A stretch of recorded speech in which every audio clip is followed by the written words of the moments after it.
Killing spree for Fallen. They're going to keep this up. Uneven trouble as well. Basic, not unable to get the final hit, but he moves on to Black instead. Able to take him down 3-0. Fallen continues to fight, moves on to final, gets the triple kill.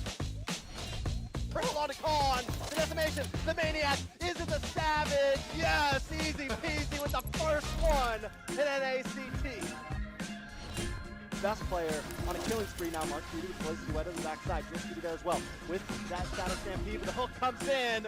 A double kill for best player. Can we make it a triple? Yes. Colonel Pip, wait a second, a lot of damage.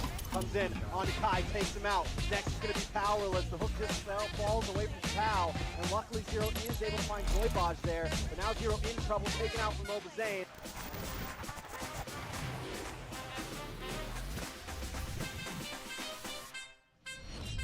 Super Shark very low. Zia is gonna find Bokarasa, blazing away from Sleep Spoon, finds Dino. Zio finds easy peasy. Coppola takes down Super Shark for a double kill. And Zia with the triple is gonna find Sleep. Third Shaker goes down. Fried Chicken finds Steven. Yato finds Fallen. He remembers dropping. Obazane drops down Tote Neck. Arvel very low on the engagement as well. A full wipeout as ISO takes down Arvel. Spree activated. 2 members falling to 1. Make that another falling as the Bloodhounds is just trying to get out. Coppola is going to find Fallen. Basic falls, Sleep falls, Dino, and Bokarasco. Oh, Haikyuu plays with the passing. Thorn Rope, not enough. The Fuzzy would beat the game, stampeding around him. They reverse him down. And oh my goodness! Zia stills the Lord from Obazane.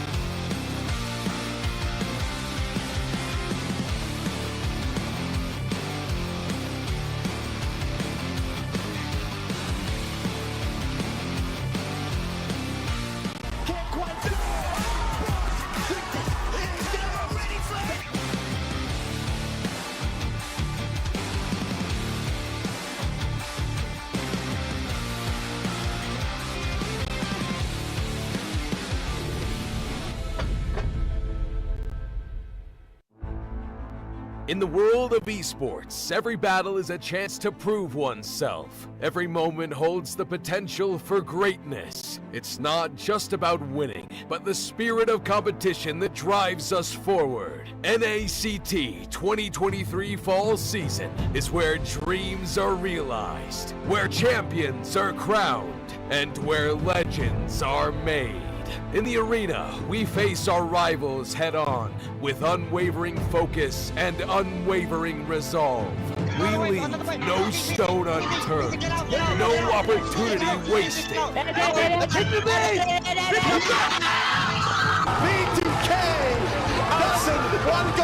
Together, we create moments that will be etched in history. We inspire, we innovate, and we forge new paths towards glory. NACT 2023 Fall Season. My fight, my moment.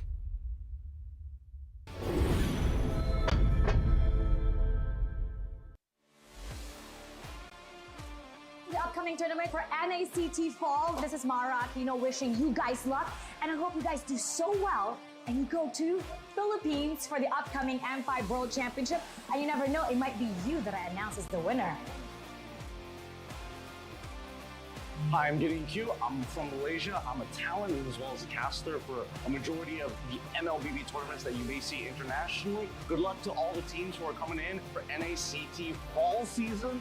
I can't wait to see potentially new talents coming out from North America. Obviously, we love the old, but some new ones would be great to see how the community is going to continue to grow, and especially when we're looking at the top 1%, good luck to all of you guys, especially those who are prepared to deal with a giant crowd when you start flying over for the international. Good luck, everybody. Wait, sorry. Hi everyone, I'm Eterna. How are you guys doing? I just want to say a few good words here. I've been very excited to see you guys grow. It's so great to see how things have developed over the seasons, over the years. I hope it gets bigger. I hope you guys have more to say on the international scene, and I heard you guys are coming to ISF, so that's super great. Can't wait to see you guys there. Can't wait to see you guys rock the, LBB scene. Hey guys, my name's Phil, and here's the thing: we watch NACT Grand Finals, and if that shows anything about how NACT is as a region, you know what? I can't wait for it. I hope NACT falls. All of you guys will do good, because at M5, we gotta see a surprise, man. I can't wait to see NAs in M5. What's up guys, I'm Mirko, Indonesian caster. Right now, casting for MSC. I'm eating. They told me to do this. It's all good. NACT is gonna be insane, all right? You know who I'm rooting for. I'm wearing their colors, BTK all the way, all right? So yeah, BTK. Support M5 BTK.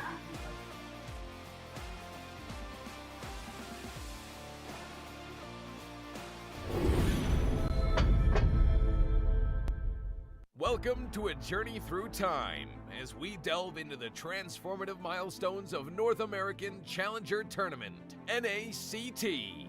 Our story begins on April 11th, 2022, when the North America Community Tournament was officially renamed to North America Challenger Tournament. The official NA YouTube channel was also introduced, and Team A77 claimed the title of champion for the season. Fast forward to August 7th, 2022, and NACT evolved into an officially organized North American regional event. The tournament spanned 13 days of thrilling online broadcasts, with Team First Blood triumphantly seizing the championship. As we moved into the fall of 2022, the first ever offline grand final was held, taking the tournament to a whole new level. This landmark event took place in Las Vegas, USA, creating an unforgettable live experience for all the fans and competitors. The NACT trophy was unveiled, and the championship title went to the Valley.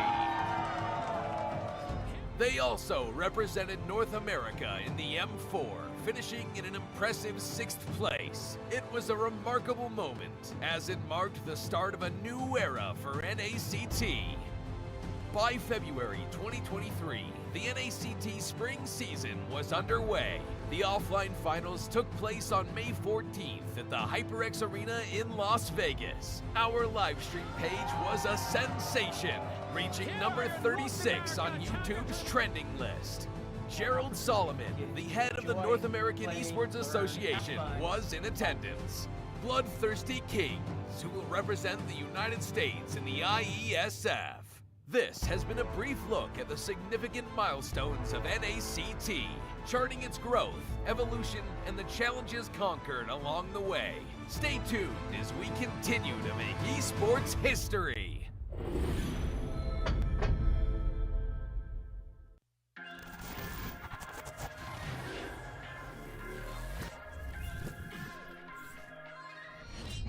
Killing spree for Fallen. They're going to keep this up. I'm even in trouble as well. Basic, not unable to get the final hit, but he moves on to Black instead. Able to take him down 3-0. Fallen continues to fight, moves on to final, gets the triple kill.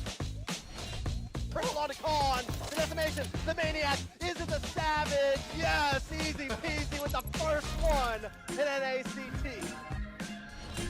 Best player on a killing spree now. Mark Judy plays Yuwei to the backside. Judy there as well with that Shadow Stampede. But the hook comes in.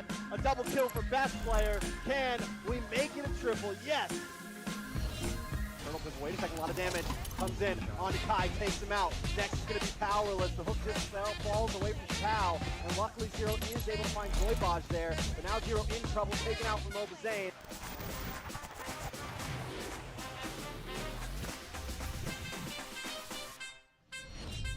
Super Shark very low. Zia is gonna find Bokarasa, plays duet from Sleeps. Hoon finds Dino. Zio finds ZDP. Copla takes down Super Shark for a double kill. And Zia with the triple is gonna find Sleeps. Earthshaker goes down. Fried Chicken finds Demon. Yato finds Fallen. Three members dropping. Obazane drops down Tote Neck. Arvel very low. On the engagement as well. A full wipeout as ISO takes down Arvel. Spree activated. 2 members falling to 1. Make that another falling as the Bloodhounds is just fighting it out. Copla is going to find Fallen. Basic falls, Sleeps falls, Dino, and Bokarasco.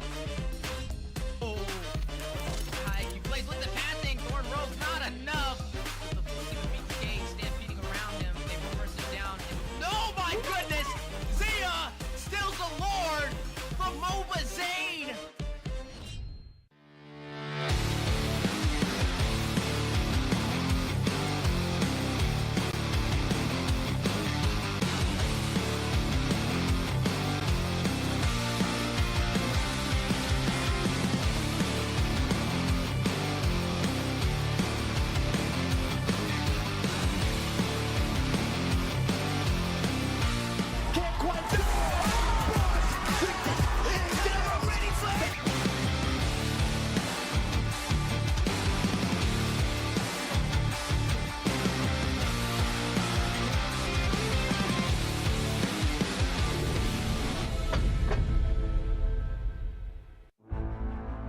In the world of esports, every battle is a chance to prove oneself. Every moment holds the potential for greatness. It's not just about winning, but the spirit of competition that drives us forward. NACT 2023 Fall Season is where dreams are realized, where champions are crowned, and where legends are made. In the arena, we face our rivals head-on with unwavering focus and unwavering resolve. We leave no stone unturned, no opportunity wasted. B2K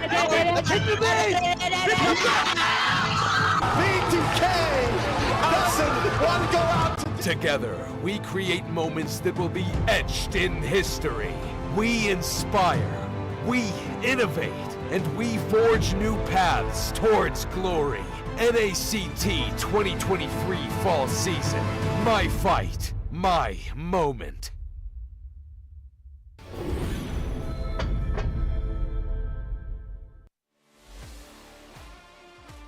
The upcoming tournament for NACT Fall. This is Mara Aquino wishing you guys luck, and I hope you guys do so well and you go to Philippines for the upcoming M5 World Championship.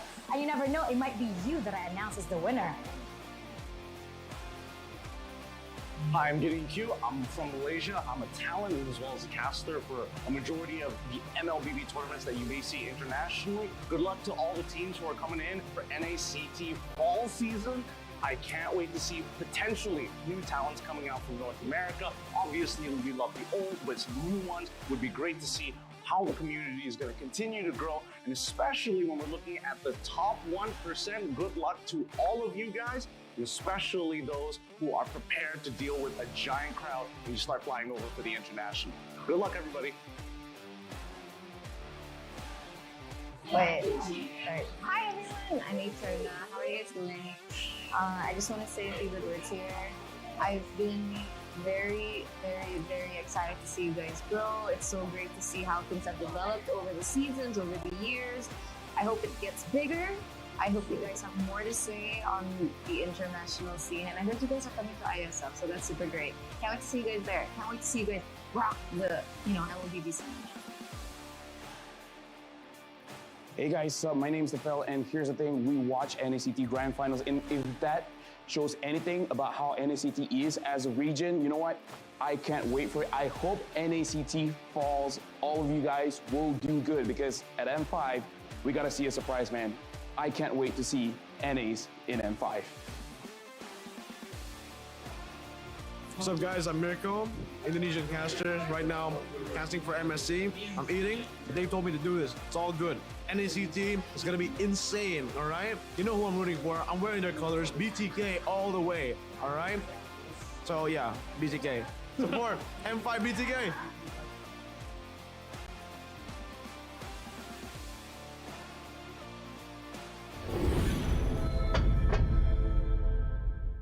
Welcome to a journey through time as we delve into the transformative milestones of North American Challenger Tournament, NACT. Our story begins on April 11th, 2022, when the North America Community Tournament was officially renamed to North America Challenger Tournament. The official NA YouTube channel was also introduced, and Team A77 claimed the title of champion for the season. Fast forward to August 7th, 2022, and NACT evolved into an officially organized North American regional event. The tournament spanned 13 days.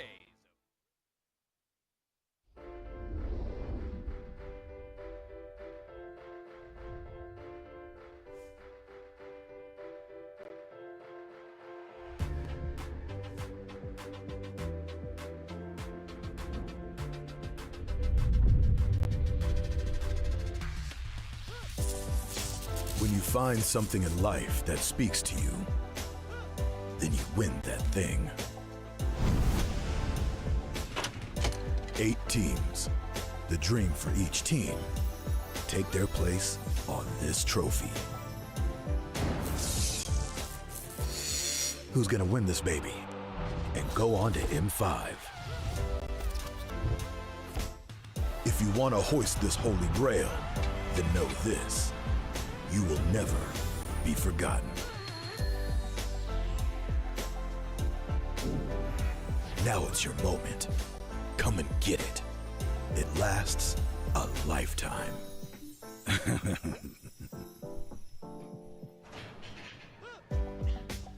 Hello everyone and welcome back to the NACT fall season.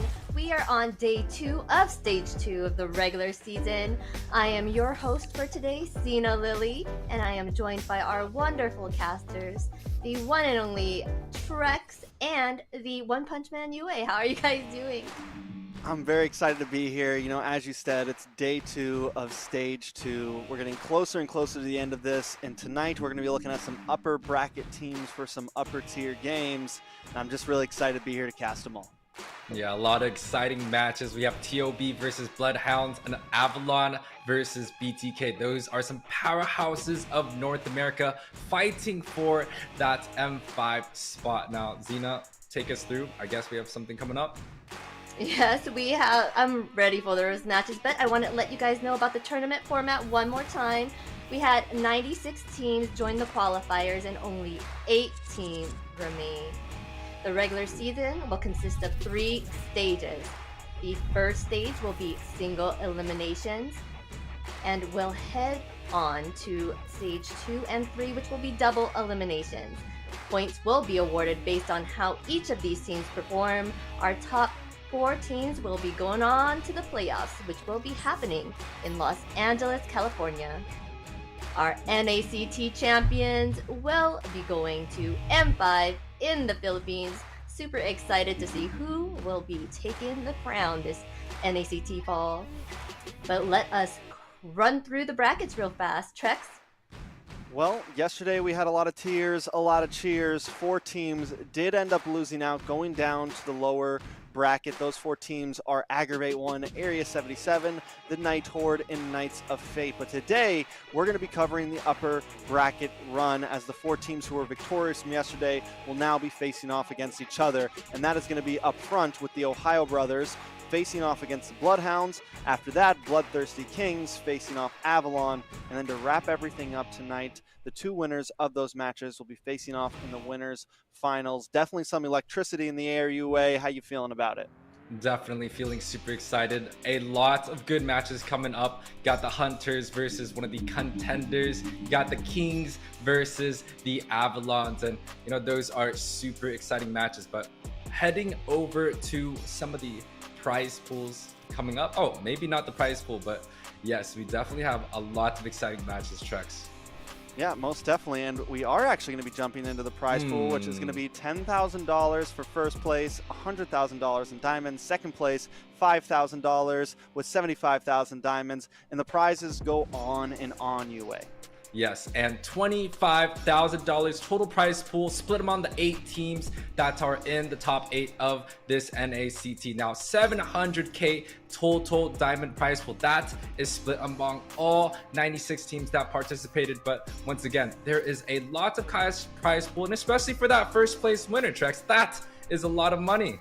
Definitely a lot of money, but the best thing I think about this NACT is that Moonton has spread all of this out, added a little bit more, but made sure everybody is getting a piece of the pie, making sure everybody gets a little bit of something. And Zena Lily, I heard you got a little something for all the viewers out there. Yes, I do have something for our amazing viewers. We have 40 giveaway codes on the screen right now. Type that in so you don't lose your chance of getting one of these amazing skins. You got the Dark Rose, Professor of Hell, Glassblade, Space-Time Shadow, Fierce Dragon, Major General, Spear of the Bone Dragon, and Fire Chief. Be quick about it or else you'll lose your chance at getting one of these amazing permanent skins. You know, I wonder how many people are like really ready for that, you know, and how quick those 40, because there is only 40. And sometimes I wonder like how fast do those 40 run out, Zena? I know, but I want to quickly run through our standings, Trex. Can you run us through real fast? Well, everything is pretty cut and dry right now. Stage 1 finished off with the Ohio Brothers taking the first 100 points in first place. After that, BTK and Avalon follow closely behind, second and third. Bloodhounds in fourth, and the remaining 4 teams are all 10 points behind that fourth place spot, and they are hungry for it because, as we said in the format, only the top 4 teams out of all 3 stages will go to the playoffs in LA. Now, the difference isn't too big, but still, this stage 2 and stage 3 is going to be where things really start to pan out. Yeah, and starting to pan out. A lot of the lower brackets, loser brackets, the points are really, really close. You see 60 points and 70 points. That is not a very big difference. So this very stage 2 is going to be quite the bloodbath coming up. But, you know, once again, I do believe we will be going into our casting votes, Zena. Yes, and you know who else is going to be a bloodbath and fighting for the win and being the top predictions is our casters. We got Yuwei here. Yes, we do have Yuwei here, per usual. Nothing to laugh at, though, Zena. The man has his reasons, you know? But overall, it does seem like TOB is the favorite among all the talents. And I think the favorite among a lot of people. But Yuwei, we can't count out Bloodhounds just yet, right? Most definitely. The Hunters will strike the Deers today. That's what I believe. But, you know, for all the fans out there, we will have a halftime show kind of going into the secrets of why I'm going 1-11. But you know what's not a secret? A 12-0 perfect score for Lena coming out today. Oh, yes, 12 zeros. I'm giving units in private a run. Give us your secrets. I mean, my secret is just voting based on how they do and how well they play in these seasons, fall and spring. Heartless. All analytics for Zena over here. No heart in those votes, but we respect it. We respect it. Yes, it has to be. You gotta respect my votes. I'm saying. But I wanted to run you through the August Starlight, guys. Yeah, just a reminder, Yen's Eternal Guardian skin is this month's Starlight. You can also get 10 returning Starlight skins and a killing notification, which is a Starlight exclusive this month. All of this you can get for 300 diamonds, which will get you over 6,000 diamonds worth of rewards. And your first Starlight purchase will get you over 1,700 diamonds in rewards. And if you want things faster, like me, I'm impatient, you can get the weekly Diamond Pass. And keep an eye out for these Starlight exclusives. But let us go into the draft real fast between the Ohio Brothers versus Bloodhounds. Wow, that was fat. No, we didn't have to wait, Yuwei. We are already jumping right in. Not a second wasted. This is going to be the first draft of possibly 3, hopefully 3, between the Ohio Brothers and Bloodhounds. Now, Yuwei, we saw these two teams face off in stage 1, right? Bloodhounds able to take a game from the Ohio Brothers. Actually, like, one of the only teams other than BTK that has gotten a game from them. So can they turn that 1 game into 2 this time to secure the dub? Oh, most definitely. We saw, you know, this is a familiar matchup. We saw it the first time coming around. Bloodhounds able to get that very first victory on Ohio Brothers. Now, I don't think this is going to be much different. This is going to be a very, very close match. Bloodhounds has definitely done their homework, but some of the things that we kind of want to talk about, Bloodhounds able to get a savage on Martis. Maybe that might be a talking point. That might be something that Bloodhound is going to target in this draft. I mean, Martis has definitely just been a hot pick all over the place, and the more we move farther and farther into the NACT, the more we start to see more target bans coming out, less of just like the particular same exact bans. Even this, like the Leslie ban from the Ohio Brothers, that's not something we saw at all in stage 1, but now it's starting to pop up. So a Martis ban could definitely come out, or at least someone prioing him in the beginning. Easy Peasy has done amazing on it, but we've also seen Best Player do well in the Martis as well, so it's definitely something both teams might want to go for or might want to ban. The Chorizo is going to be second ban here. Bloodhound's taking out the Fanny. That's typical. That is a must, right? But overall, bans definitely changing so much throughout the past few stages. Yeah, the Fanny ban is definitely respect towards Best Player. One of the hottest, you know, strongest assassin junglers out there in North America. You know, he did extremely well last season. We definitely are going to see him do well this season. But the Charisma ban tells me something. It tells me that Ohio Brothers looking to prepare something in that XP, maybe going for the Uranus as a first pick, maybe even go for the Paquito, because those 2 picks are very, very hot this season. They've definitely been very, very hot. Now, there's a few things that I want to bring up between Bloodhounds and the Ohio Brothers, right? Bloodhounds have not been scared to break boundaries. We had a huge patch come out this week, and they came into day one picking all the heroes that we have been questioning about, you know, from the Gourd, they picked Valier, up Sicilian. the Valier, Sicilian. They've done just a lot of different, the X-Borg yesterday also in game one. They were all over the place, which has been interesting, but they won games with it. They're not scared to try something new. They're not scared to be different. And that's been like Bloodhound's MO since before they ever made it to the top 8. So the Ohio brothers, yes, they like to get a little cheesy here and there, but most of the time they are by the book. So can the chaos of the Bloodhounds defeat the order of the Ohio brothers? That, I think, is the real question on the table tonight.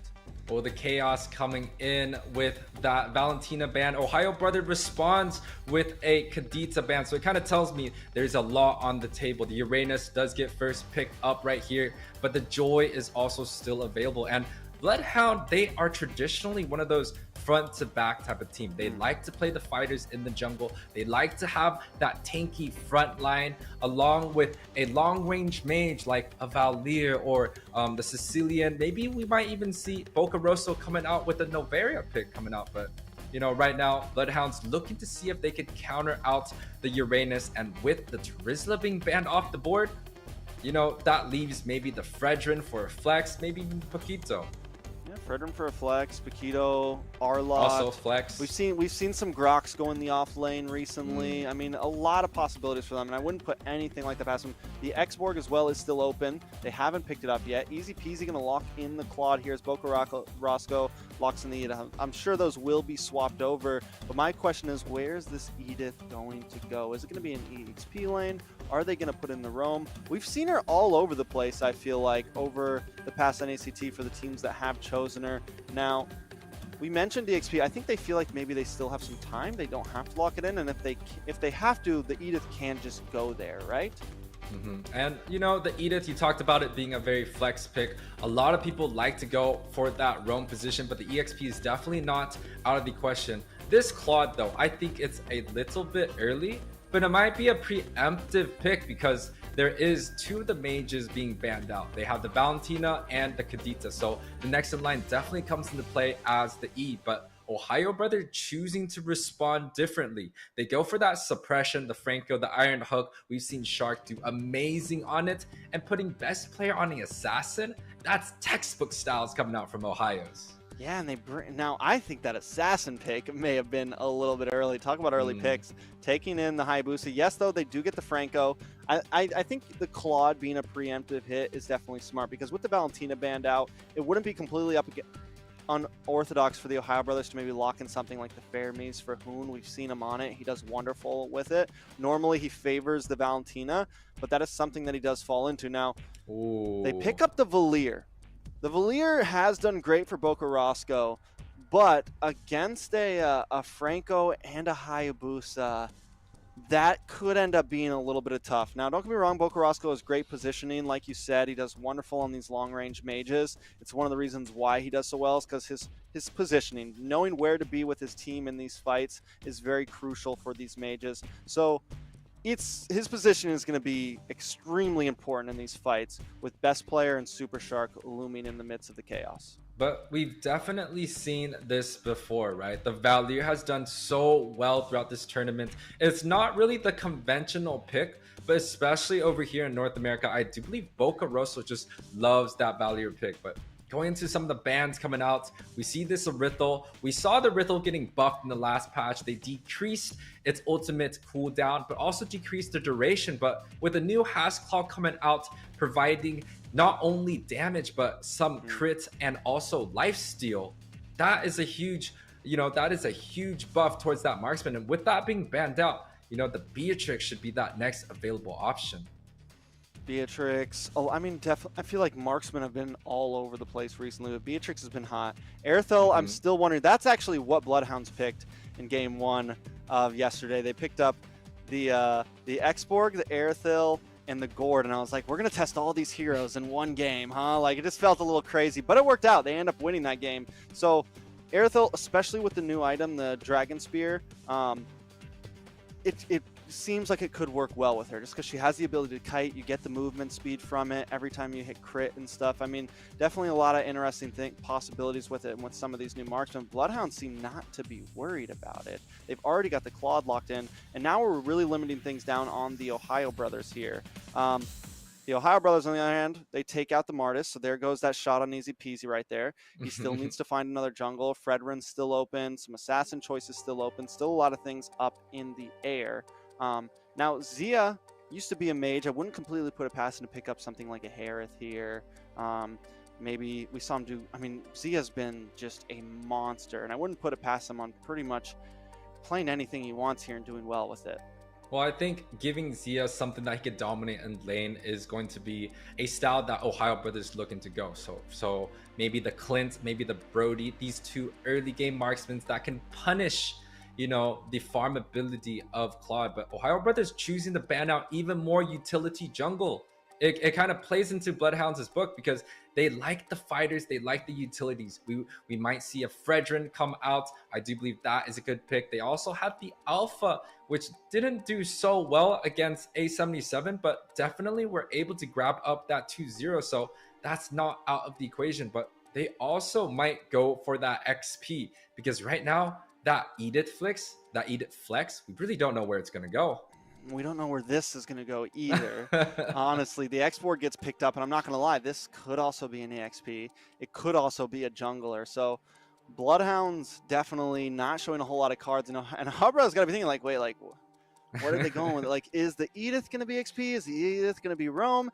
Is the export going to be EXP? Is the export going to be jungle? I think right here, the export can do well against the Uranus. We've actually seen this pick a few times against the Uranus. You get the true damage. In laning phase, you can kite. The export does pretty decently against the Uranus, at least in the laning phase, and being able to stalemate, clear waves, and not let the Uranus just completely take advantage of cutting lanes and things of that nature.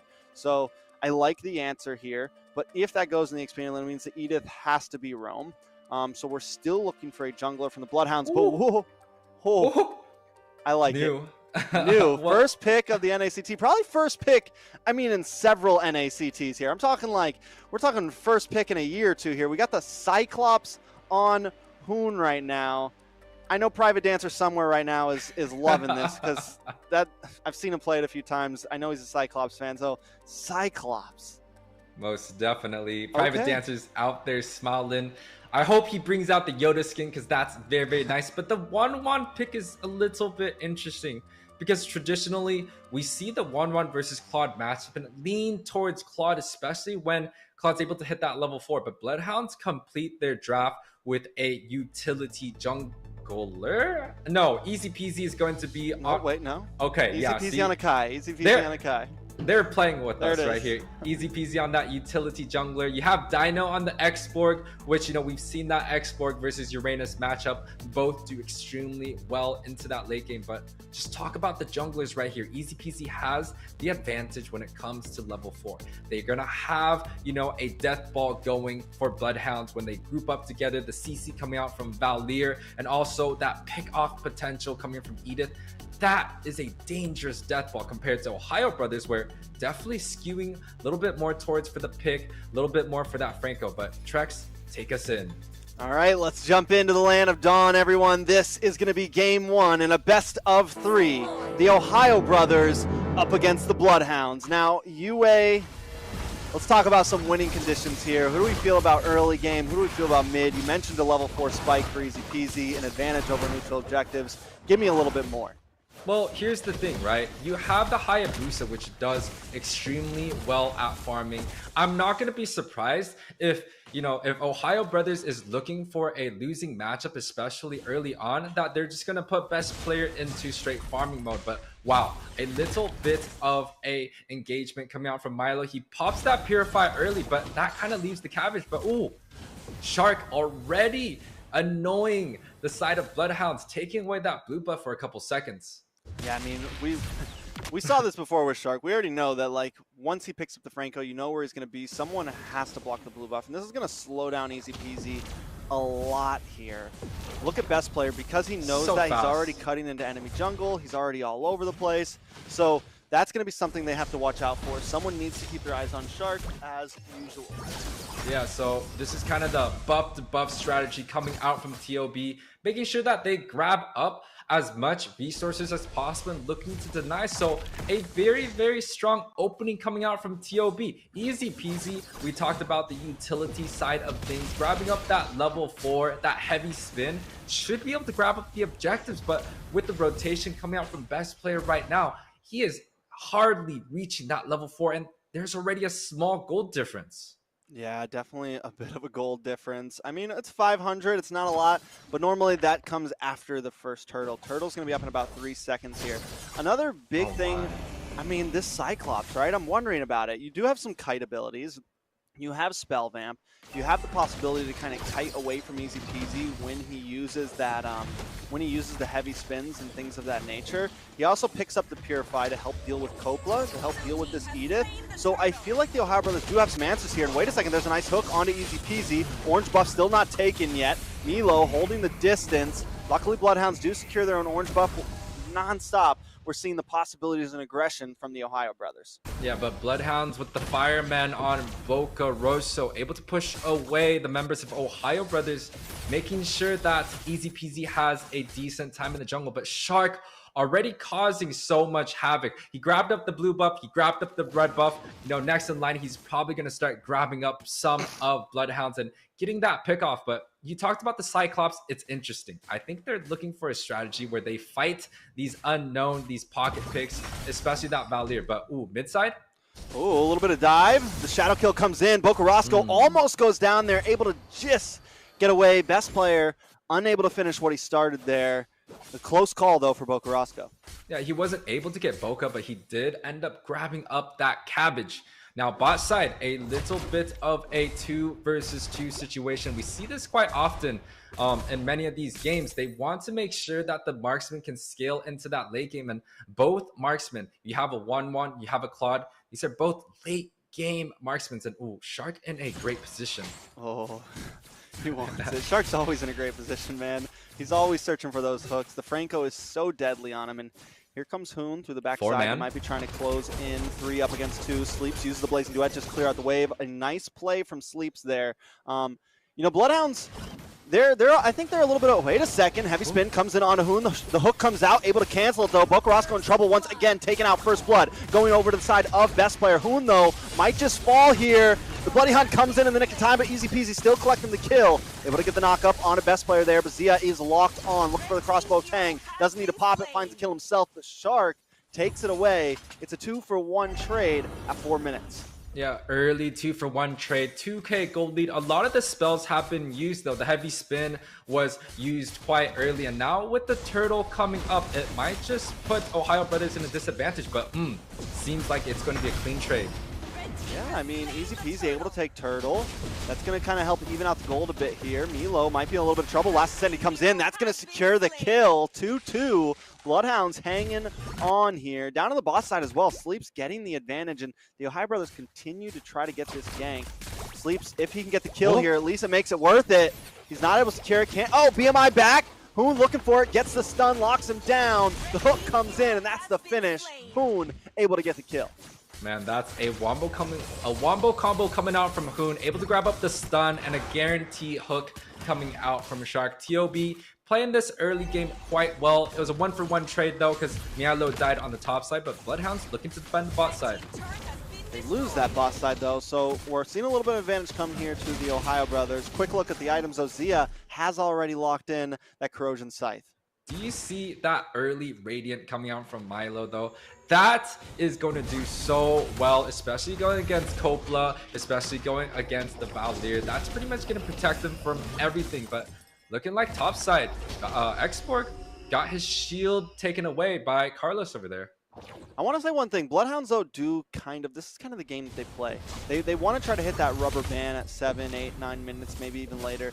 They're known for sometimes being a little bit behind, and even though they are behind right now, the OhioBrothers aren't like completely dominating them. It does still feel like there is a chance. Copla in a little bit of trouble here, though. The chance is starting to disappear as Zia picks up another kill in his pocket, putting him at 1-0-2. They really got to, Bloodhounds really got to kind of group together and form a death ball, but Sleeps is lucky the minions were there. The shadow kill, not able to stay on him, forced to move away. Yeah, chunked down a little bit low. TOV playing out this early game very, very textbook. They got that bot tower early on, and they're putting even more pressure onto the T2, and they're able to grab this in 6 minutes. And this is typically when we see, like, a lot of these heroes, they grab up their first items, but TOB looking to scale very far ahead right now.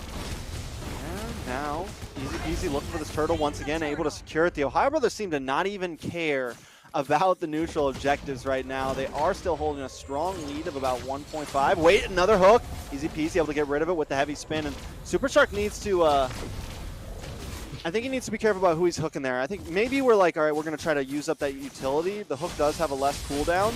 Oh, hold on. Dino, a little bit of trouble. The frag armor pops. He's able to pass it back. Best player under the tower. Pops shadow kill and secures the kill.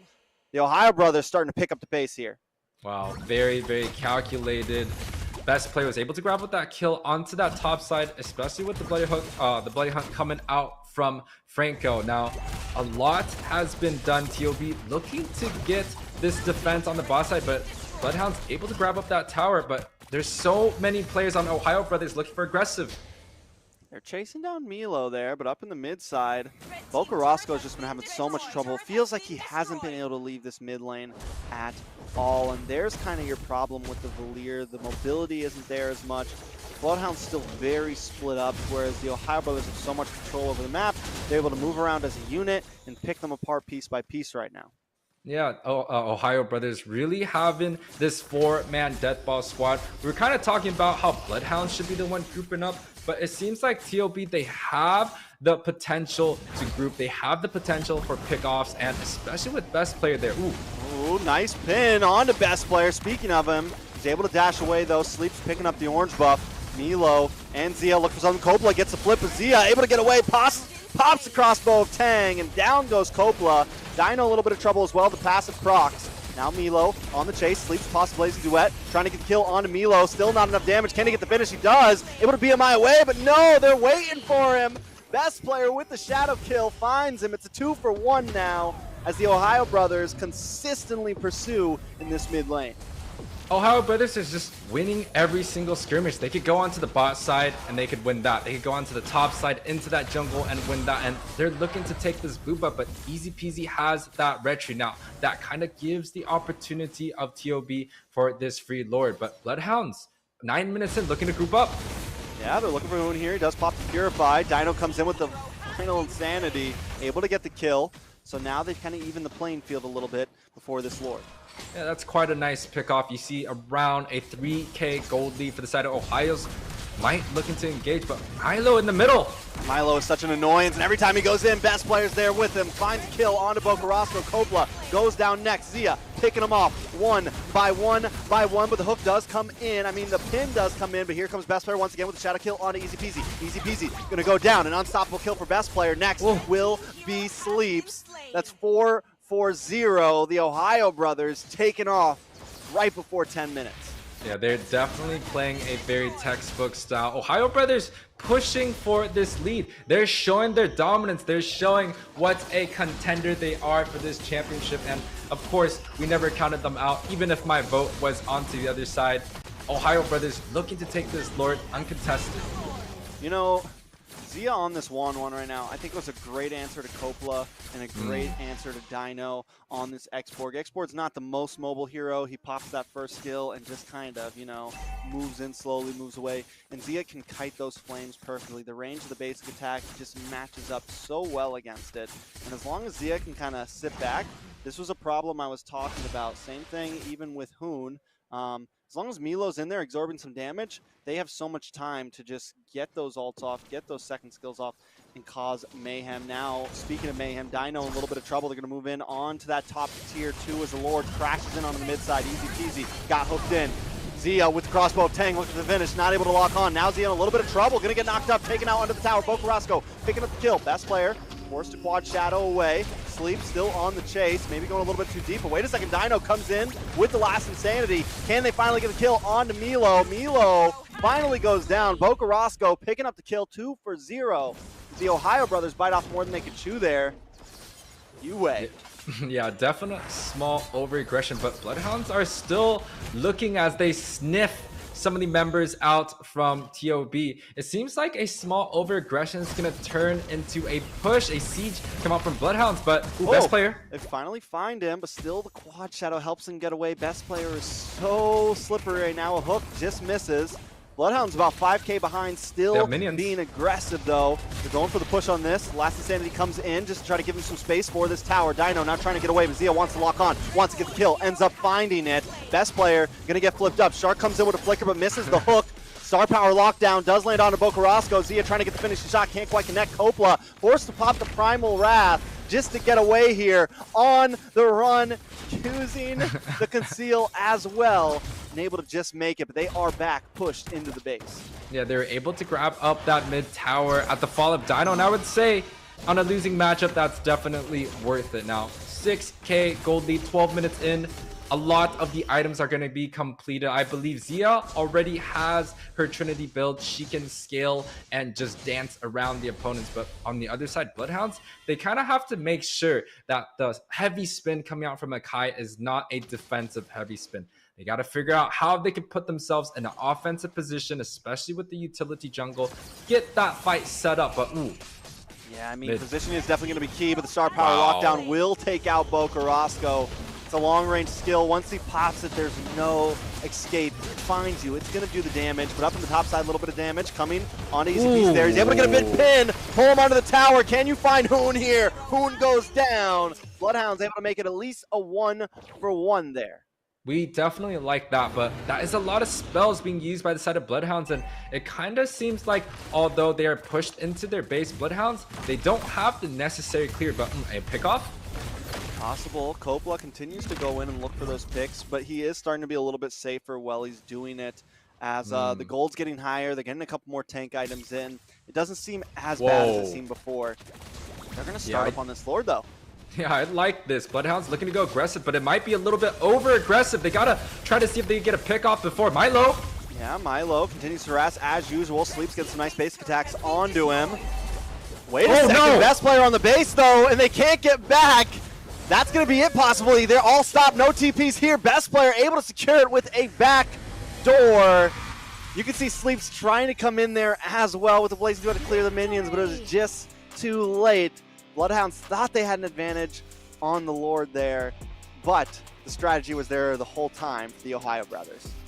Wow. The game sense coming out from Ohio brothers. They're able to take that game with the back door. And, you know, it was quite the textbook style play. They had the advantage early on. They sieged into that bot side. They got 2 towers relatively early, moved up, rotated around, able to grab up all the outer towers, and then a backdoor play punishing the group, the death ball coming out from Bloodhounds. I said they needed to group up and go for a death ball strategy, but man, best player definitely took that game right there. I mean, it just goes to show you have to cover all of your bases sometimes. The Ohio brothers do end up taking game number 1 right before 14 minutes. Let's take us through these items. 13-7 is going to be the game score. Some of the items coming up, you know, what's a little bit more noticeable, you see best player already grabbing up a BOD so early. He doesn't even have an endless battle. He's just going straight for damage. He's definitely going to be the one that has that carry, the highest gold per minute of the game. But you see Hoon on this Cyclops, it might just be the answer for that Valier, for the unconventional pick coming out from Bloodhounds, and that is a great strategy coming out from Ohio brothers. I mean, I don't think the Cyclops was exactly anything crazy, but it did match up with Shark, and it did match up with best player well. Once he popped that star power lockdown, you knew it was going to be a definite connect, and we saw it in the early game. It guaranteed a hook for Shark. Not only that, it guaranteed in the end game a possible kill or enough damage that best player, also with his insane range, we're seeing it here. I mean, able to just bob and weave from the back line to the front line and get those squishies when they're brought low from Zia, Milo, or Hoon. Yeah, and Milo is just so annoying on this Uranus. We saw a lot of early game pressure where he's able to invade that red buff. We saw it right here again, and that is a first pick Uranus with the Terizla being denied in the ban phase. That shows a little bit of a strategy. That shows that Ohio's Brothers really able to scale into these very good team fights with the Uranus pick. But some of the statistics, best player, the rich guy, like we said, had the highest gold per minute. Zia, the forgotten one, and the carry able to take a lot of the assists and also the highest damage dealt. But Sandbag, the Uranus first pick, Trex. Yeah, I mean, the Uranus first pick is definitely solid, but the real thing to point out is it's all Ohio Brothers in these boxes tonight. They completely dominated that game from start to finish. I tried to defend Bloodhounds a little bit, thinking maybe we can make the late game, and they even had some good opportunities there. They were able to hold out to where some teams may have not been able to. When they were at a 5K deficit, they were still able to get them out of their base, pick up a kill here and there. But the Ohio Brothers win through this backdoor, and it just goes to show their constant thoughts on the game. Even when we're 10, 12, 13 minutes in, we're still thinking of ways to win this. And they definitely, Ohio Brothers, they have the team fight presence.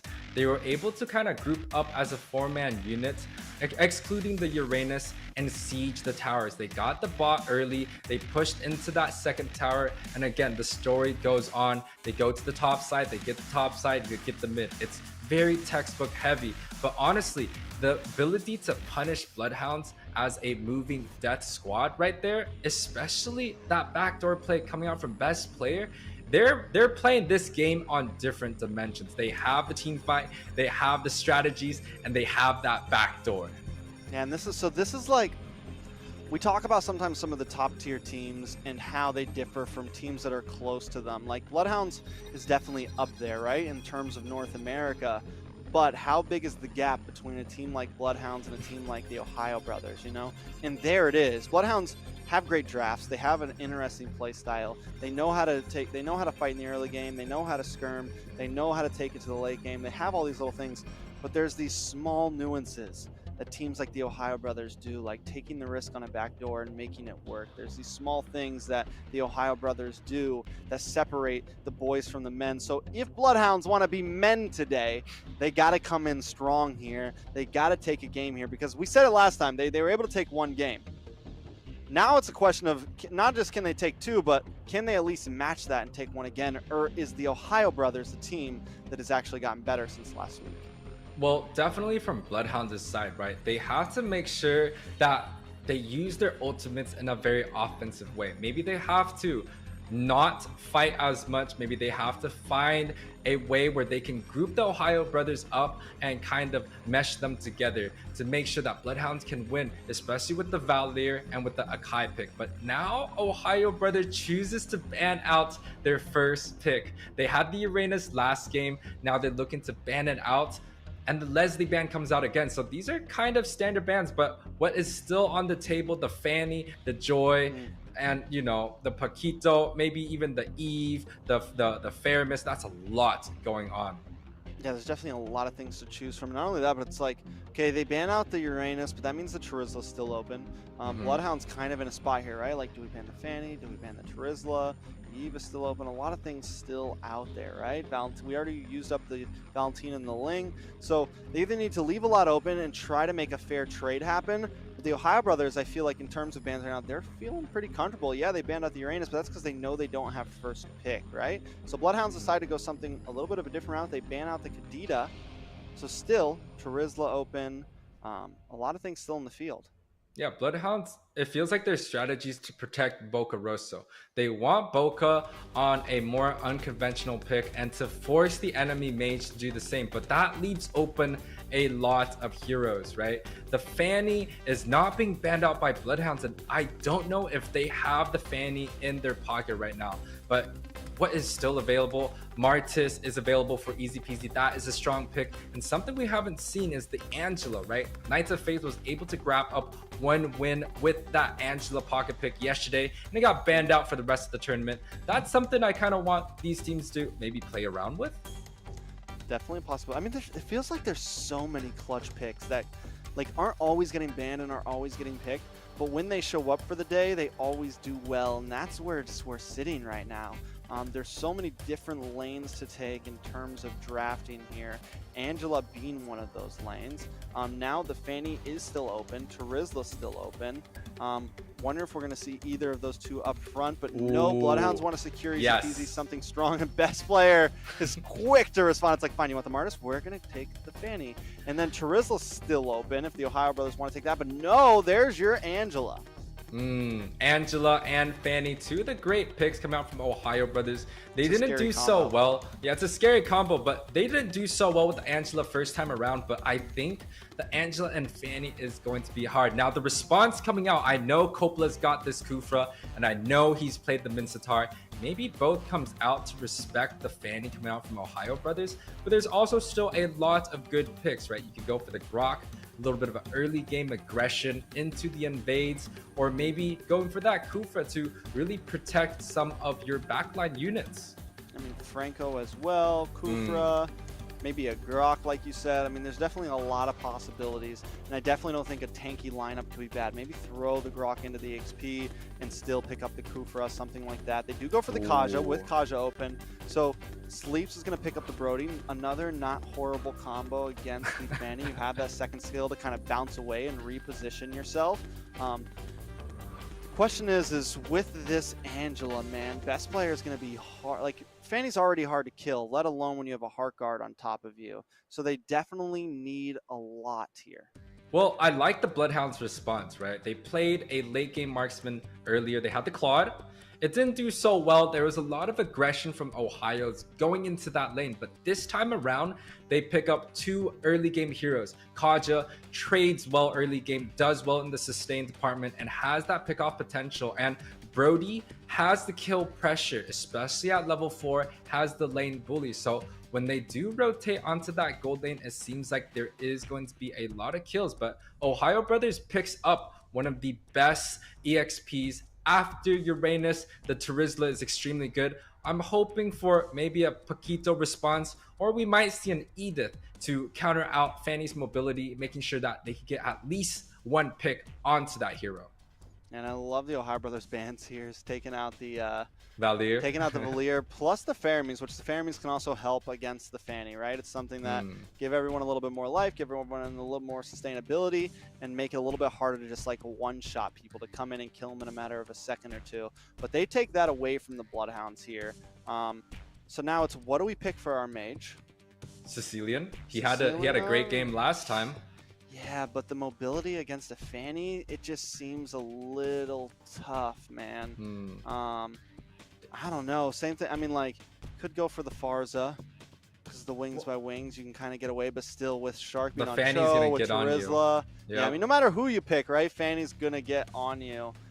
So it's definitely a tough choice. Definitely in between a rock and a hard place right now. I think the Sicilian with the Purify can negate the Way of the Dragon coming out from the Chow and also Terizla, right? It is not going to do so well against Fanny, but you could always go a little bit more defensive after your core items. Some of the other options that they could possibly look for, maybe the buffed Lilia, which is a late game menace. So honestly, Bloodhounds is kind of stuck with a lot of late game mages coming out. But one thing that they do have, they could still find a good matchup for Dino against this Terizla. They could go for the pack. There's also the Edith, which has been played quite a bit, but they're choosing to go for Ruby and Lu Yi. First time First time Lo Yi this season. We've seen it before. Nicolette used to play it, and we loved it when Nicolette used to play the Lu Yi. Probably one of the best Lu Yi players in NA, and I know this isn't like a common pick, but she made it look meta.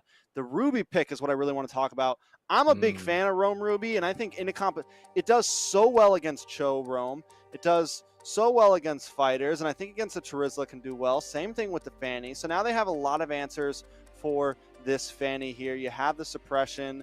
You have Easy Peasy who can slow her down. You also now have this Ruby that can slow it down. So a lot of answers here, but there's your Sicilian, except it's not on Bloodhound. Zia actually going to pick it up. So this is going to be a gold lane Sicilian. I saw this in one of the last Nabas when the Ohio Brothers were up against BTK. Zia pulled this out. It was something I was wondering, are we going to see it in NACT? And here it finally is. Yeah, and it kind of meshes well with Ohio's comp, right? They have the early game, and the Sicilian comes out with kind of an insurance, right? They don't have to have magic damage dealers onto the mid side, especially Hoon on this Angela. They choose to opt for the Sicilian, but take us in, Trex. Game 2. Here we go. Game number 2. This is match point for the Ohio brothers. If you're just coming in, Bloodhounds need to get a game here if they want to hang out in the upper bracket. Yeah, and hang out, they definitely want to. The Savage Marches coming out from Easy Peasy, a staple, a traditional pick coming out from Bloodhounds' side this time around. But a lot of the picks coming out from TOB are also very, very comfortable. Best player on this Fanny, we've seen him over and over. He's definitely one of the highest mechanical assassin junglers right now. But Copla looking to give a little bit of pressure early on. That's what Copla needs to always be doing, because if you don't do that, Shark's going to be doing it to you. And at least if Shark is doing it to you, you're getting the same vision for your team that he's getting. And we've noticed in this game already, just from Copla being a little aggressive there, Shark isn't in Easy Peasy's face. Shark isn't even on their side of the river. They're matching it. They're staying on him, which is a great start for the Bloodhounds. I know it seems minuscule, but it is huge. But a little bit of a better opening coming out from Bloodhound this time around. Easy Peasy looking like he should be able to grab up to the level 4. Easy peasy, possibly in some trouble. Best player comes in as well. Going to try to lock on to Bokarosco here, looking for the finish. Maybe able to get it under the tower. Wait, get stopped. Ooh. They get the outplay, but Shark still able to come in and pick it up, but still it's a mid lane for jungler. Fair trade, Super Shark going to go down as well. 2 for 1 at a minute and a half. Yeah, and that's a much better opening coming out from Blood Time this time around. Last time, especially at this 140, Easy Peasy was still looking to get his level 4, but this time around, Ohio Brother makes a few mistakes. Best player going a little bit too aggressive, didn't have that level 4, but chooses to engage. Now, even with a small advantage, you can kind of see the gold lead is still even, and almost even looks like Ohio Brother still has the map pressure this 2 minutes in. Yeah, they definitely do, but I don't want to count Bloodhounds out just yet. I mean, they have a small gold lead. I think they're just being careful with this. Milo and Shark, though, they are being the ones who are being so aggressive, and this is what they need to do, right? Because the thing for best players, he can be just about anywhere in the map in a few seconds. So even if they're very far ahead of him, watch the repositioning from Lu Yi here. I like it. Onto the backside. Watch for the big play. Coming out. Bokarosco there as well. Heartguard comes on to Milo, though. Best player looking for the finish. On to Dino. Able to find it finally. Easy Peasy looking for best player. Not able to get it. Best player able to just get away. And down goes Copla. Milo able to pick up another kill there. Or 1 kill there. The Ohio Brothers should be able to take this turtle now. And they now lead with a 1,000 gold. Yeah, and they had the top side. Zia was able to pick up sleeps on a 1 versus 1 situation on top of 2 kills on the turtle and the neutral objective themselves. TOB winning across the map against, giving us seminars throughout the whole entire side. They're just winning team fights. They're winning the small skirmishes. They're taking everything this game. Yeah, it's definitely becoming a little bit of a problem, but it's still early. And even though I said it last game, I want to say it again. Even though it didn't work out for Bloodhounds last game, I do feel like they have that firepower in the mid to late game that they could turn something around. Not just Martis. I mean, they just kind of they have that will of fire in them. You know, they have that ability to kind of take a game back in a single moment. Last game we saw them with a 5,000 gold deficit, and they were still able to win out in some fights. And that's not something you see from a whole lot of teams. So this is why I think a lot of us are hyped about Bloodhounds here and there, because they just need to tighten up a few things. So right now, about a 1,000 gold lead to the Ohio Brothers. I think it's still very, very close. It's definitely very close, and it seems like Bloodhounds have... They have the stuff. Ooh, here we go. Nice pick on a Milo here. They should be able to get the finish. Heartguard is going to be coming in. Watch your best player swinging in on a Vine as well. Bloodhounds unable to get the... Wait a second. Suppression. A lot of damage on a Milo. Hoon's there, though. Best player coming to the backside, able to find Copla every time they think they have it. Best player rips it from their hands. Good try by Bloodhounds, but unable to secure the kill. A little bit of a small mistake coming out from Copla. He chose to ult that to Rizla, and even though they were able to grab onto him, they're just unable to finish. But you could see best player looking for bot side. Continuously looking for bot side. Bokarosco in trouble. Oh. Best player going to lock on, unable to get finished. He swings back, though, finally picks it up, and he's out. Dino now sitting at half health on the bot side as well. The Ohio Brothers are all over the place right now. Man, you look at those cables, it almost feels disrespectful giving the fanny pick from Ohio Brothers. And you see how fast he was able to pick up that hero, and he was going like 3-4 cables on the bot side, and we don't ban out that hero. Like, I feel like that is a missed ban coming out from Bloodhounds, but maybe they have the strategy. Maybe they're just looking for the Martis to out damage, and especially with Coppola on this Kaja and also the Ruby from Dino, they have the ability to win these team fights, and they just have to make sure they're hitting onto the right target. But wow, Trex, three Dreadnoughts coming out already for the side of Bloodhounds. They need it. They definitely need it to Most, defend against for the sure. Fanny.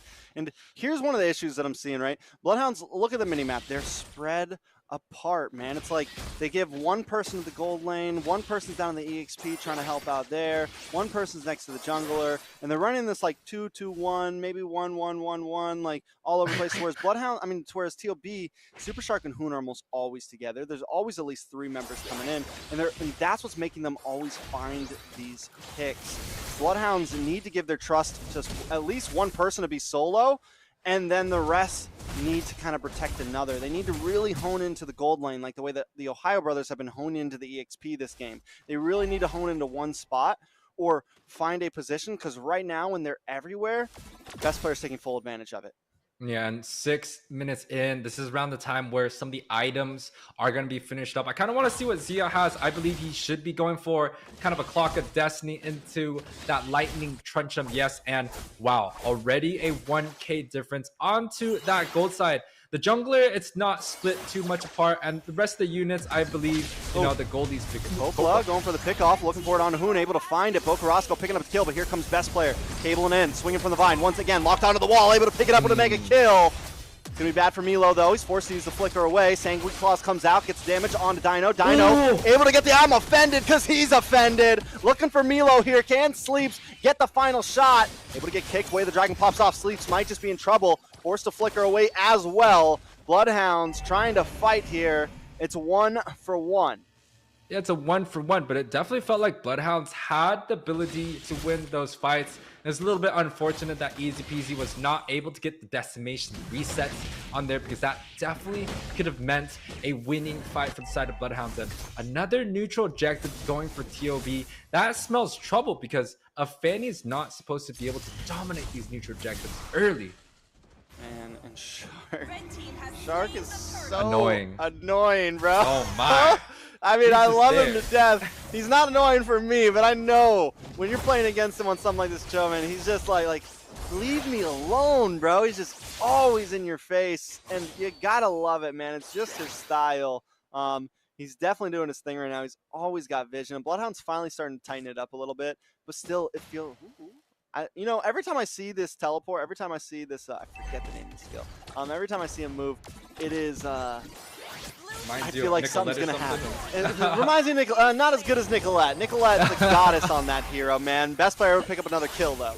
Oh my, we're kind of just talking about top side, bot side winning, but best player looking to get out for another one. Coppola able to get the Divine Judgment. Best player in a little bit of trouble. Tower shot will lock on, but still no kill connects. Bloodhounds always start these fights off great, but they're just not able to get those finishing blows sometimes. Hoon harassing as well, gonna get the stun. Not get the stun on Coppola, but Coppola forced to go back to base. Just seems like an outclass coming out. Kick. Big kick on Easy Peasy. Best player picking up another one. He's 6-1-2 right now. And they're just winning. Oh my, they're going for another one.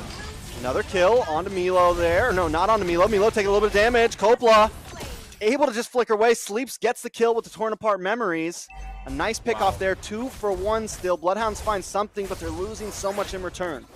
Finally, Bloodhounds is able to find something, but just like you're saying, Ohio Brothers still playing the macro game so cleanly. They can punish with the global ultimates coming out from Angela. They have best player on this mobility hero, Zia as late game insurance. It just feels so well-rounded from the side of TOB, but Bloodhounds, they still have the CC. They have the pick-off potential from Kaj, and Kaj is one of those heroes that scale really well into the late game, but something pretty unique. Shark with an early Twilight armor to deal with the damage coming out from Brody and the decimation.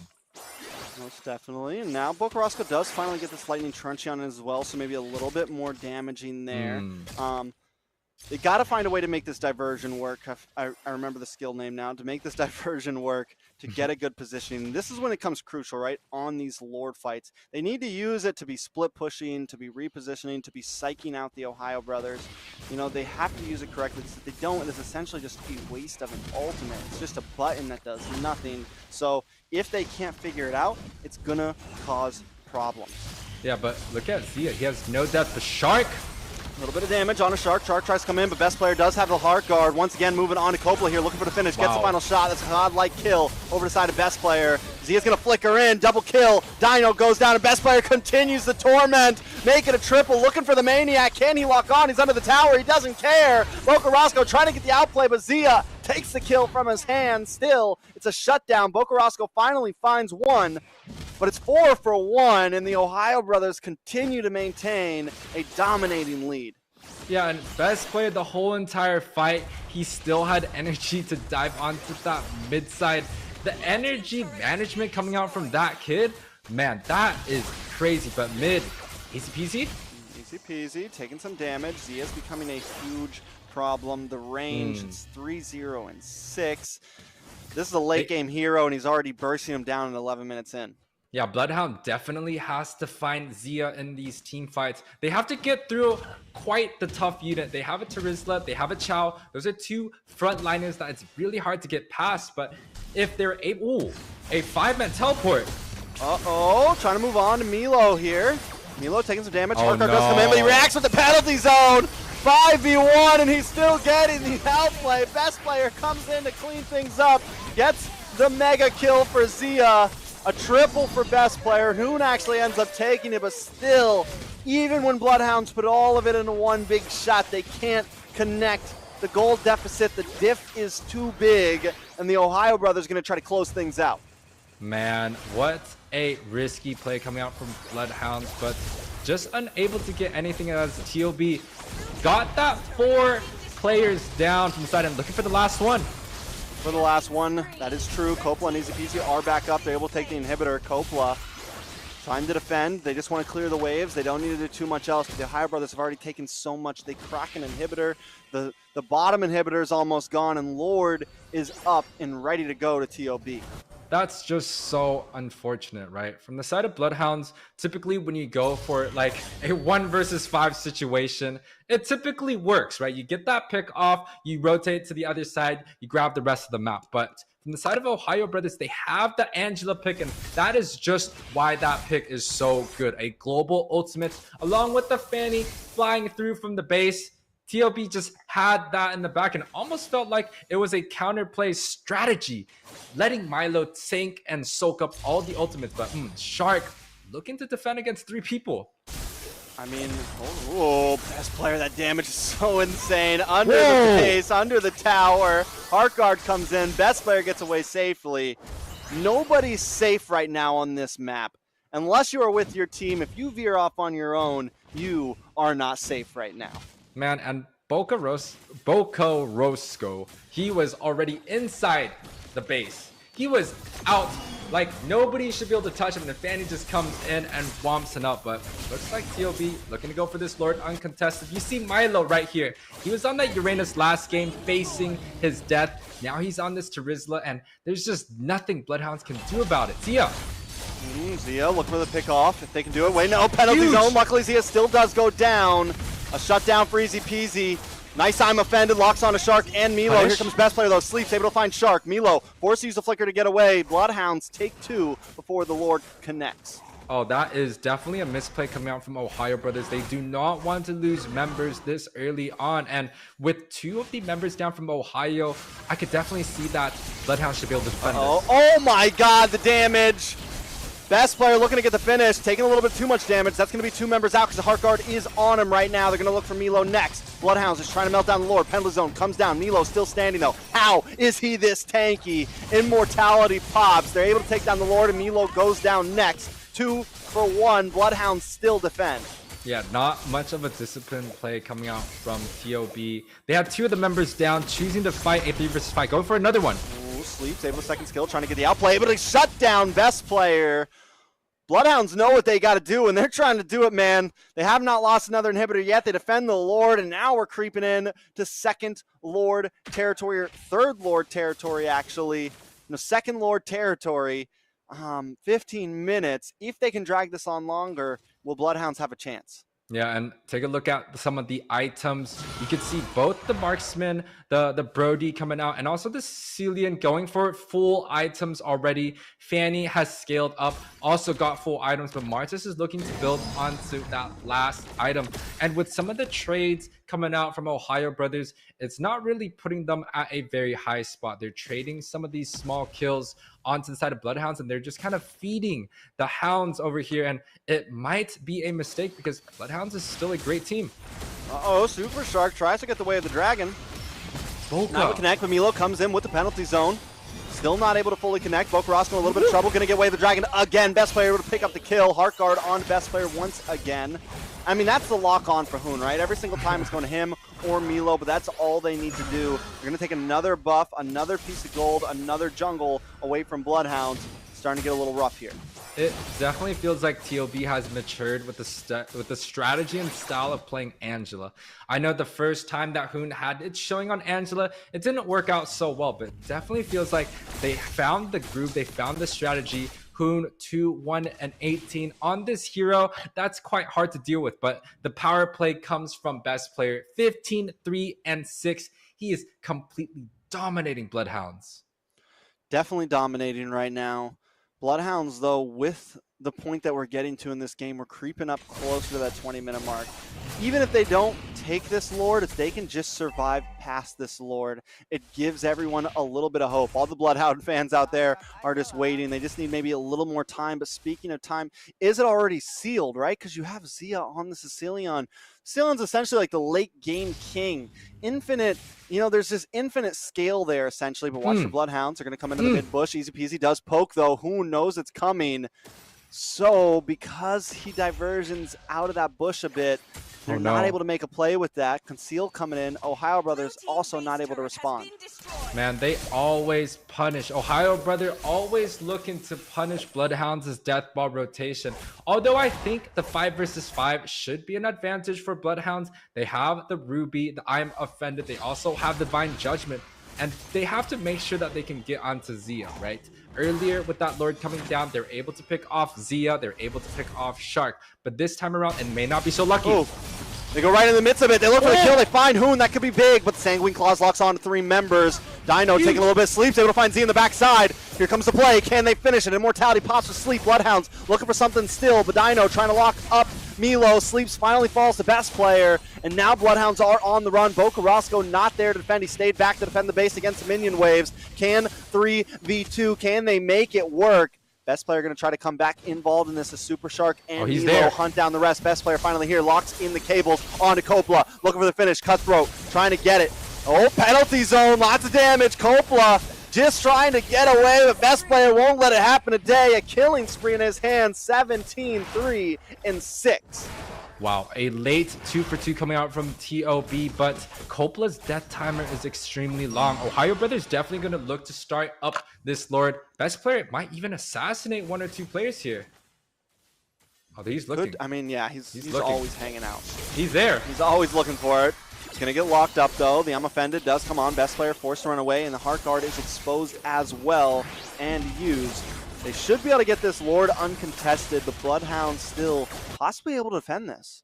Yeah, should be able to. Louis still does not have the ultimate available, so they can't do that sneaky cheese that they were going for earlier. But once again, I said they had to make sure that they were able to pick up Zia in these team fights, and Zia they did, right? Sleeps was able to get onto that Sicilian. It kind of tells me Bloodhound still has the ability to win team fights. They can pick off, they have the CC to stop the Fanny. They can win these fights, but on the side of OhioBrothers, you know, with a good Way of the Dragon, with a good Terizla ult, it might just be the end. And the Lord is coming down onto mid side. How's Bloodhounds going to defend this? I mean, I got 2 options. We stay in the base, we turtle up, we just try to shred down the Lord, or they go for some sort of Hail Mary play using the diversion to come around the backside again. You know, with those 2 options, it does look like they're going to stay in the base. Boca Roscoe waiting for this hold down the middle. Super Shark pops the flicker, gets the kick, does get stopped though in his track, sleeps, looking for something. Shark able to pop the immortality, still up, but the base is getting lower and lower. They're locked on, and Bloodhounds just can't defend. It's a 2-0 sweep, and the Ohio Brothers move on in the upper bracket. Ohio Brothers playing another clean game. They don't waste time. They see the base looking to end. They're not going for kills. They're going for discipline. They just go in and take out those tower bases. And Ohio Brothers playing another beautiful game, this time with the Fanny. And man, we've seen best player on this hero over and over. It just doesn't fail to impress us, Trex. Yeah, I mean, I think Bloodhounds felt like maybe they had some answers to it, but the way that their compositions run, the way their laning phase runs, the answers just weren't there. Best player was able to bob and weave through them, always find someone who was lacking in the backside, a little bit too far apart, and really securing the dub there. Take us through some of these items though, Yuwei. Yeah, a little bit of a longer game. 19:52 is going to be the game timer, 26-12, so quite the bloodthirsty type of game, but best player 17-3-6. We saw him on the Hayabusa being able to end on that last game, and once again they're putting him on this role to tower lock at the end because they didn't have any marksmen. But some of the supporting cast, we have Hoon on the Angela and also Milo on the very front line set. We didn't really get to see Shark do too much this game. He soaked up a lot of damage, but definitely Zia had a extremely clean game, Trex. You know, I don't think the Sicilian would work like all the time in the gold lane, but up against a Brody, I think it's a great counter because you have a nice range. Brody's already I mean, Brody has range. People say he has a lot of range, but it's really like just the first skill. He has to get close to actually basic attack you, and then he can back up, right? Like once he gets into that range, he clicks it, and then he can kind of kite back while popping the attack. But Zia, able to use a Sanguine Claws, which has a pretty nice range, and then you match that up with the Bat's Feast, you can deal with that kiting. So he just does a wonderful job in that matchup. Yeah, watch the Fanny here. He started the fight. He's still going for it. He still has energy, and he's still choosing to go in. And that just shows the management coming out from best player. That is a great Fanny, and definitely one of the most treasured Fanny players in North America. But rich guy coming out from him once again, and the carry, man, 2 statistics. He is just rounding things up with a 36% damage dealt on that Fanny. But Milo and Hoon also doing quite well in their respective roles. Milo on the sandbag, able to soak up as much damage as possible from Ohio Brothers, and also Hoon, man, the assist god, 18 assists here, Trex. Yeah, let's talk about Milo a little bit. The man has been a monster in both games, and I feel like an underappreciated monster. Look at the damage. As long as he wins up in his lane, he is just such a nuisance, man. He is constantly there, and though he's not like always getting kills, he had like this is game 1. Look at him again. Some of the later, but he has so many assists. He does such a wonderful job in game 2 and in game 1. Yeah, he's just out there in the front, making sure that he's soaking up ultimates after ultimates. Look at this.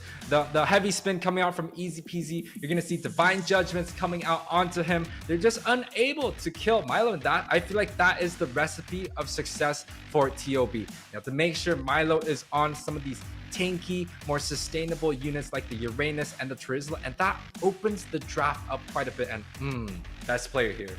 Final moment, very crucial. They're consistently breaking up Bloodhounds there and finding those moments consistently. Now that was going to be game 2, but we do have a show to keep, and let's toss it back over to our beautiful, wonderful host, Xena Lily. Hello, everyone. They came in with another backdoor win for the Ohio Brothers on Bloodhounds in Game 1, and they dominated Game 2 with massive control of the map and all the objectives. Congrats to the Ohio Brothers. Our MVP is the Punisher. Best player. What are your guys' thoughts? The Punisher. I like it. I mean, look at this guy. I love this picture of him. He just looks unfazed. He's like, yeah, I got MVP. I know. Let's take it in. Hayabusa, Fanny, playing amazing games. I mean, if you add this all up, it's a huge KDA. He went unkilled in game 1 and only 3 deaths in game 2, but you add that up with the 17 kills he got, the man is just a monster. And, you know, putting out these statistics to the side, he was the one that has been tower locking. He has the mobility to go across the map, macroly playing so perfectly. He got into that base, hit that last tower, especially on the Hayabusa, and he does it again on the Fanny. And it almost feels like TOB doesn't need the marksman. But Zena, anything else you want to say? They were just dominating the map. They did a wonderful job. I loved to see the odd picks of Cyclops and, you know, Valir. It was just fun to see. But be sure to stick around, guys, because you don't want to miss BTK versus Avalon going head-to-head to see who will take on the Ohio Brothers in the final match of the evening. See you guys in a bit.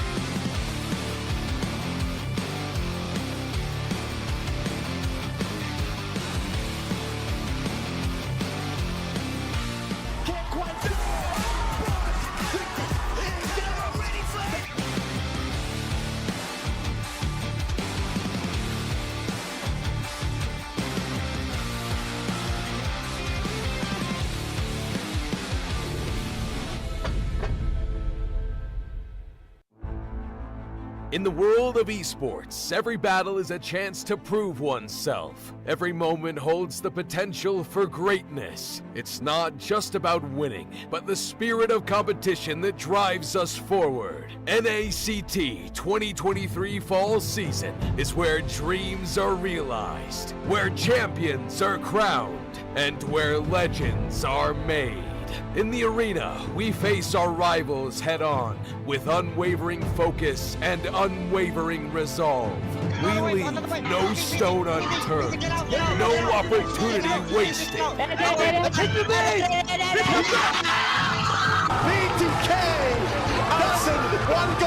Together, we create moments that will be etched in history.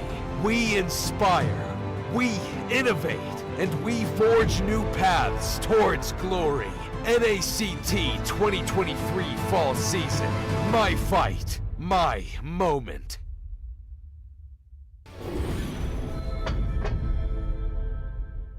Welcome to a journey through time as we delve into the transformative milestones of North American Challenger Tournament, NACT. Our story begins on April 11th, 2022, when the North America Community Tournament was officially renamed to North America Challenger Tournament. The official NA YouTube channel was also introduced, and Team A77 claimed the title of champion for the season. Fast forward to August 7th, 2022, and NACT evolved into an officially organized North American regional event. The tournament spanned 13 days of thrilling online broadcasts, with Team First Blood triumphantly seizing the championship. As we moved into the fall of 2022, the first ever offline grand final was held, taking the tournament to a whole new level. This landmark event took place in Las Vegas, USA, creating an unforgettable live experience for all the fans and competitors. The NACT trophy was unveiled, and the championship title went to the Valley. They also represented North America in the M4, finishing in an impressive 6th place. It was a remarkable moment, as it marked the start of a new era for NACT. By February 2023, the NACT spring season was underway. The offline finals took place on May 14th at the HyperX Arena in Las Vegas. Our livestream page was a sensation, reaching number 36 on YouTube's trending list. Gerald Solomon, the head of the North American Esports Association, was in attendance. BloodThirstyKings, who will represent the United States in the IESF. This has been a brief look at the significant milestones of NACT, charting its growth, evolution, and the challenges conquered along the way. Stay tuned as we continue to make esports history.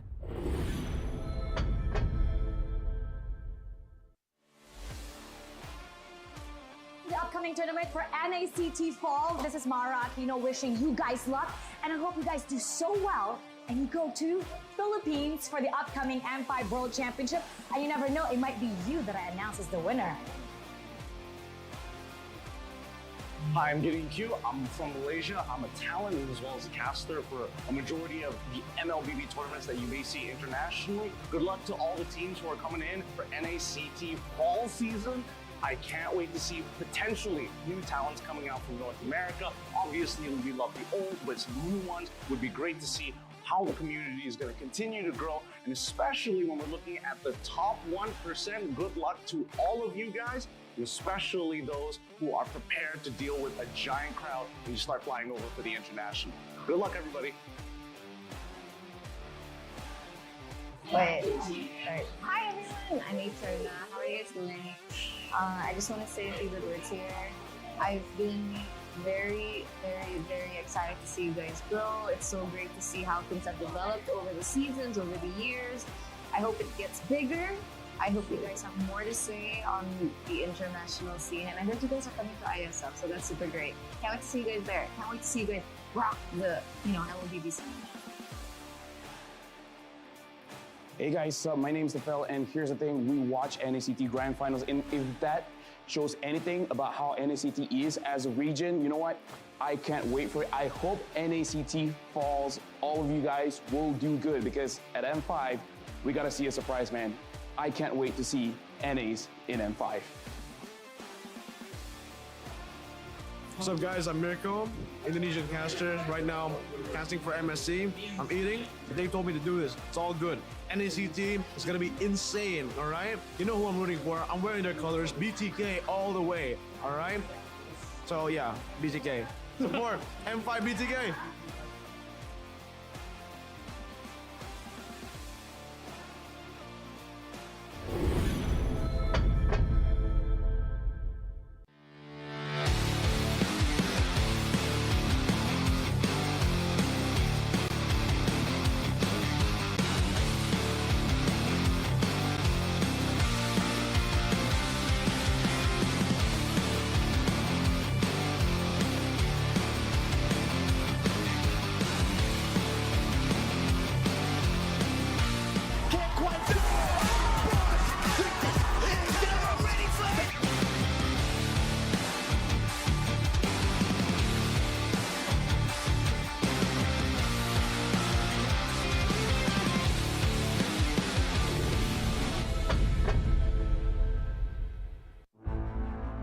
In the world of esports, every battle is a chance to prove oneself. Every moment holds the potential for greatness. It's not just about winning, but the spirit of competition that drives us forward. NACT 2023 Fall Season is where dreams are realized, where champions are crowned, and where legends are made.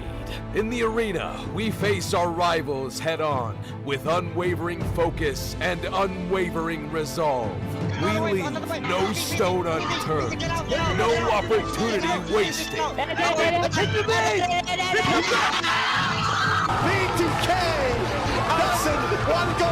Together, we create moments that will be etched in history.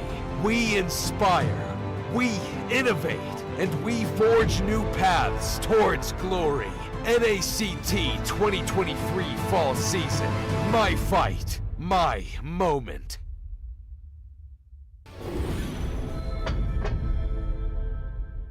Welcome to a journey through time as we delve into the transformative milestones of North American Challenger Tournament, NACT.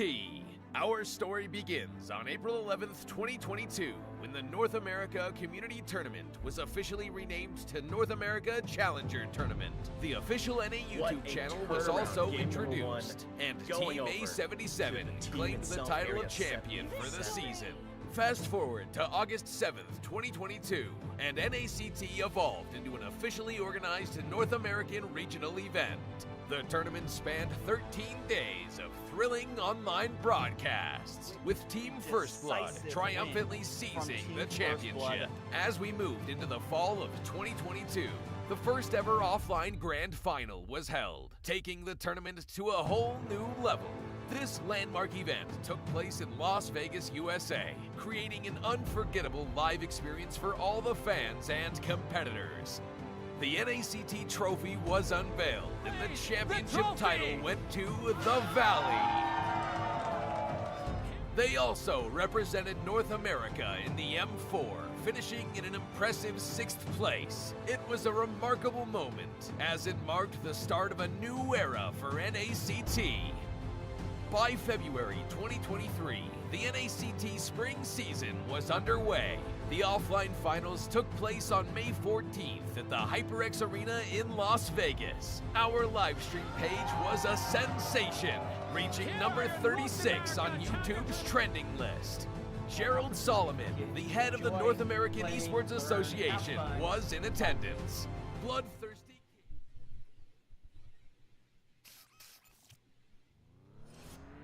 Welcome back, Mobile Legend fans. We are back to see BTK versus Avalon, but first, remember guys, our August Starlight is Yin's Eternal Guardian skin. You can get 10 returning Starlight skins as well as a killing notification. You can get all of this with a Starlight membership of 300 diamonds that can get you over 6,000 diamonds worth of rewards. So your first Starlight purchase will get you a bundle worth 1,700 diamonds, and you can get a weekly diamond pass that can get you things quicker if you unlock your rewards earlier. So keep an eye out on these for more Starlight exclusives, but I really want to quickly run through our bracket really fast for you all. We had the TheOhioBrothers versus Bloodhounds, letting the TheOhioBrothers going into the next round, but next we're gonna have BloodThirstyKings versus Avalon. We shall see who will be going up against the TheOhioBrothers. But who do you guys think is going to win? Let us know who you think will be taking it in the next match. As for what our hosts and casters think, most of us has voted BTK, but you know, we got Yuwei, the oddball, out. The oddball. I like it. Definitely the oddball here. Yeah. Yuwei 1-12. Trex on the other hand 10-3. I mean, I'm not doing as bad as it was last season, but I'm liking it. Yeah, and most definitely. Avalon, I know they did lose 0-2 last time, but they made a few changes, Trex, right? Like, they definitely have some more staffs aboard, and they've definitely done their homework. I believe they also scrimmed quite a bit, so this should be quite the match, Trex. Definitely quite the match. Excited to see how it goes. Xena, any last changes? Or are we sticking with BTK?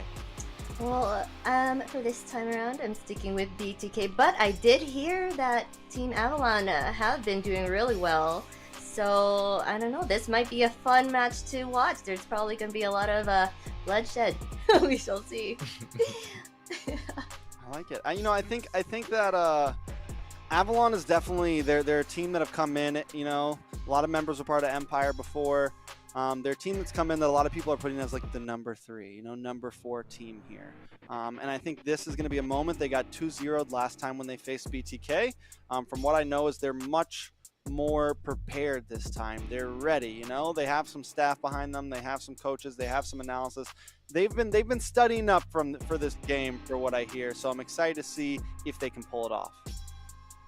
Yes, we are very excited to see if they can pull it off. Now we're going into BTK versus Avalon. I'm ready, or are you ready? Let's get ready to rumble, guys. Let's take it to the draft.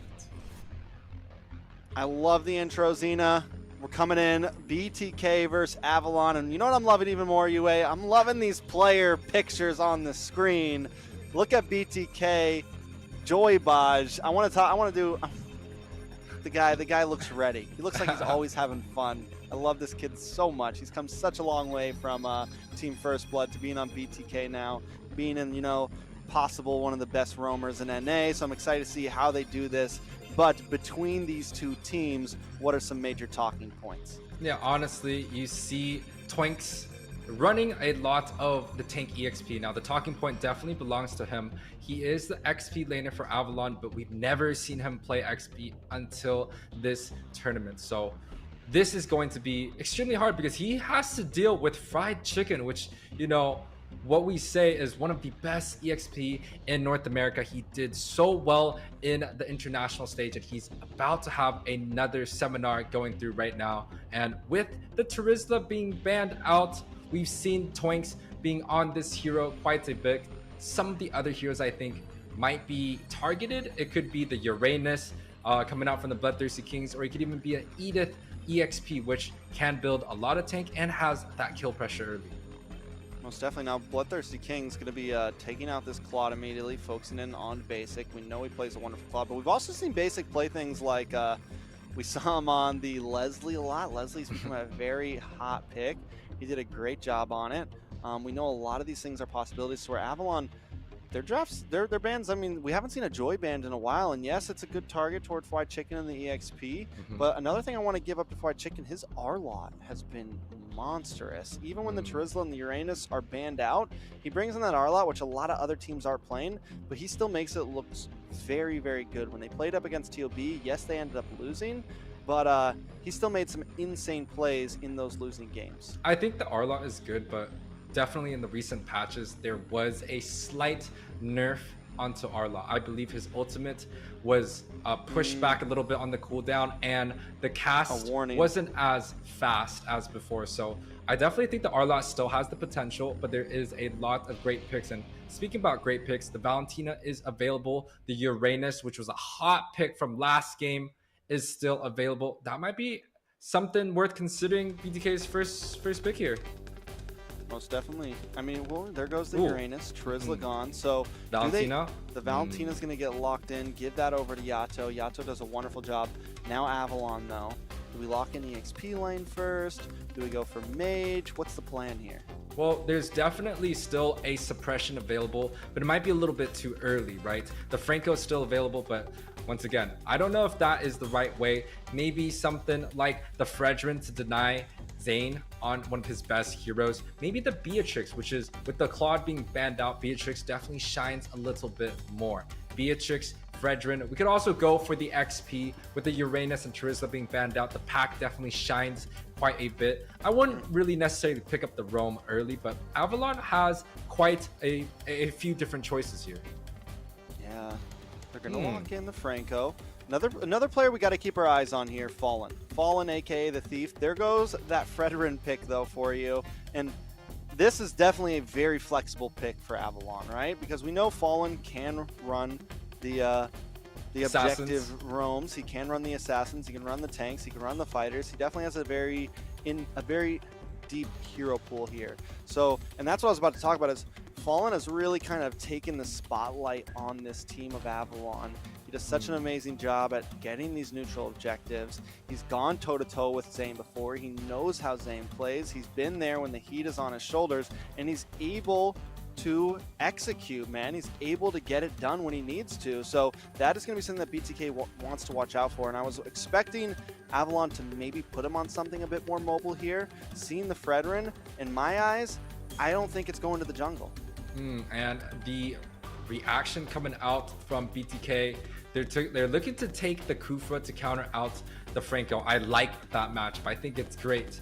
But what is not so great is the Fredrin, right? Fredrin has a lot of CC that can kind of push away the Kufra, making sure that he can't have a nice Tyrant Revenge. But BTK opted to go for their XP early. They choose to go for this Yuzong, and Yuzong has been buffed recently. We're going to see a very long range, I believe is the second skill, where you kind of tag the opponent and get an extra stack through. Yuzong's been quite big in this buff, and I'm glad to be able to see it coming through here. And he also, his passive works differently now. He builds stacks instead of having the Shaw residue bar or whatever. He builds stacks on the enemy. So definitely a little bit changed, wondering exactly how it plays out. But I do like, I mean, they pick up the Leslie, which I think that, I don't know, man. I feel like there's a lot of targets onto this Leslie already. You already have the Kufra. You have this Yuzong. So what's going to be really important is how does Avalon's EXP do against Fried Chicken here? Because if Fried Chicken can scale up, which we know how well he did on old Yuzong, I don't know how he's going to do on new Yuzong, but we know the possibilities are there from him. If they don't slow Fried Chicken down, it could be a huge problem for the Leslie. Talk about the Leslie. Little shout outs to the analyst behind Avalon in Quirky.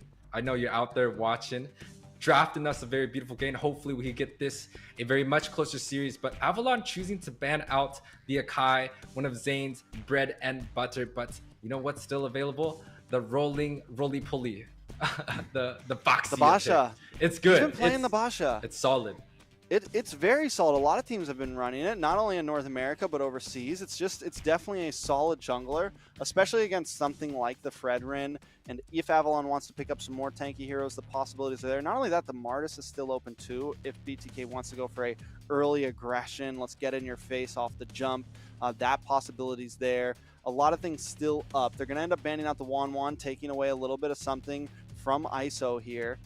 Still the Beatrix open, still the Brody open, still Harith, still a lot of options. It feels like it's so hard to try to ban into the gold lane nowadays. Yeah, there's a lot of different options, and there's still good heroes. You could even go for the Clint or the Brody, which has done well in the past. And we also saw Sicilian, but Valier ban, I'm not sure about that.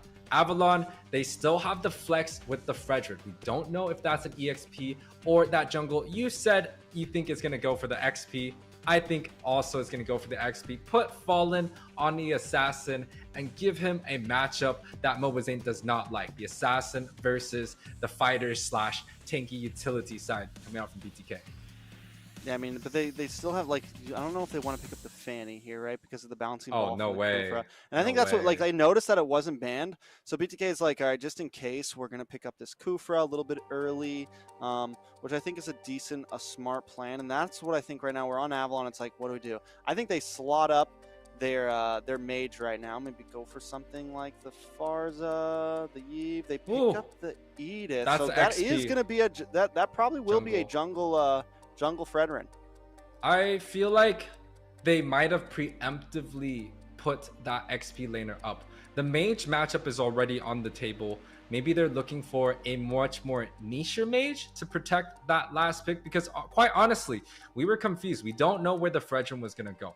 We didn't know if it was going to the jungle or the XP, but with this Edith being brought out early, it definitely puts the Fredrin into the jungle. But from the side of BTK, they're choosing to go for this Arytho, and it's been buffed. We love this showing. The Hasclaw does so well, and the roly-poly comes out. There's your roly-poly. There's your Basha.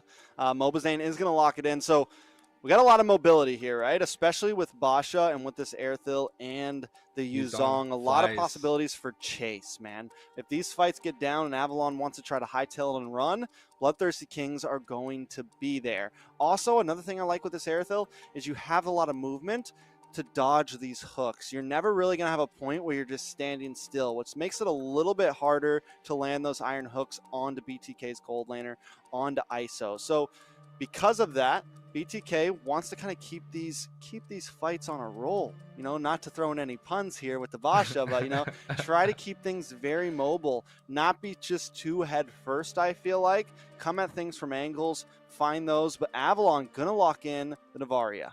Okay, this is not a bad pick. Typically, I would not really like the Navaria pick because it takes a lot of time to scale, but I don't think Avalon actually has any other options. If they were to go for the Gourd, the Yuzong comes in, right? If they were to go to the Farsa, it's the same story being told.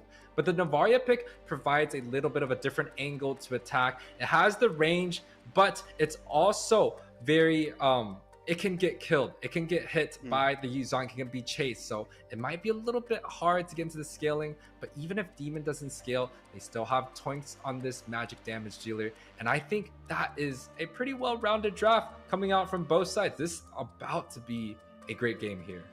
Yeah, it's definitely going to be very, very interesting. I think this could be the one that takes us to all three. But first, we have to start on game one. This is BTK up against Avalon. Last time BTK took it as a 2-0 sweep.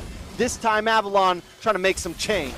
Now, jungle versus jungle. You see utility versus utility. Fallen has done well in the past on the Fredrin, but this is definitely going to be one of the hardest matchups. He's going against the Fredrin man of North America. Mobazane has done so well on these tank jungles. I have to give that advantage towards him early on. I mean, yeah, I think he has the mobility, he has the speed, so there's definitely a little bit of an advantage there. But overall, just looking at both comps, both have win conditions, Look at both the tank have emblems. abilities. And yeah, a whole lot of tank emblems on the side of Avalon. Yeah, that is quite a bit. And wow, Basic on this Leslie opting to go for a common emblem. Now, that's quite interesting because a lot of people like to go for the assassin, but it seems like the common emblem with a little bit of regen and higher base damage might be better than opting to go for a penetration heavy like the assassin. Now, a little bit of a rotation coming out. Fallen chooses to go for an aggressive jungle clear on the enemy's green camp versus Mobazane. Ooh, he might get denied here because there's nothing else on the top side. I mean, Demon's gonna have a lot of range here with that Astral Meteor, right? Ooh. And I think it was a good choice to pick up DeFranco here in a sense and have these long range because we're worried about Fried Chicken getting the backside with the Black Dragon. But the good thing about DeFranco is he's not a diver, right? He wants to stay with the team and bring you to them. So as long as he can, oh, wait a second, a little bit of damage onto Toinks there. Toinks forces use a flicker, still goes down. Fried Chicken picking up first blood. It's going to be a bad start for Avalon, but not over yet. That's kind of the matchup that we're looking for, but mid side. Zane, Arvel also in a little bit of trouble. The bouncing ball going to slow him down. Mobazane able to get a little bit of damage. Arvel forced to use the flicker to get away. Man, the opening coming out from BTK, getting a kill onto the top side and forcing the roamer back with a flicker onto the mid. It does seem like they should be able to get this uncontested. Yeah, Joybaj going to try to come in. The Astral Echo comes out, they're able to get vision, but they already knew where they were. Fallen in trouble, taken out. Fried Chicken getting another kill. And this is something I was worried about. You let Fried Chicken scale on this Yuzong, it's going to become a problem. Yeah, Masterpiece already coming out from BTK, dominating the first 2 minutes. And then, wow, Fried Chicken 2-0-0. We're talking about earlier what is going to be the target from the side of Avalon. It's going to be that XP, and you can already see Fried Chicken's experience, his global presence, you know, going into that M3. That's no problem. He's going to take this dub and able to get a small lead relatively early on. Yeah, I mean, not a huge lead, nothing too major. Take a look at the gold lanes, though, because that's where things are crucial. We're still at a dead even, but BTK hasn't really been honing down there, and neither has Avalon. But let's keep an eye on Arvel because he's looking for that possible pick. With the gold, nothing too major. Both marksmen have opted to drop boots and not going for them, which honestly has been super common for a lot of MMs nowadays, especially in this laning phase. They want to stay down there. They want to get as much gold as possible, and rotating around the map just isn't that crucial in the beginning. Yeah, but the gold difference is onto that XP. Fried Chicken, about 800 gold lead, and the jungler Mobazane able to have 400, but bot. There goes a nice hook. Joybaj, though, responds to Tyrant's raids. Basic, trying to reposition as well, but still no kill. Interesting, right? Interesting use of ults. Joybaj able to expend that Tyrant's Revenge, but unable to get anything out of it. It kind of makes this 4-man rotation onto this bot side a little bit useless. They don't have the Tyrant's Revenge. They already checked and used their ultimate. So kind of a stalemate coming in from both sides, but Basic looking to check the bushes with the ultimate. Yeah, now Avalon, though, looking for Fried Chicken. They decide not to go for it, but I think, like, this is... I like the way both teams are rotating. One of the problems we saw in the previous series is it felt like one team was trying to keep up with the tempo of another, to where this time it feels like Avalon is playing their own tempo and BTK is also playing their own tempo. No one's reacting exactly to the other team. Both teams trying to make plays of their own. Yeah, but the Bosch is looking so good right on. Fried Chicken has that petrify, so that's definitely something we're going to be looking out for. Maybe a steal? Nope, it seems like a clean turtle. The bot. Ooh, nice hook, nice suppress. That should be it for Joybaj. He's going to get taken out. Basic gets that kill. So a good kill to the gold laner on the side of Avalon. Yeah, and interestingly enough, both teams sending their roamer onto the opposite side of the turtle on that second objective. And yeah, that was... I'm sorry, that close. minion saved his life. But you know, the turtle has been buffed in the last patch. I believe it's a 12% extra experience onto the turtle. And that, you know, it definitely helps having the turtle becoming a little bit more meta. And, you know, both teams looking... Ooh, the cabbage fight. Yeah, Fallen taking a little bit too much damage there. The heavy crossbow comes down, and Fallen taking a lot of damage. Mobazane picking up the kill. Avalon forced to scatter because Fried Chicken spaces out Demon, takes, you know, just keeps Noveria at bay. Yeah, and I mean, he's 2-0-2. He's definitely out-rotating Toinks on the XP side. And BTK looking to siege onto this boss side. We've seen this before happening on the other game with TOB. And now BTK having the advantage early, having the pressure, and even a small invade coming through. Yeah, I mean, it's starting to, you know, we went from a small gold lead, and now we're looking at close to 3,000 gold lead for BTK. We're only 6 minutes in. Turtle going to be up in about 40 seconds. This will be the last turtle before the next Lord. Avalon needs to maybe find some answers here. Yeah, but look at the siege. Ooh, mid. Oh, there's an answer. Can they get the kill? Yes, Fried Chicken, and that is the kill they needed. They got to slow him down. Oh, that's definitely huge. Putting Fried Chicken at a 1 kill, 1 death disadvantage, and they're able to trade the tower. So that is going to be huge coming out from BTK, setting up onto this turtle. Yeah, luckily Avalon finds something to trade, but still, BTK now with both offlane towers taken out, they're going to be able to start making that a ball of death, as you like to say. They're going to be able to start rotating together as a unit, towards Avalon still kind of needs to stay spaced out and control some lanes. Arvel able to get a hook on the Joybaj though. Basic gets 1 shot onto him. Mobazane working away on this turtle. Avalon not going to contest it. Yeah, that is just a 5-man rotation coming out from BTK, looking to push advantage on the mid side. ISO grabbing up Novaria. How is Novaria getting caught so close to Naruto? Oh, wait a second, but they do get the catch. ISO able to take the tower. Fried Chicken a little bit of trouble. Possible Black Dragon, but wait, everyone's getting melted down. Yato picking up a kill. It's 4 taken away from Avalon, all for the price of none. Baj with the 3-man set. He kind of misses.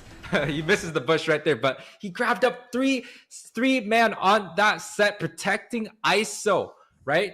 The Iron Hook hit the Rithel, but they were able to kind of push out and defensively win that fight. BTK showing a strong standing 7 minutes in, and the scoreboard is 7-2. And now taking a look at some of these items, we are seeing Basic. He's not too far behind Airthil. Luckily, it's 800 gold. It is still a lot, but there's still some hope there. Taking a look at the mages, also Novaria and Yato, not a huge gap. The real gap is Mobazane and Fallen. We're talking a 1,600 gold lead for Mobazane there. He's got the helmet in. He's got both helmets. This guy's got 2 hats on because he's multi-talented. He's definitely becoming an issue. A head to fit many hats. You could also see a 1.3k gold lead on the side of XP, so it's definitely the 2 talking points of BTK, the 2 of the strongest, most experienced members, making sure that they have the presence in this game. Zane looking to grab up another buff, and that's 4-man on the upper side, looking to siege. Yeah, I mean, they're definitely hunting for the late game. That's all Avalon can do right now, especially with a pick like the Novaria, a pick like the Leslie. If they can get there, they could definitely get something in the bag. I feel like they have a lot of possibilities. Mobazane doesn't care. He's going to move in onto Arbel. He's going to get suppressed, though. Here comes Fried Chicken with the Black Dragon. Mobazane so tanky, though. It does nothing. Fried Chicken able to get petrified. Basic knocked up, taken out. ISO picking up the kill. Joybaj now coming in, gets a flicker, gets the knockup, gets the stun, and Arbel is gone. ISO, no remorse. Yato along with him into the backside. BloodThirstyKings lose nothing and take another 2. Man, Baj is definitely hosting a seminar for Arvel right now. Every single time they get an Iron Hook, it seems like Baj just knows that he's going in for the cancel. He had a flicker play right there, completely safe. BTK. Wow. Zane also playing a great game. He went in early, took the ultimate coming out from Franco, made sure that Avalon was there, distracted. The Black Dragon form comes out with Fried Chicken, able to pick up Basic in that team fight. Definitely very clutch. So let's take a look at it. All the top lane towers gone. They have 1 tower left in the mid and 1 tower left in the bottom. Like you said, 7.3k gold lead for BTK. It's only 10 minutes in. What does Avalon do to turn this around, Yuwei? They got to make sure that Arvel can get the pickoffs, right? But most of the time, it almost feels like it's just Mobazane or Fried Chicken in the front. And when they do get the pickoff, it seems like Joybaj is there. Look at this. Another set. Joybaj able to get the Tyrant's Rage. ISO's here to help out. Drops that heavy crossbow. BTK, I mean, they're just taking over. They're dominating right now. They're taking bluffs. They're taking towers. Lord's still coming, about to be knocking on the base. Avalon forced to defend here. Man, looking clean for the side of the Kings.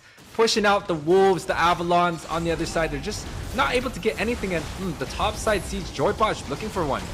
Yeah, Fried Chicken to the backside. Joybaj able to get the knock-up. Down goes Toinks. Fallen might just be next. Takes a little bit of damage. Basic trying to poke from the backside along with Demon. Drop the Meteor. Clear the Lord and try to get him out of your base. They are able to defend there, but BTK just wanted the inhibitor. They just need to crack something because that's their way in. You know, it's quite beautiful watching BTK play this game. They are playing so objective focused. They're so disciplined. They're involved as a team in a 10K goal lead, but JoyBosh. Comes JoyBosh, is going to get hooked, stopped to do any too much damage. But here comes Yato into the backside, push and falling back. They're going to crack another inhibitor here. And BTK moves away. And man, every single time we see Bosch, it just feels like he finds that perfect opportunity to get that set.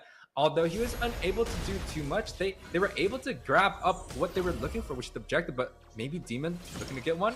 Oh, Fried Chicken knows it's coming, man. Yeah, and they're on point right now. Definitely. And take a look at some of the items. Zane has 4 armor items. He's looking to grab up his 5th, and the gold lead is just immense. 10K at 11 minutes in. It almost doesn't even feel like a semifinals match, but it seems like BTK, they're ramping it up. They're just putting the foot on the pedal. They're making sure that they can get, and a bot side strategy coming out from Avalon, but it seems like they choose to back out. I mean, BTK doesn't have to force it right now, right? They just kind of hang out, they get a pick, they take a tower here and there, they wait for the Lord. No way. They don't really have to force it. They have a huge lead, and this is, like you said, this is what you want to see from a team. Even when they're 10K gold ahead, they still play it patient. They eat up your jungle a little bit. They stop you from scaling too much. They freeze the lanes, and we wait for this Lord because we know we can win out in the fight. Yeah, it's beautiful, and it seems like JoyBosh is in a good position, but Avalon sends the tankiest member, Twinks, onto it. Does not... Nice dodge. Yeah, does not get punished, but it seems like the Lord is going to be uncontested now. With the Lord marching down onto... I believe it's going to be coming down the mid side. It seems like BTK has to kind of find a trade, and Avalon looking for bot. Yeah, Arvel forced to use a flicker basic in a little bit of trouble as well. Even after Yato and them finish out this fight here, they're going to be able to move on and try to catch basic. But wait in the mid side, Mobazane there. Oh, nice snipe from Demon. Able to take out Yato, but Basic in trouble. He tries to get the sidestep, but he just can't get away. Pops second skill, bounces him back. Can he escape this ISO there with the heavy crossbow? Finds it. We're going to move on to Fallen now. Pick, bang, bang. Fallen falls down. The Petrify does land on to Edith, and Toinks falls next.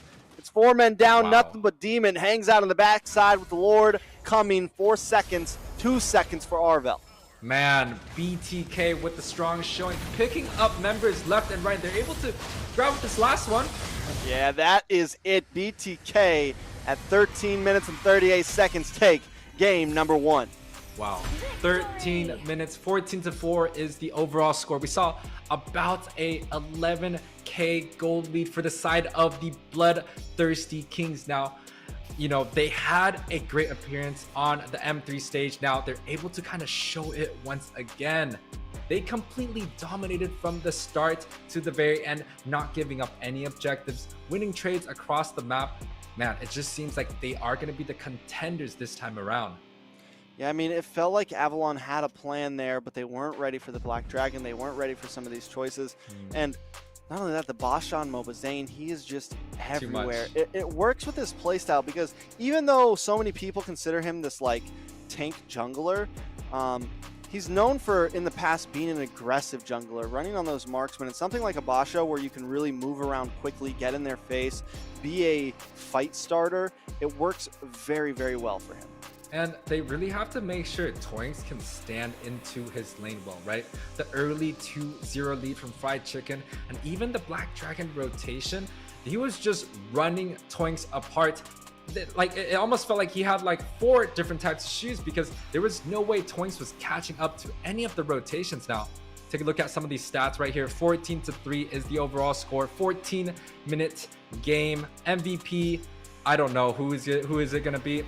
ISO, Mobazane, JoyBosh, Chicken. Everyone did their job. Look at the KDAs. Honestly, everyone had high assists. Everyone participated. The death ball, the death squad coming out from BTK. It was just too much to handle for the side of Avalon. Definitely a lot to handle. It becomes an issue. Take a look at ISO though, with that crit and that Berserker's Fury. I mean, just able to really hand out the damage. And because he never takes any big deaths in the early game, once we get to the 7-8 minute mark, this is when he really starts to pop off. You see him use the heavy crossbow, and the damage is just unloading. The fact that he can kite around, dodge these engages from Toinks, get away from that hook, and this was that big play from Baj, and Baj did these back to back to back. Yeah, he definitely had the flicker plays, the Tyrant's Revenge. Baz definitely has a strong showing right now, especially against that Franco. I have to give the matchup to the Kufra, right? You could set from afar. Franco's looking for a hook into, his Bloody Hunt, but the Kufra can just counter set beyond that. Now, ISO, highest gold per minute. Last game we saw the junglers. This time around, it seems like it is going to be on the marksman. And Sandbag, Fallen took immense amount of damage, but we cannot forget about Baj. Baj, definitely in my heart, the MVP. Got those sets, grabbing up 9 assists, definitely took the game onto another turn.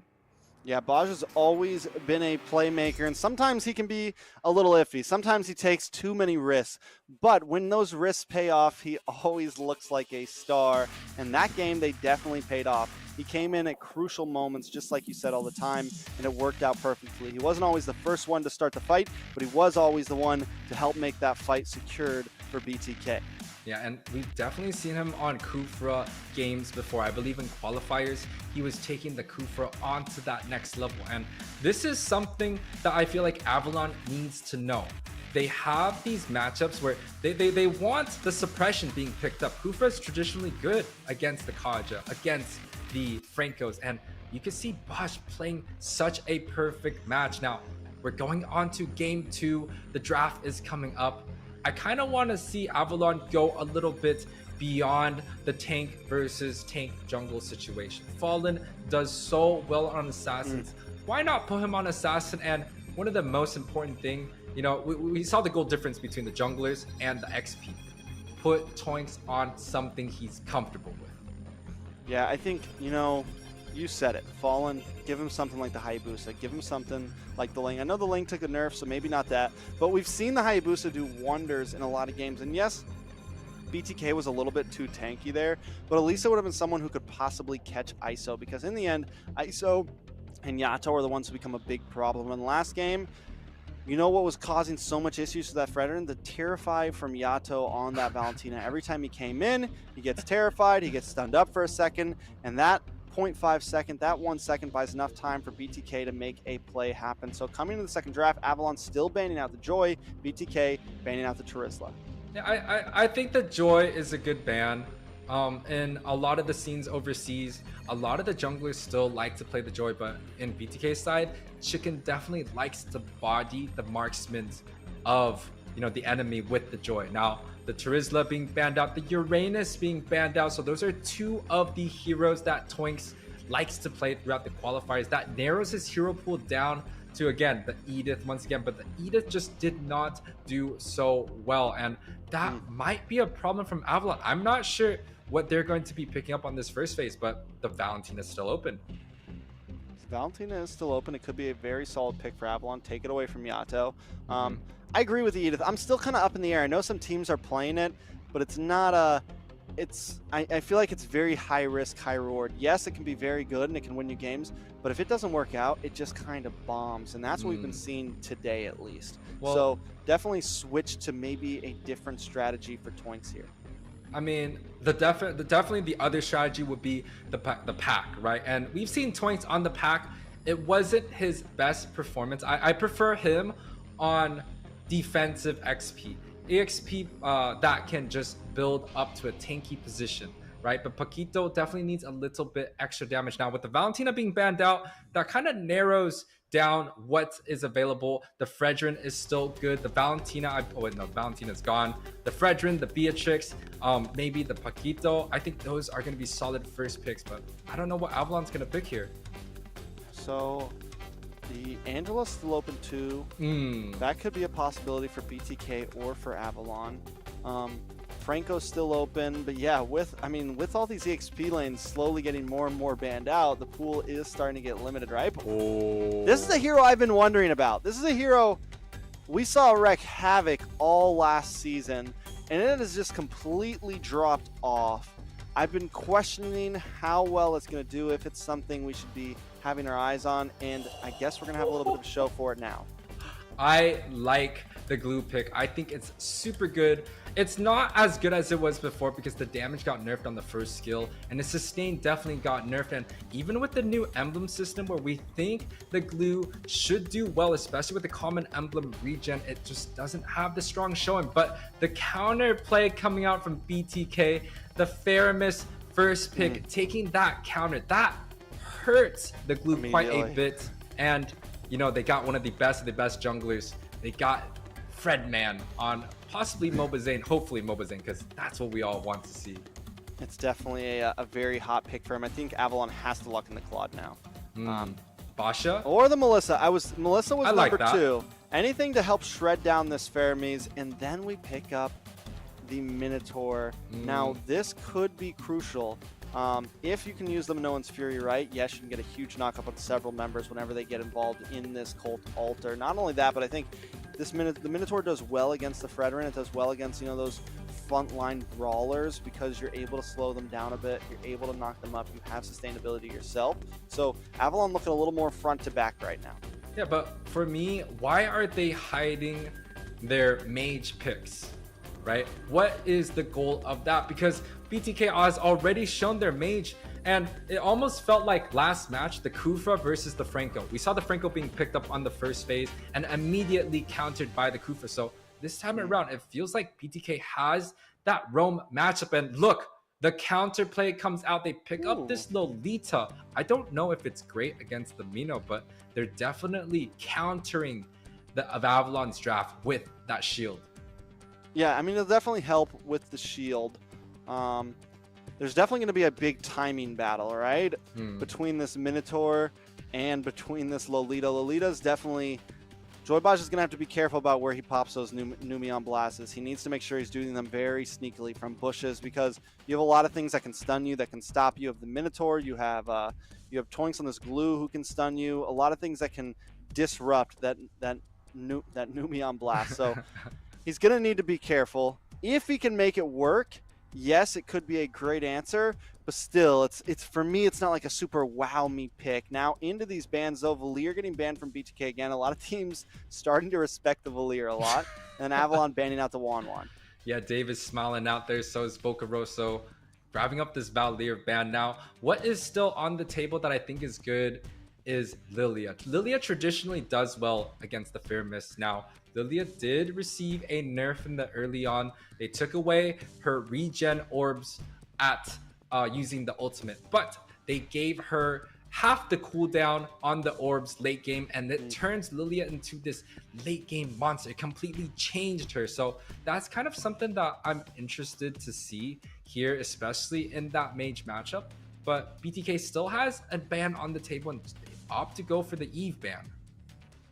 I think it's a solid ban. Farza's still open, though. Like you said, Lilia could be a possible pickup. I like Farza. It could work, but yeah, I think Farza's a little bit more solid right now. But we still need to see what they pick up for their EXP lane on BTK, you know, because White Chicken could pick up the Yuzong again, which would be very hard for Farza. And I think this is honestly why Avalon's maybe pushing back their mage pick, right? Because the way that BTK's drafting, it's like hard to know. It's like, man, what is Chicken going to play? Grok. Like, what is Chicken going to come in? Grok could be very solid for like either Grok. team, really.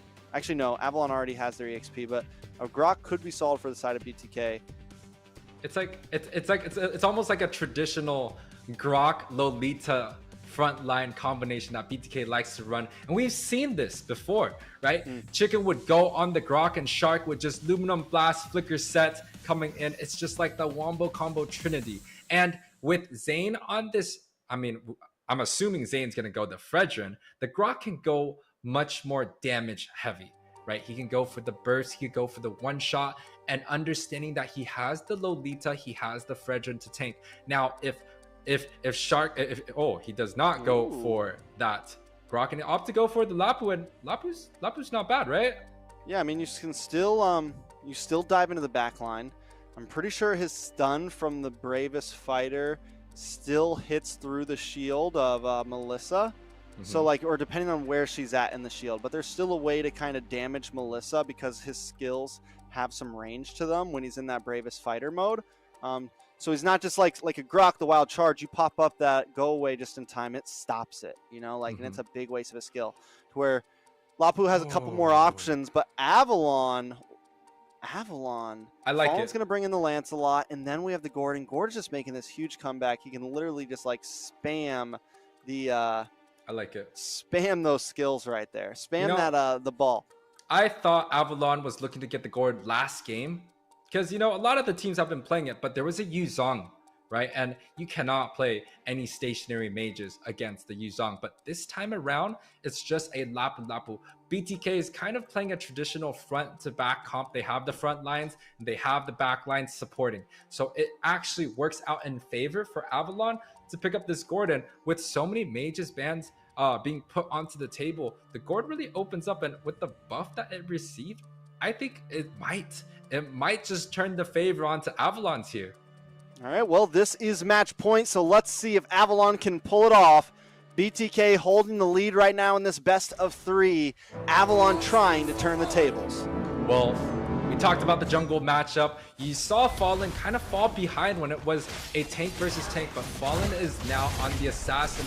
And this is the matchup that we like to see. Fallen, assassin. Mobazane on the Fred, on the tanky, on the utility side. And that should be quite the even matchup. Both junglers opted to go from to start onto that gold side, rotating towards the bot side. Maybe an early fight onto the EXP, but the cabbage, wow, it doesn't seem like any teams are looking to fight for the cabbage anymore. So let's talk about drafts here a little bit. Sure. I do feel like with the Melissa, there's some nice late game possibilities on the side of Avalon. The problem is can they make it to that late game? ISO on the Beatrix, another decent late game hero, but still slightly different.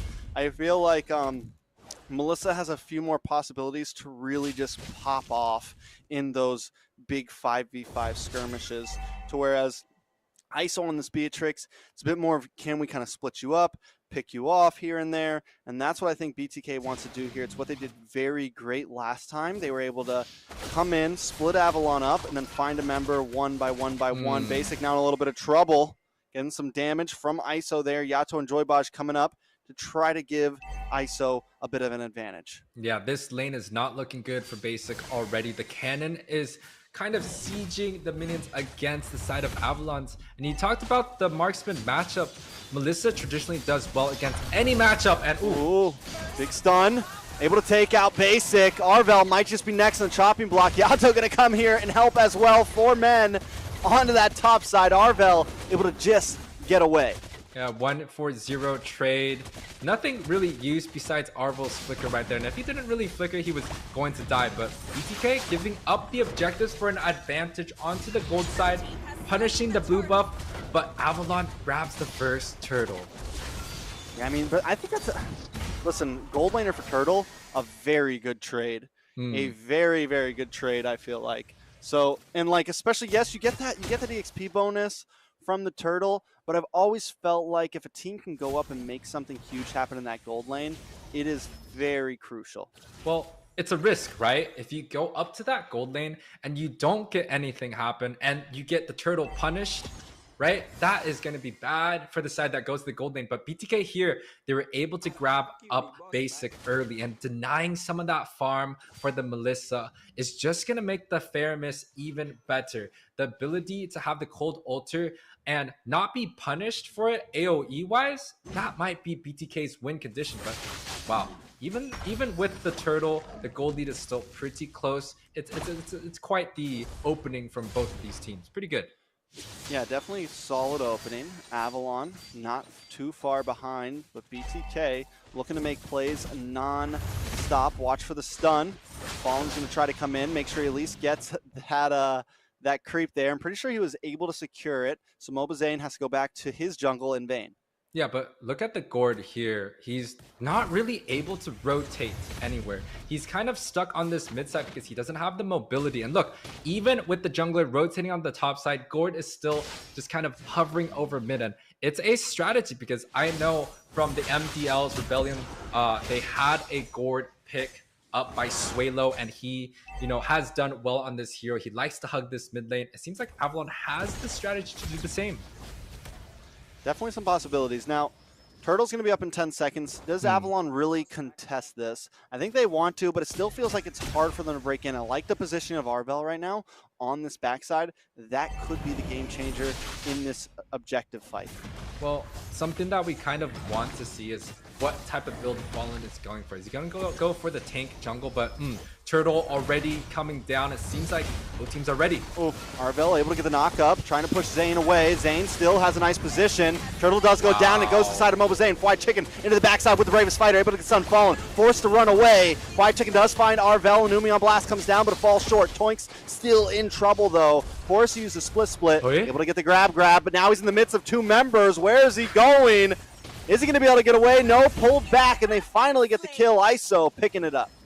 Man, we really be rooting for Avalon, but you can kind of see the XP. It just doesn't feel like Toinks has the impact that he does when he plays XP against the bottom 4 teams. When you're going against Fried Chicken, when you're going up against, TOV's XP laner, it just, you need to be able to know what you're doing, and it just doesn't seem like Toinks has a strong showing, but bot. Oh, White Chicken. He came into this a little bit rusty, I'm not going to lie. He sat out last NACT, and we've all been wondering how he's going to be playing. And this man has got some oil in his joints right now. He is all over the place, and he's playing some heroes that we haven't seen in a little bit. Yes, the Lapu Lapu is good, but it's not something all the XP laners are playing. The Yuzong as well hasn't been a super hot pick, but he's showing that he's still got it even on these more OG heroes. Yeah, and talk about OG. Can we look at some of the items on the board? It is 5 minutes in, so the first items are definitely going to be completed. Lancelot going for a War Axe build. Now, it doesn't really tell us anything. He could still opt to go for a defensive route like the Thunder Belt, or he could go for more attack like the Endless Battle or the Hunter Strike. So, in order for us to know what Lancelot's building, we kind of have to see at the end. But Zane and Fallen going for a small fight. A little bit of a fight, nothing major. Arvel, but Basic continues to kind of get pushed back there. Taking that death, you can tell he's a little bit worried. Does try to make the engage on Joy Bosch. Watch for ISO. He's got the snipe shot out. Yato pops Cult Altar, trying to move on to Arbel now. The stun locks in. The snipe shot connects on a Demon at the backside. Numion Blast. Arbel still sitting with a lot of health. Finally taking some Mystic Gush comes out. Mobazane getting low, and they find the kill. Demon able to put it into his pocket, and now they have an advantage over this neutral objective. Joy Bosch and Yato still trying to stay close. Arvel able to get the knockup on Yato as Fallen secures the turtle. But wait, the Phantom Execution. Yato falls. And now Avalon looking for the fight. Fallen punctures through under the tower. Able to pop the roses. Doing a little bit more damage as Joybaj and Fried Chicken are forced to back off and defend. But Demon and Toinks don't want to stop this yet. They're still going. And Joybaj goes down for the price of Toinks. Avalon finally making a comeback here. Yeah, that's quite huge for the side of Avalon, able to pick out Zane early on, and it was all due to the damage coming out from Demon, right? And, when we talk about the Gourd pick, it takes some time to scale. It has the ability to do true damage, maybe even based off of HP, but Demon showing why the Gourd is good, and Avalon kind of coming back into the game. The Suicide Stampede, that's what we're going to call that one. Yato pulls him back in just to get murdered. Magic Gush comes out, Demon able to do some nice damage. Avalon making a comeback here, tying up the gold. Very strong mid-game presence coming out from Avalon, pushing BTK kind of out of their comfort. They kind of had this lead early on where they were winning team fights, the rotations were clean, they were getting towers left and right, getting the advantages, but Chicken. A lot of damage on a Demon. Fried Chicken under the tower. Gonna take that tower. Goes down though. So 1 for 1, and if you get a kill on Fried Chicken, I feel like it's always a good trade. Yeah, it's a flicker for flicker, XP for the mage. Technically, the mage is supposed to scale into that late game, so advantage for BTK, but Fallen looking to go for a little bit of a poke. You can look at his HP bar. I believe that's a tank Lancelot coming out. And that's what you want to see, right? I mean, this is what we wanted. We wanted Fallen to be on something that he can move, that he can groove, that he can do his thing and dance, Hit some DDR on the step pedals. Tango, all the above. Check the boxes because Fallen the Thief is back 2-0-1 at 8 minutes. Avalon trying to get a dub. And that's exactly what we want. We want the 50-50 Retchies. It just kind of shows that Avalon, they can have these drafts in a different dimension. It kind of failed the first game, but it looks like they're looking to push ahead on the second game. BTK slightly on the back foot. They have a gold advantage, but the momentum seems to be favoring Avalon here. Definitely is starting to favor Avalon for sure. Even though they're a little behind on gold, they still have some map pressure. When we get into this moment, 9 minutes, the gourd is starting to hit a spike. Those projectiles are coming quicker and quicker and quicker, and that's got to be annoying. Out of nowhere, another ball. I mean, listen, he's popping them literally every like 5 seconds here. That is a pain. That is a pain, and it keeps that distance. And it's not a traditional hero that we see, so we don't really know how it scales into. We can't really predict the damage, but look at Chicken again. He's hunting, man. He's a demon slayer right now. He's got his sword, he's got his bow. He might go down to this demon. Demon looking for it. The stun comes out wide. Chicken taking a little bit of damage, still able to get away. He's using the breathing techniques to make this one work. Man, he's a demon slayer, but Toink's looking to go in, but once again, flickers out. It kind of feels like he's not making the best decisions, but on a character like Blue, it's extremely forgiving, but BTK's position set so deep on bot side.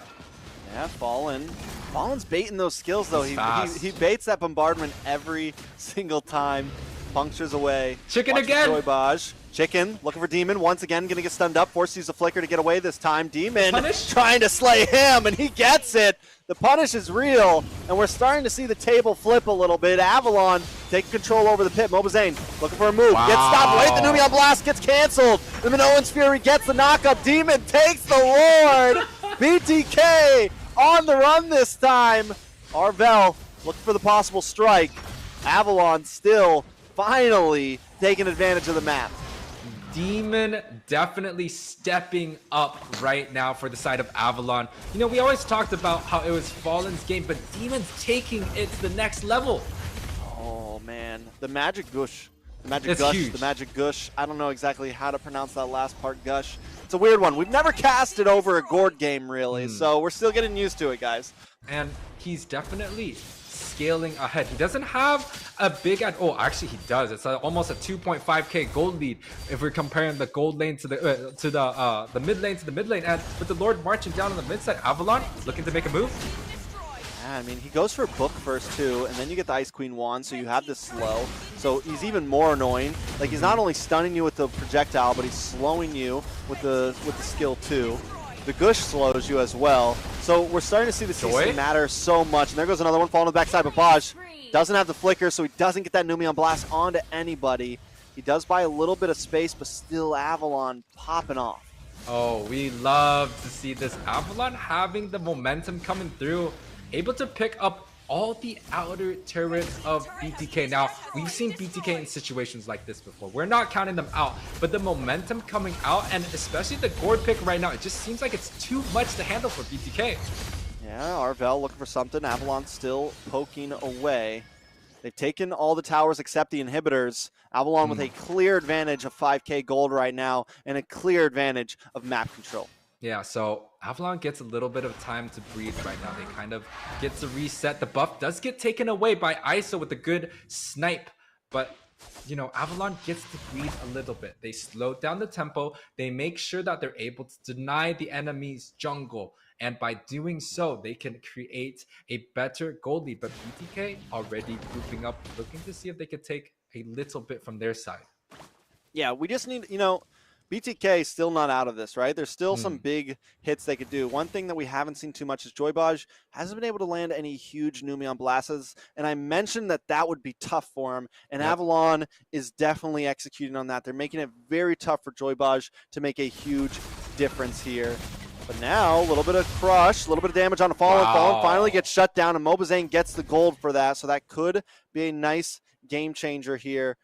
He will be up right after Lord comes up. Is BTK going to try to make the move?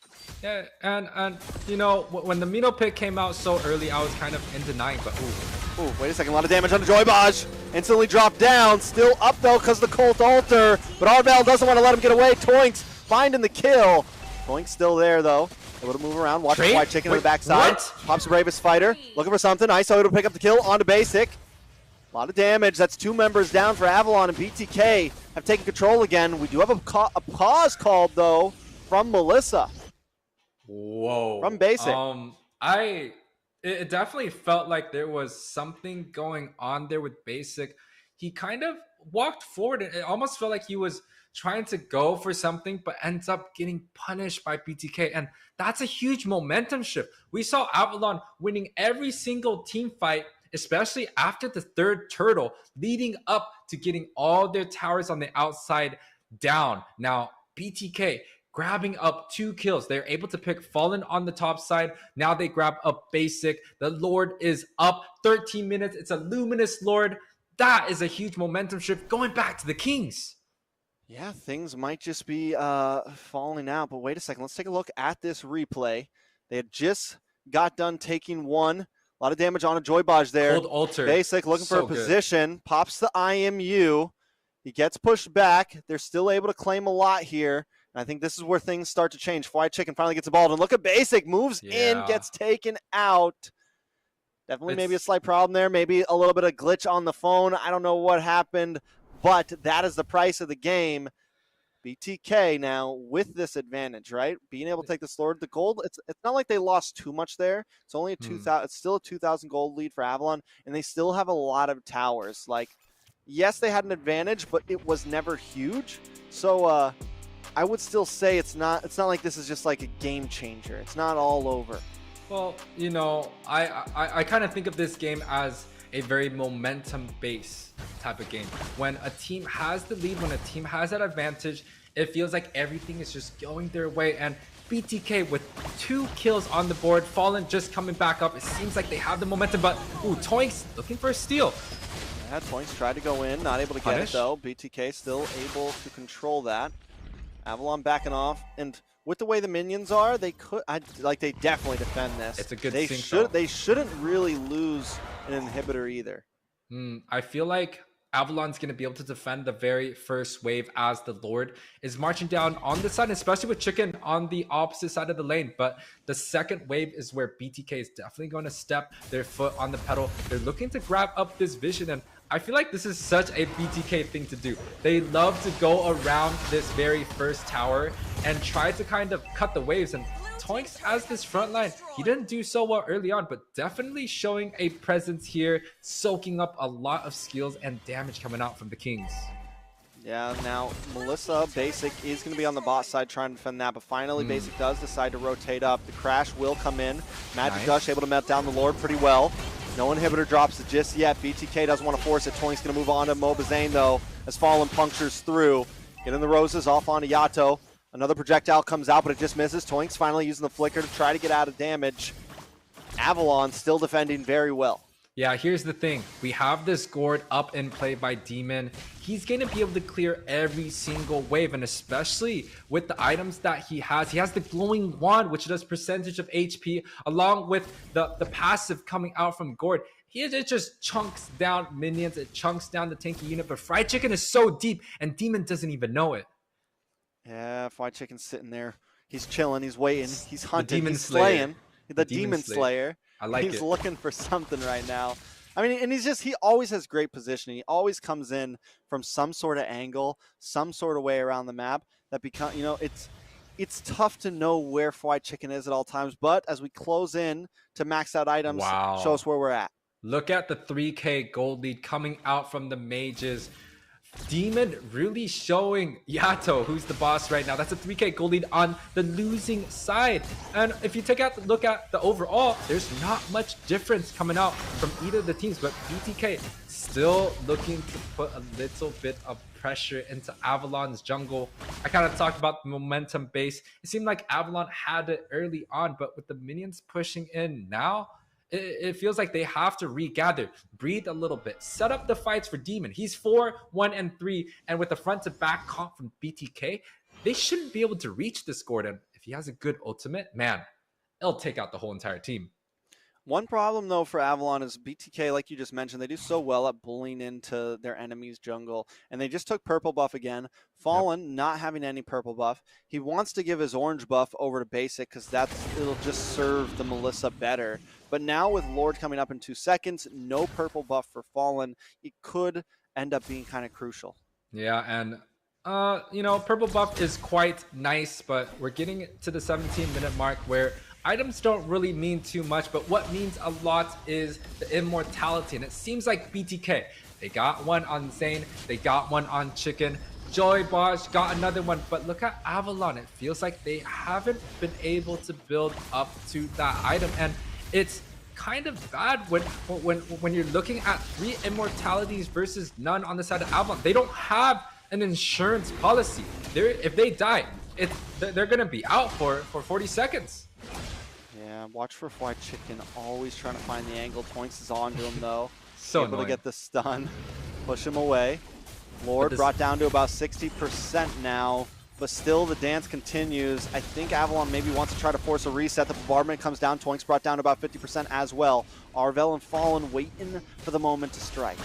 Man, it's so beautiful watching BTK do the Lord dance. It definitely shows their strategy has matured and they're looking to pick off Toinks. Oh, Toinks, a little too deep there. Does go down. That's going to be a big disadvantage for the side of Avalon. White Chicken to the backside as well, trying to lock onto Fallen. Mobazane able to take the Lord.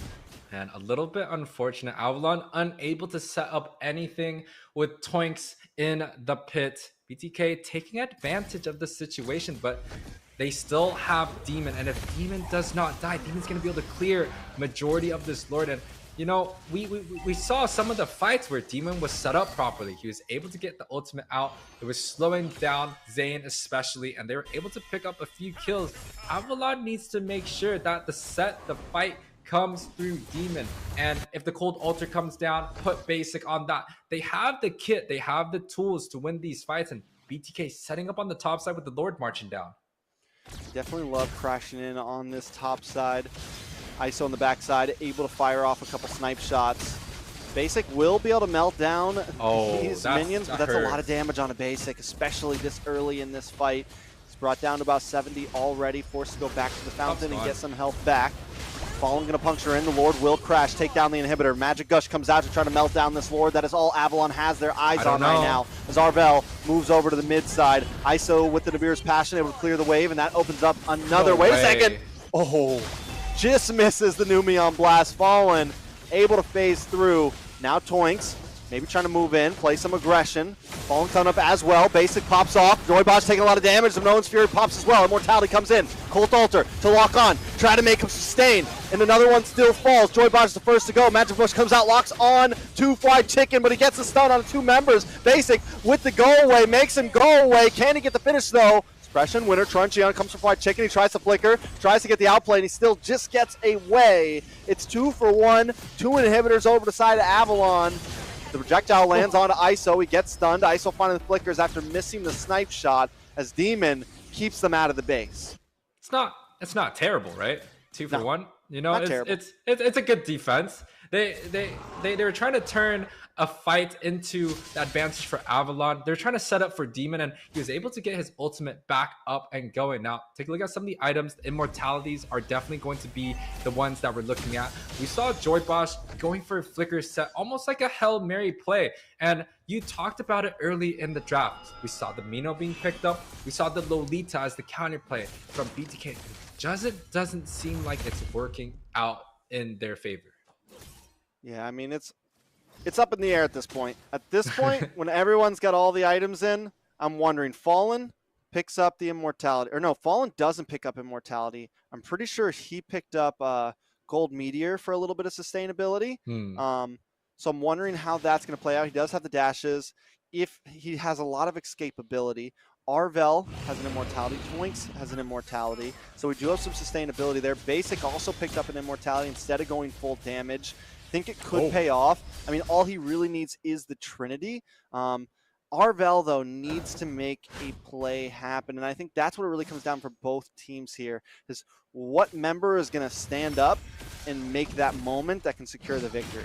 Yeah, and the Tango comes out. JoyBosh with the conceal onto Arvel. He chooses to flicker out. That is a huge utility being used. That just means Arvel won't be able to set that backline. He can only do what he can do in the front, and that is a conceal for a flicker on the roam. BTK tangoing once again, and I feel like this is one of BTK's greatest advantages. They know how to dance these lords.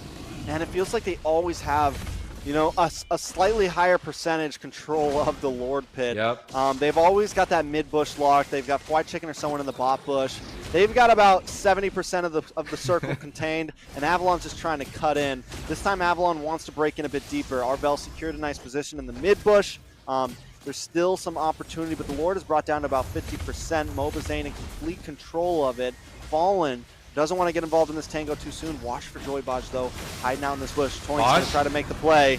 Nice Minoan's Fury. Bosh to the backside tries to get the stun. Lord getting lower. Fallen looking for the possible steal. Fried Chicken getting low. Forces Brave Spider along with a flicker. But Basic takes the Lord. ISO takes out Toynks and Basic takes out Yato. It's a free-for-all. It's a bloodbath, but Avalon members are falling fast. 4 members down. The Immortality pops Fallen, but I don't think he's going to be able to escape from this. Pops the Roses plus the Puncture with the Phantom Execution. Can he get away from certain death? No. Yato recalls and finds him on the backside now with the Just Demon against the rest. Man, ISO looking for that savage play, but ooh, the Lord pops out. I thought BTK was going to take this, but it seems like they have to defend against this Lord. And with some of the minions right now, it seems like BTK looking to end. Can he close these minions out? He's going to get stunned. That is it. The base goes down, and BTK take it in a 2-0 sweep. 2-0 sweep. 23 minutes game. The Kings of the Kings, the contender, the last NACT champion of the spring, is able to take a 2-0 sweep onto Avalons, which is actually, you know, considered one of the contending teams, and that's a very, very clean game. Man, I honestly felt like we were going to get to see a Game 3 there. I wanted to see a Game 3 there. Not because I'm voting for any team in particular or anything like that. I just wanted the hype. But BTK comes in clutch once again, securing the win. 14-10 is going to be the scoreboard. ISO 9-0-3, but honestly, you know, every single team member did well. Zane only died once, and it was in the beginning of the phase where Demon was able to kind of bait out Zane. But after that small snowball, it seems like BTK just had the strategy to deal with the plays coming out from Avalon. It just seems like it was still a relatively one-sided game, Trex. Yeah, and I want to definitely take a look at ISO, right? 9-0-3.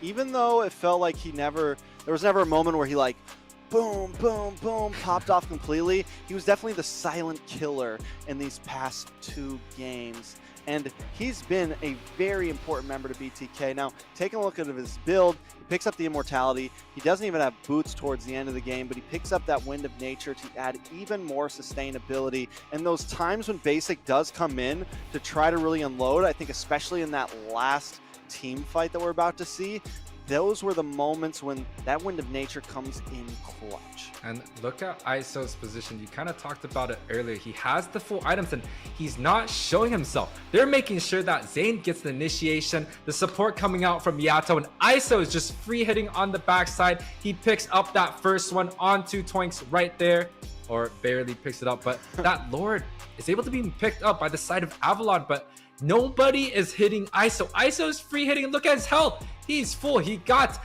that wind, and you know, he's able to, you know, just look at him. He's everywhere.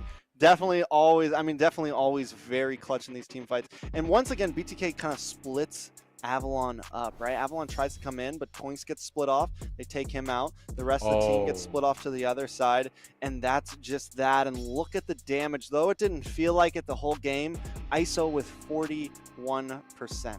Yeah, still a very close game. All the statistics are actually down the middle. Now, ISO had the highest gold per minute, but you can see Zane taking up the sandbag and the Forgotten One. This is not something we see traditionally coming out from junglers, especially if they opt to go for assassins. But Moba Zane on his friend man, and that is what we call it in North America. He's one of the best fundamental tank junglers, and he's definitely showing a strong showing again.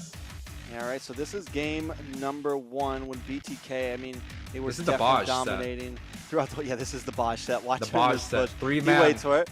Clean, clean, clean. And he's so patient with it. He's just sitting. waits. He pops, Boom. gets the knock up, and boom! And those were the plays that really just, I mean, that's what really just secured the win for BTK in game 1.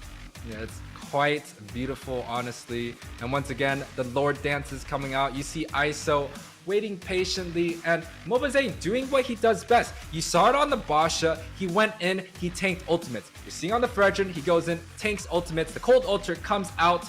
He's alive, and you can see ISO slowly cleaning up the members while Chicken made sure that Demon was completely zoned off. Most definitely, and with that, BTK takes the 2-0 clean sweep. Easy, I mean, not an easy win. Avalon almost had it. There was that crucial moment before the pause where it felt like Avalon was definitely going to take game 2.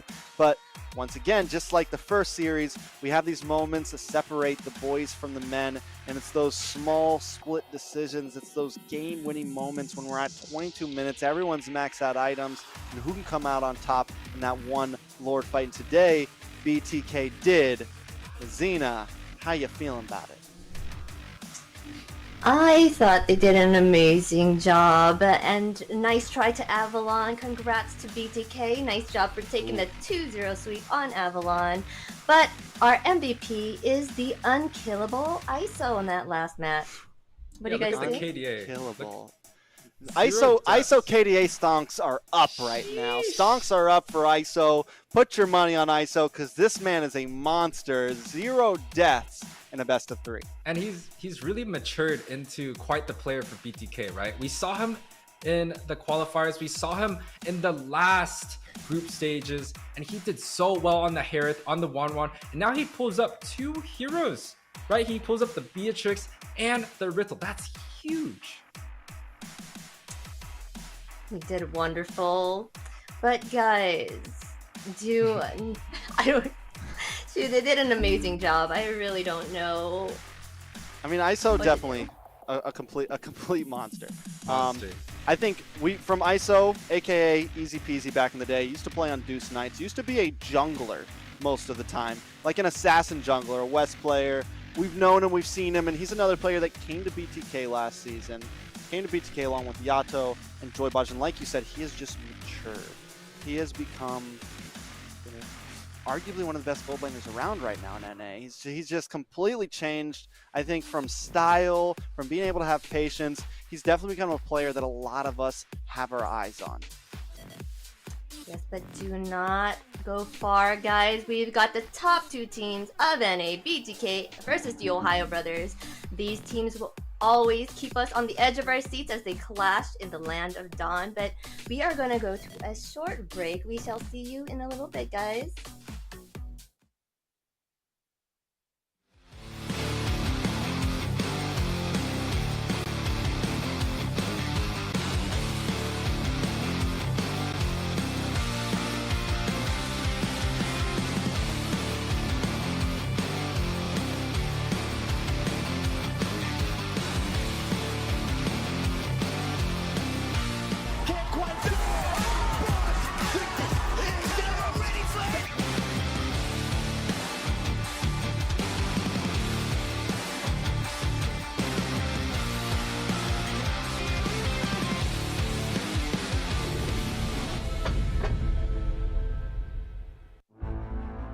In the world of esports, every battle is a chance to prove oneself. Every moment holds the potential for greatness. It's not just about winning, but the spirit of competition that drives us forward. NACT 2023 Fall Season is where dreams are realized, where champions are crowned, and where legends are made.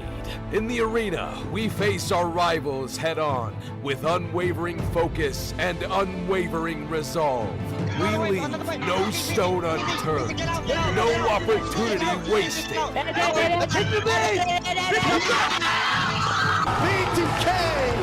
doesn't One go out to Together, we create moments that will be etched in history. We inspire, we innovate, and we forge new paths towards glory. NACT 2023 Fall Season. My fight, my moment.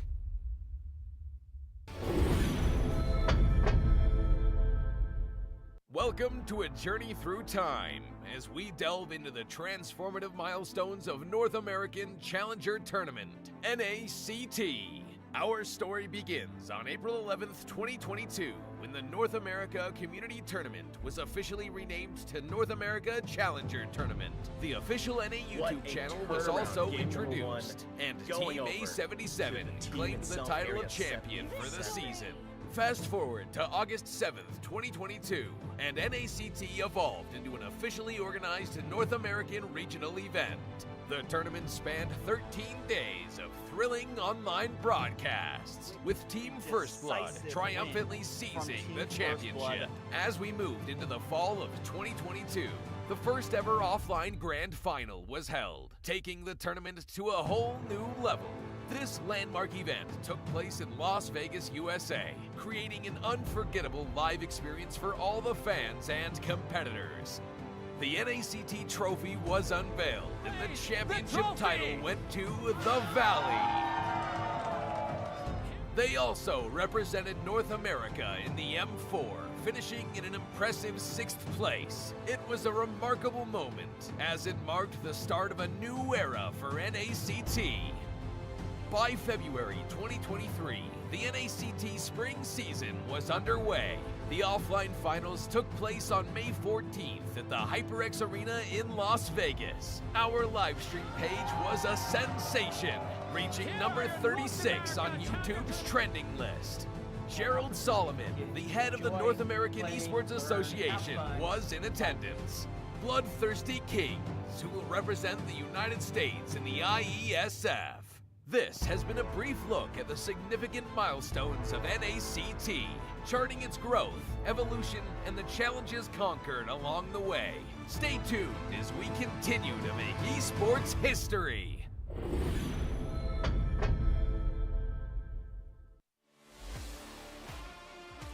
The upcoming tournament for NACT Fall. This is Mara Aquino wishing you guys luck, and I hope you guys do so well and you go to Philippines for the upcoming M5 World Championship. And you never know, it might be you that I announce as the winner. Hi, I'm Gideon Q. I'm from Malaysia. I'm a talent as well as a caster for a majority of the MLBB tournaments that you may see internationally. Good luck to all the teams who are coming in for NACT Fall Season. I can't wait to see potentially new talents coming out from North America. Obviously, we love the old, but some new ones would be great to see how the community is going to continue to grow, and especially when we're looking at the top 1%, good luck to all of you guys, and especially those who are prepared to deal with a giant crowd when you start flying over for the international. Good luck, everybody. Wait, sorry. Hi, everyone. Welcome back to the NACT Fall Season, Stage 2 of the regular season. Next up, we'll be going into halftime for the Casters Roundtable. But before we do, I have an interview that I want to welcome our friend, AV Gaming. He's one of my friends. He's not currently joined by his other half, Ariel, who I adore. But how are you doing today? I'm doing great, Sina. Thank you so much for that beautiful introduction. Yeah, I'm happy. I'm glad to call you my friend. We've met a few times, so actually pretty good. How are you doing today? I'm doing well. But first off, I wanted to ask about the BTK there behind you. I need to hear a story on how you got that. Oh yeah, BTK is right here, like right there, like, on this side. Yeah. So actually, thanks to Pika, on the last NACT, Pika was actually selling the merch for BTK, so we decided to get the jersey of the champions. So that's what we got BTKs instead of Outplay though. Outplay's jersey was really nice too, but you know, we still have to support the BTK, the winner, and also Pika. Why not? Yes, you gotta support them as well. Like, let's give a short introduction as, you know, who are you? Let everyone know who you are.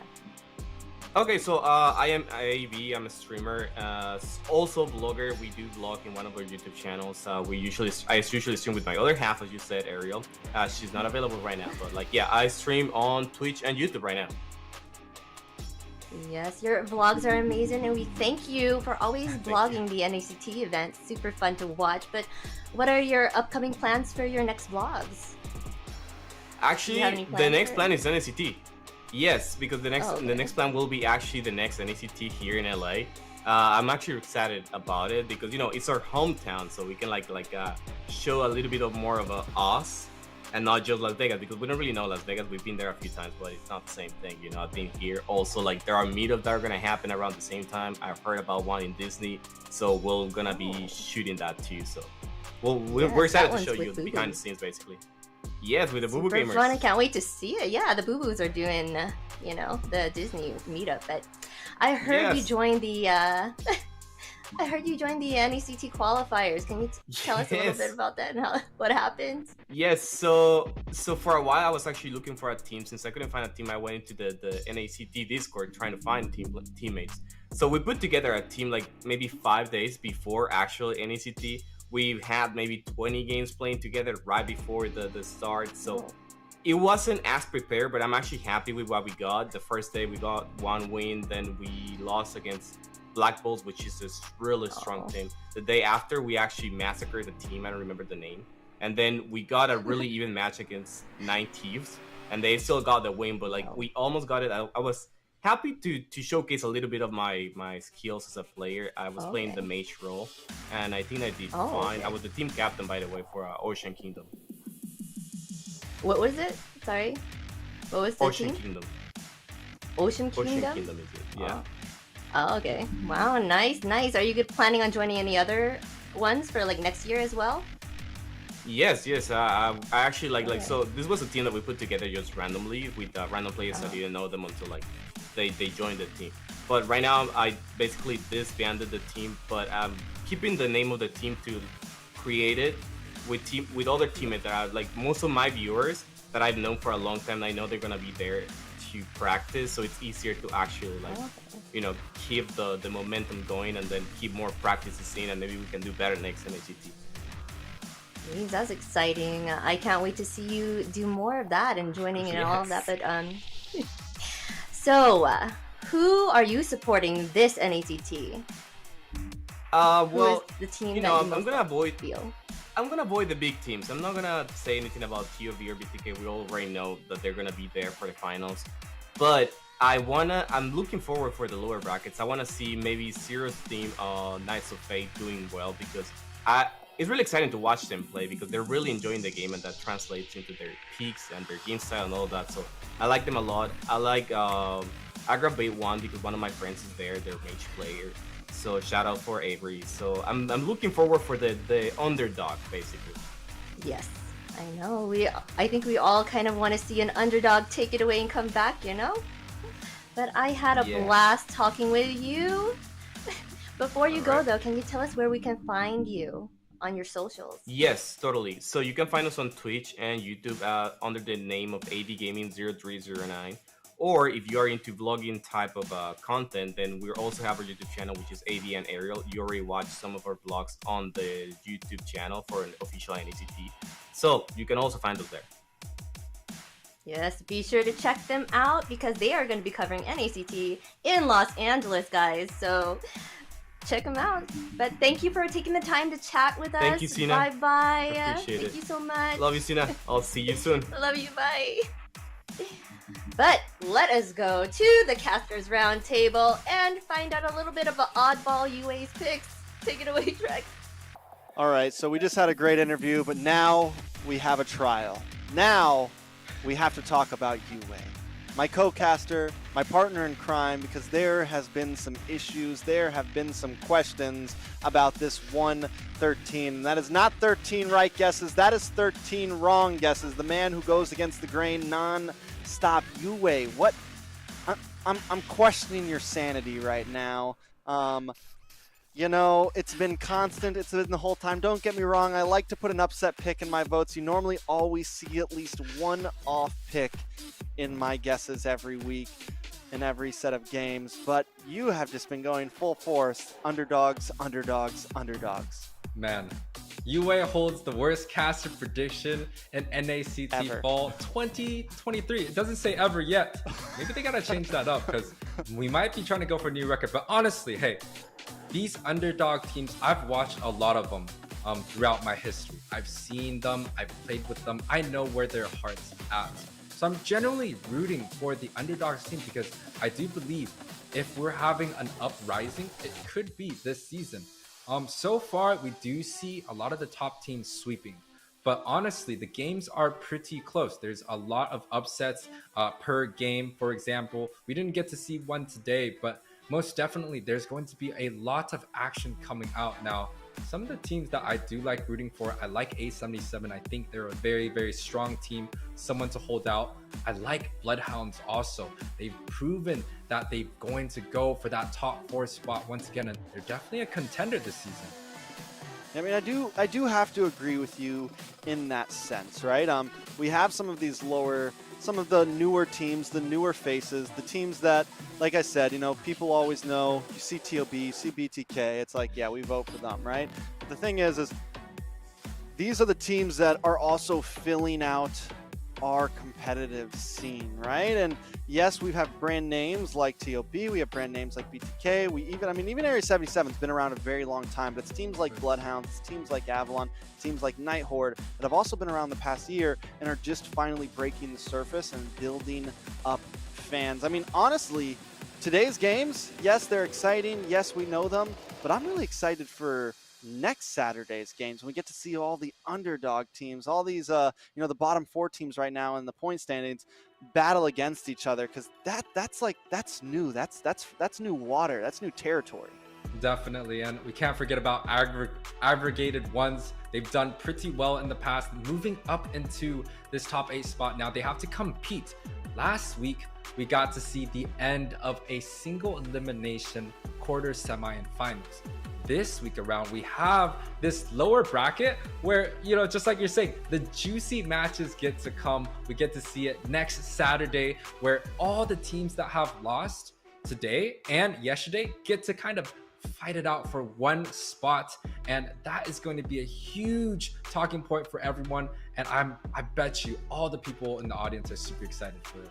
You know, and I feel like globally, that's the spot on any standings boards where, like you said, the matches are juicy, the matches are intense, right? Close. You know, you go over to MPL Indonesia, you see like RQ, you see Onyx, it's like, yeah, they're at the top. It's always the number 5 and 6, the number 4 spot, that slot that a couple teams are fighting in to try to make to playoffs. And that's where, like, you get towards the end of the season, that's where the real smoke and fire is, right? It's that last season it was Empire. They were just able to slide into the number 4 slot, and now they're holding a pretty strong number 3 spot. They look great. They've been playing great. So now I'm wondering what team is going to be the new team that all of us have our eyes on, right? We got Night Horde, we got Aggravated Ones, we have Area 77 sitting a little low right now. We have Bloodhounds. We have a lot of these different teams right now. And I'm excited to see which one of them, you know, as I like to say, puts their big boy pants on this season.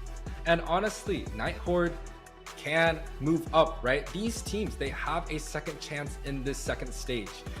The teams that lost today, which is Avalon and Bloodhounds, they're going to be able to face off against one of the lower teams once again. And although they have traditionally done well, it's still up on the boards. If they do lose out on this one, especially when we talk about, you know, Bloodhounds and Avalon, if both of them lose out in this losers bracket, that is a huge upset, and that completely shifts the conversation into who's going to be the 3rd place, who's going to be 4th place, and it leaves so much on the table where it just makes this whole tournament super exciting, and we don't know what's going to happen. Well, now that Yuwei has pleaded his case in front of the viewers and fans, we'll let the jury decide if he is guilty or not. Now, let's throw it back to Xena. Yes, before we move on, I want to give our viewers a giveaway. You got 30 giveaway codes on the screen right there. Be sure to put it in. Don't miss your chance to win the Holy Priest S skin. Only 30 people can win, so hopefully you will be that one to get that skin. Man, I want an Estes skin. We talked about this a little bit earlier. I saw the Estes skin come out. I'm saying, hey, Trex, I got the Global 3 Estes last season when it was all about Venus and Wise. And, you know, this time around with this Estes skin coming out, I'm a little bit jealous because I can't pull out my phone and put the codes down. Like, it's for the fans, Trex. It's for the fans. Well, your bad taste in skins matches your bad taste in teams. And I'm glad to have you as my casting partner. Pleasure's all mine. It's for the fans. It's for the fans. But before we move on, guys, we're gonna go into a quick break before we go into the winners final between BTK versus the Ohio Brothers. We shall see you in a little. As we delve into the transformative milestones of North American Challenger Tournament, NACT. Our story begins on April 11th, 2022, when the North America Community Tournament was officially renamed to North America Challenger Tournament. The official NA YouTube channel was also introduced, and Team A77 claimed the title of champion for the season. Fast forward to August 7th, 2022, and NACT evolved into an officially organized North American regional event.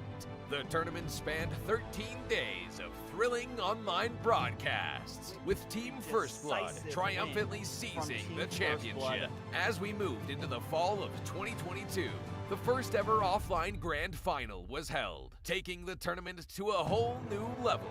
This landmark event took place in Las Vegas, USA, creating an unforgettable live experience for all the fans and competitors. The NACT trophy was unveiled, and the championship title went to the Valley. They also represented North America in the M4, finishing in an impressive 6th place. It was a remarkable moment, as it marked the start of a new era for NACT. By February 2023, the NACT spring season was underway. The offline finals took place on May 14th at the HyperX Arena in Las Vegas. Our live stream page was a sensation, reaching number 36 on YouTube's trending list. Gerald Solomon, the head of the North American Esports Association, was in attendance. BloodThirstyKings, who will represent the United States in the IESF. This has been a brief look at the significant milestones of NACT, charting its growth, evolution, and the challenges conquered along the way. Stay tuned as we continue to make esports history.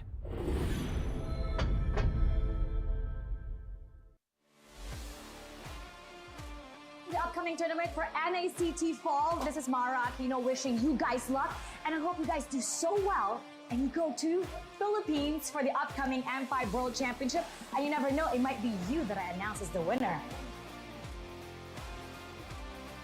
Hi, I'm Gideon Q. I'm from Malaysia. I'm a talent as well as a caster for a majority of the MLBB tournaments that you may see internationally. Good luck to all the teams who are coming in for NACT fall season.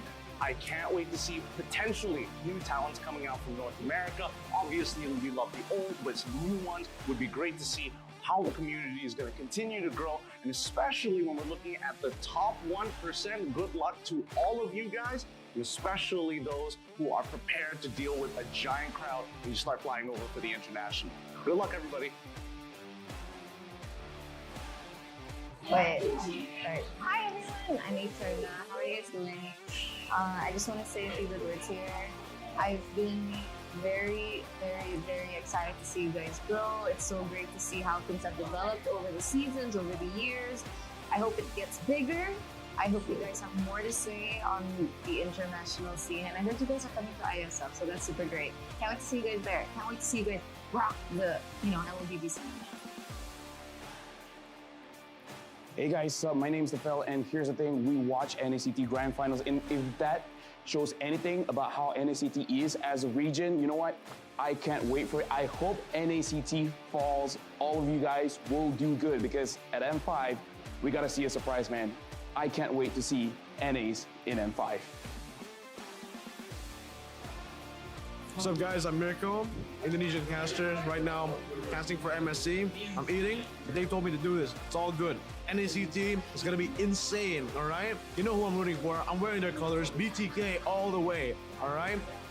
So yeah, BTK. Support M5 BTK.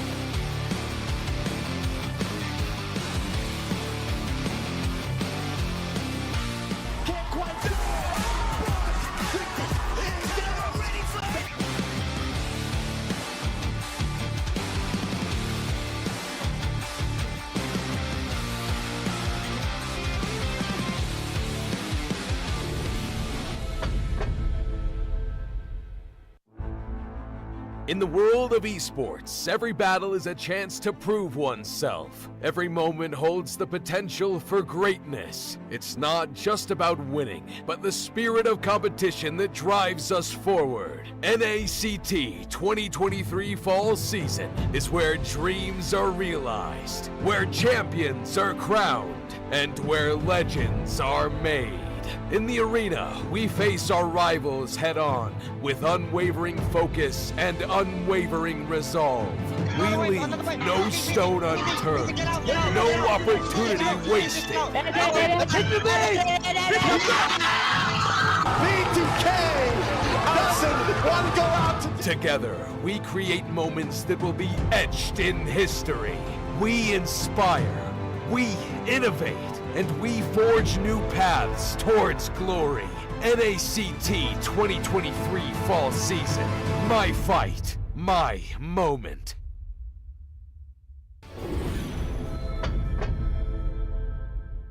Welcome to a journey through time as we delve into the transformative milestones of North American Challenger Tournament, NACT. Our story begins on April 11th, 2022, when the North America Community Tournament was officially renamed to North America Challenger Tournament. The official NA YouTube channel was also introduced, and Team A77 claimed the title of champion for the season. Fast forward to August 7th, 2022, and NACT evolved into an officially organized North American regional event. The tournament spanned 13 days of thrilling online broadcasts, with Team First Blood triumphantly seizing the championship. As we moved into the fall of 2022, the first ever offline grand final was held, taking the tournament to a whole new level. This landmark event took place in Las Vegas, USA, creating an unforgettable live experience for all the fans and competitors. The NACT trophy was unveiled, and the championship title went to the Valley. They also represented North America in the M4, finishing in an impressive 6th place. It was a remarkable moment, as it marked the start of a new era for NACT. By February 2023, the NACT spring season was underway. The offline finals took place on May 14th at the HyperX Arena in Las Vegas. Our live stream page was a sensation, reaching number 36 on YouTube's trending list. Gerald Solomon, the head of the North American Esports Association, was in attendance. BloodThirstyKings, who will represent the United States in the IESF. This has been a brief look at the significant milestones of NACT, charting its growth, evolution, and the challenges conquered along the way. Stay tuned as we continue to make esports history.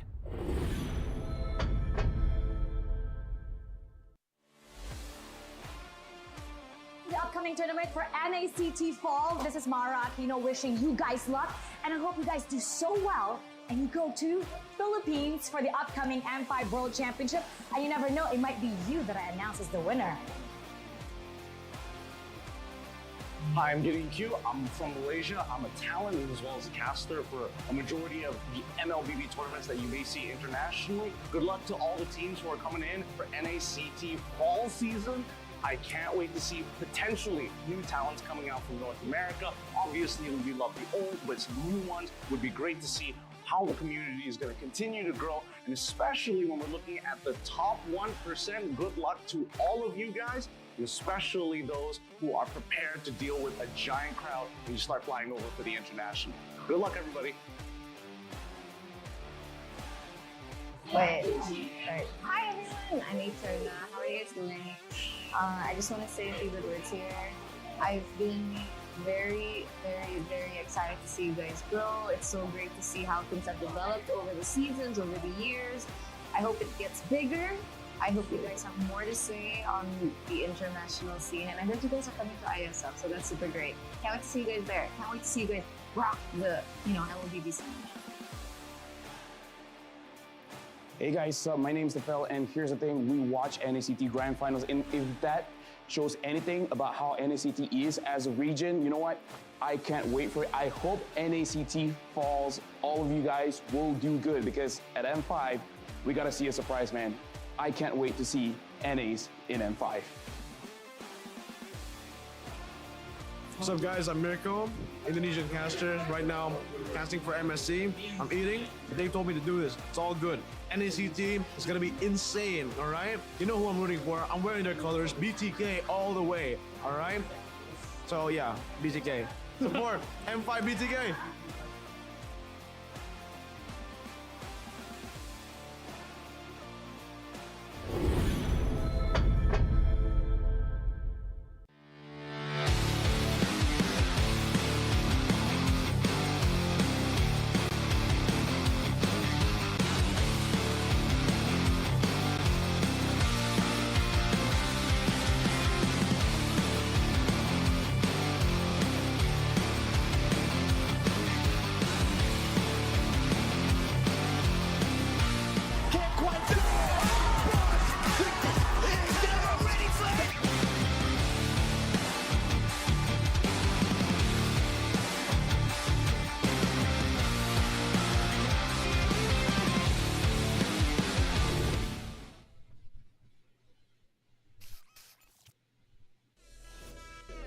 Hello everyone and welcome back. I wanted to remind you about the August Starlight, which is Yin's Eternal Guardian skin, and also you can get 10 returning Starlight skins and the Killing notification as a Starlight exclusive, as well as if you get all of this, the Starlight membership is only 300 diamonds. You can get 6,000 diamonds worth of rewards.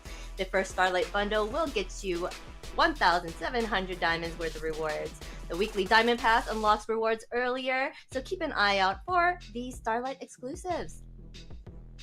But before we move on, now taking us to the predictions, BTK versus the TheOhioBrothers. Let us know who you think will take the win in the chat.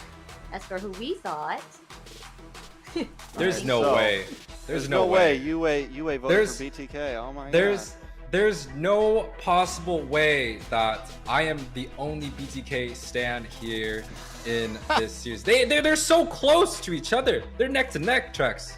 All right, I'll this time I'll be put on trial. Explain. I'll be honest. I'll explain. I'll be honest here, Yuwei. This was actually a very hard one for me. I was very close to voting BTK here, but I feel like currently in the momentum of both teams, TOB does kind of have the advantage. Now, when we get to playoffs, grand finals, things might always change. Things could always change. Even when we get to the finals of stage 2, things could change. But currently, I do feel like TOB just has a better head on their shoulders. But after watching that last game of BTK against Avalon, they looked very clean. And I was almost sending in my text messages, sending in my message, calling production like, hey, I'm going to need you to change my vote real quick. But I didn't want to switch anything up too much. So for now, TOBMIs might just take the dub. I was with you on that one, though. I was having a struggle between choosing if it was going to be TOB or BTK. I was also like, they have been doing really well, and they're always like pulling like a tug war match, who's going to win. But we are ready to go to the draft. The TheOhioBrothers versus BTK. I'm ready to see NA's best teams go at it. Let's get into the draft, guys. All right. Draft number 1, best of 5. BloodThirstyKings up against the TheOhioBrothers once again. This is like George Foreman, Muhammad Ali, Mayweather, Pacquiao, Rumble in the Jungle. This is a match that is timeless, and y'all keep coming back to watch it. I keep coming here to cast it. Yuwei's here to drop the analysis. I'm excited for it. What do we get to look out for? But before we go on to this, let's have a little bit of a rewind going back to last NACT. I'm the only one voting for BTK here. Remember last time where they faced in the grand finals?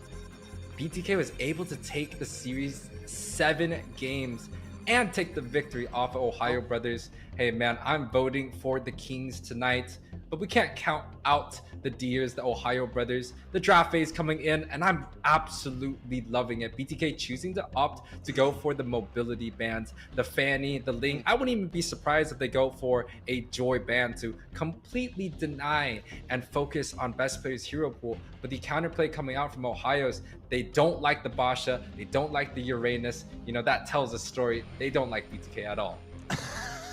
I don't think either of these teams like each other that much. Let's just be honest here.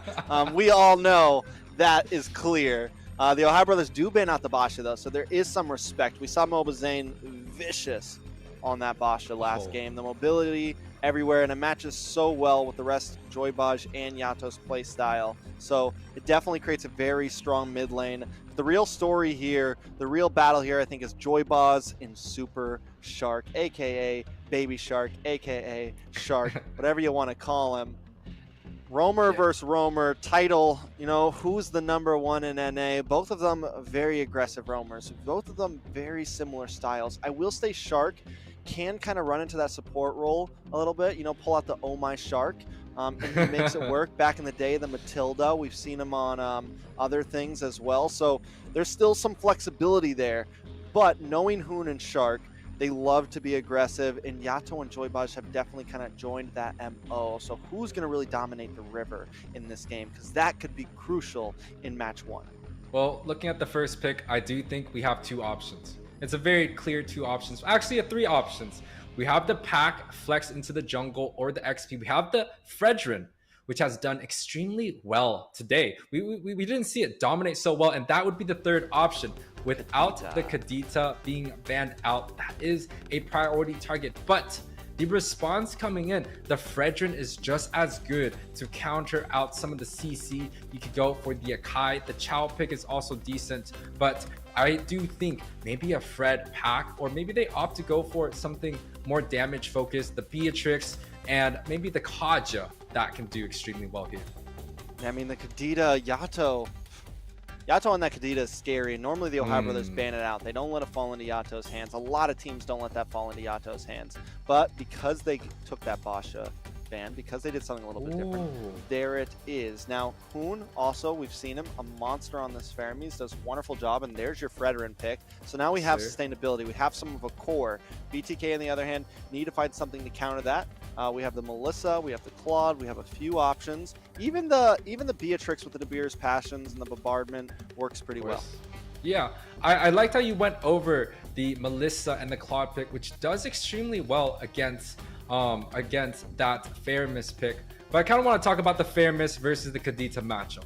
Kadita can single out a unit to go for a kill, but most of the time it takes a little bit more than just a Kadita's rough ways to get a hero down to 0. Now, just in that split second before they die, the Fermis can come through with the Cold Altar, and especially with the Purify, it completely negates all that burst that comes out. And BTK opting to go for a utility jungle. I'm not sure if it's a jungle, but it's definitely a flex pick. They go for the Akai and an early game Marksman Leslie pick. So no Melissa, no Claude.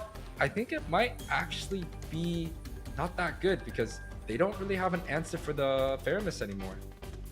I mean, I'm wondering if this Akai pick is really just like a, yeah, I know you think this is going to be my jungler, but we might pick something else. We might put Joybaj on the Akai because, I mean, when you see it, you immediately think, all right, that's Mobazane's going Akai. But also, he hasn't really played it. Like, Akai hasn't been, like, a super hot pick for him recently. We've seen it. It does work. I think it does do well against the Fredrin. If that Fredrin ends up being a jungle Fredrin, I think the Akai does wonders on it. You're able to get the pin. You're able to control Lord Pit, things like that. Zia's going to pick up his marksman now with the Brody, and we come into bans with the Akai picked up, plus the Kadita. I'm wondering if BTK might ban out Diggy here. We've seen Shark pick that up and do very well on it.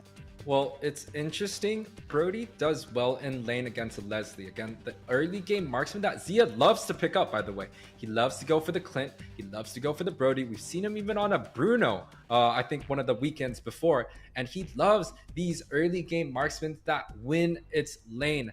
Now, Brody can't pick a Purify, so Zia's quite dependent on Hoon's Cold Altars in order for them to be saved by the Khadija. And I think that's quite huge. It might be a bad matchup, but again, these guys, they've definitely done their preparation and they're going to these drafts with a lot of knowledge, and both teams backed up by strong coaches.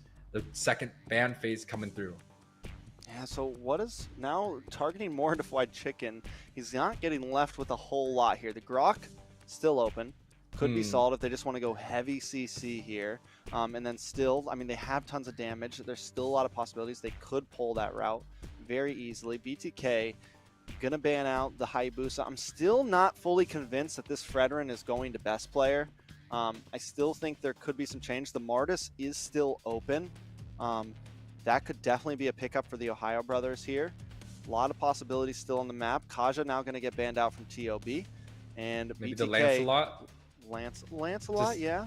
Take care of all of the assassins out. Clean it up. Clean it out. Clean the shells. Don't give him anything. I think the Lancelot has proven its worth even in the last match, right? We saw Fallen on the Lance and they were able to not close out the game, but hit the game to 20 minutes. And that might be a pick for the Ohio brothers. But again, this is all into BTK's draft. If they do decide to ban it, or maybe they opt to go for a roam ban like the Franco or even the Chow that can cancel out the Kadita.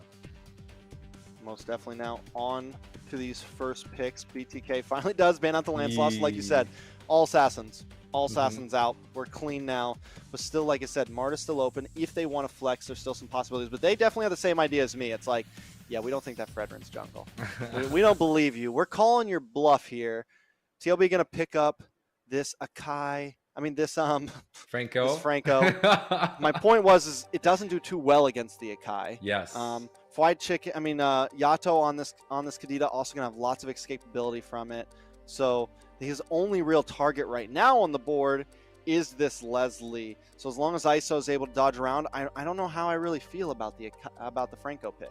Yeah, but one thing that is in Ohio's favor, especially if they put the Fredrin in the jungle, is that they can kind of do like a 1-2 setup, quick punch, right? The Fredrin comes out with a dash into a knockup, and it has a guarantee hook rate from the Franco and just kind of leads to a start of a pickoff. So Ohio brothers choosing to go front to back, the death ball, and wow. BTK, we have not seen this pick up quite often as maybe it should be, but they opt to go for the Esmeralda and the Kufra pick. So without the Uranus, without the Terizla, without the Yuzong, like Esmeralda looks pretty good, especially if this Fredrin gets put into the EXP lane. I think it can kind of help out there a little bit. Not exactly sure how that matchup goes perfectly. The taunt could cause a little bit of problems, but there's the Martis pickup finally. I knew it was coming. Yep. I knew it was coming. I was like, that freaking Fredrin looks very looks very sus. That's a sussy Fredrin over there. I'm pressing the red button. I'm calling a meeting, and Milo is the Fredrin. Yep, and you know the Martis pickup, just like what you're saying, it does so well against the CC.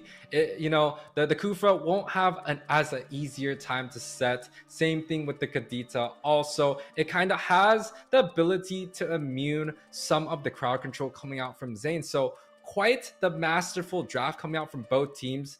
Man, Trex, I'm so excited. This is the series that everyone's looking for. BTK versus TOB. This is just a dream come true. All right, let's jump into the land of Dawn for the Rumble in the Jungle, a best of 5 between BTK and TOB. Let's see who takes game 1.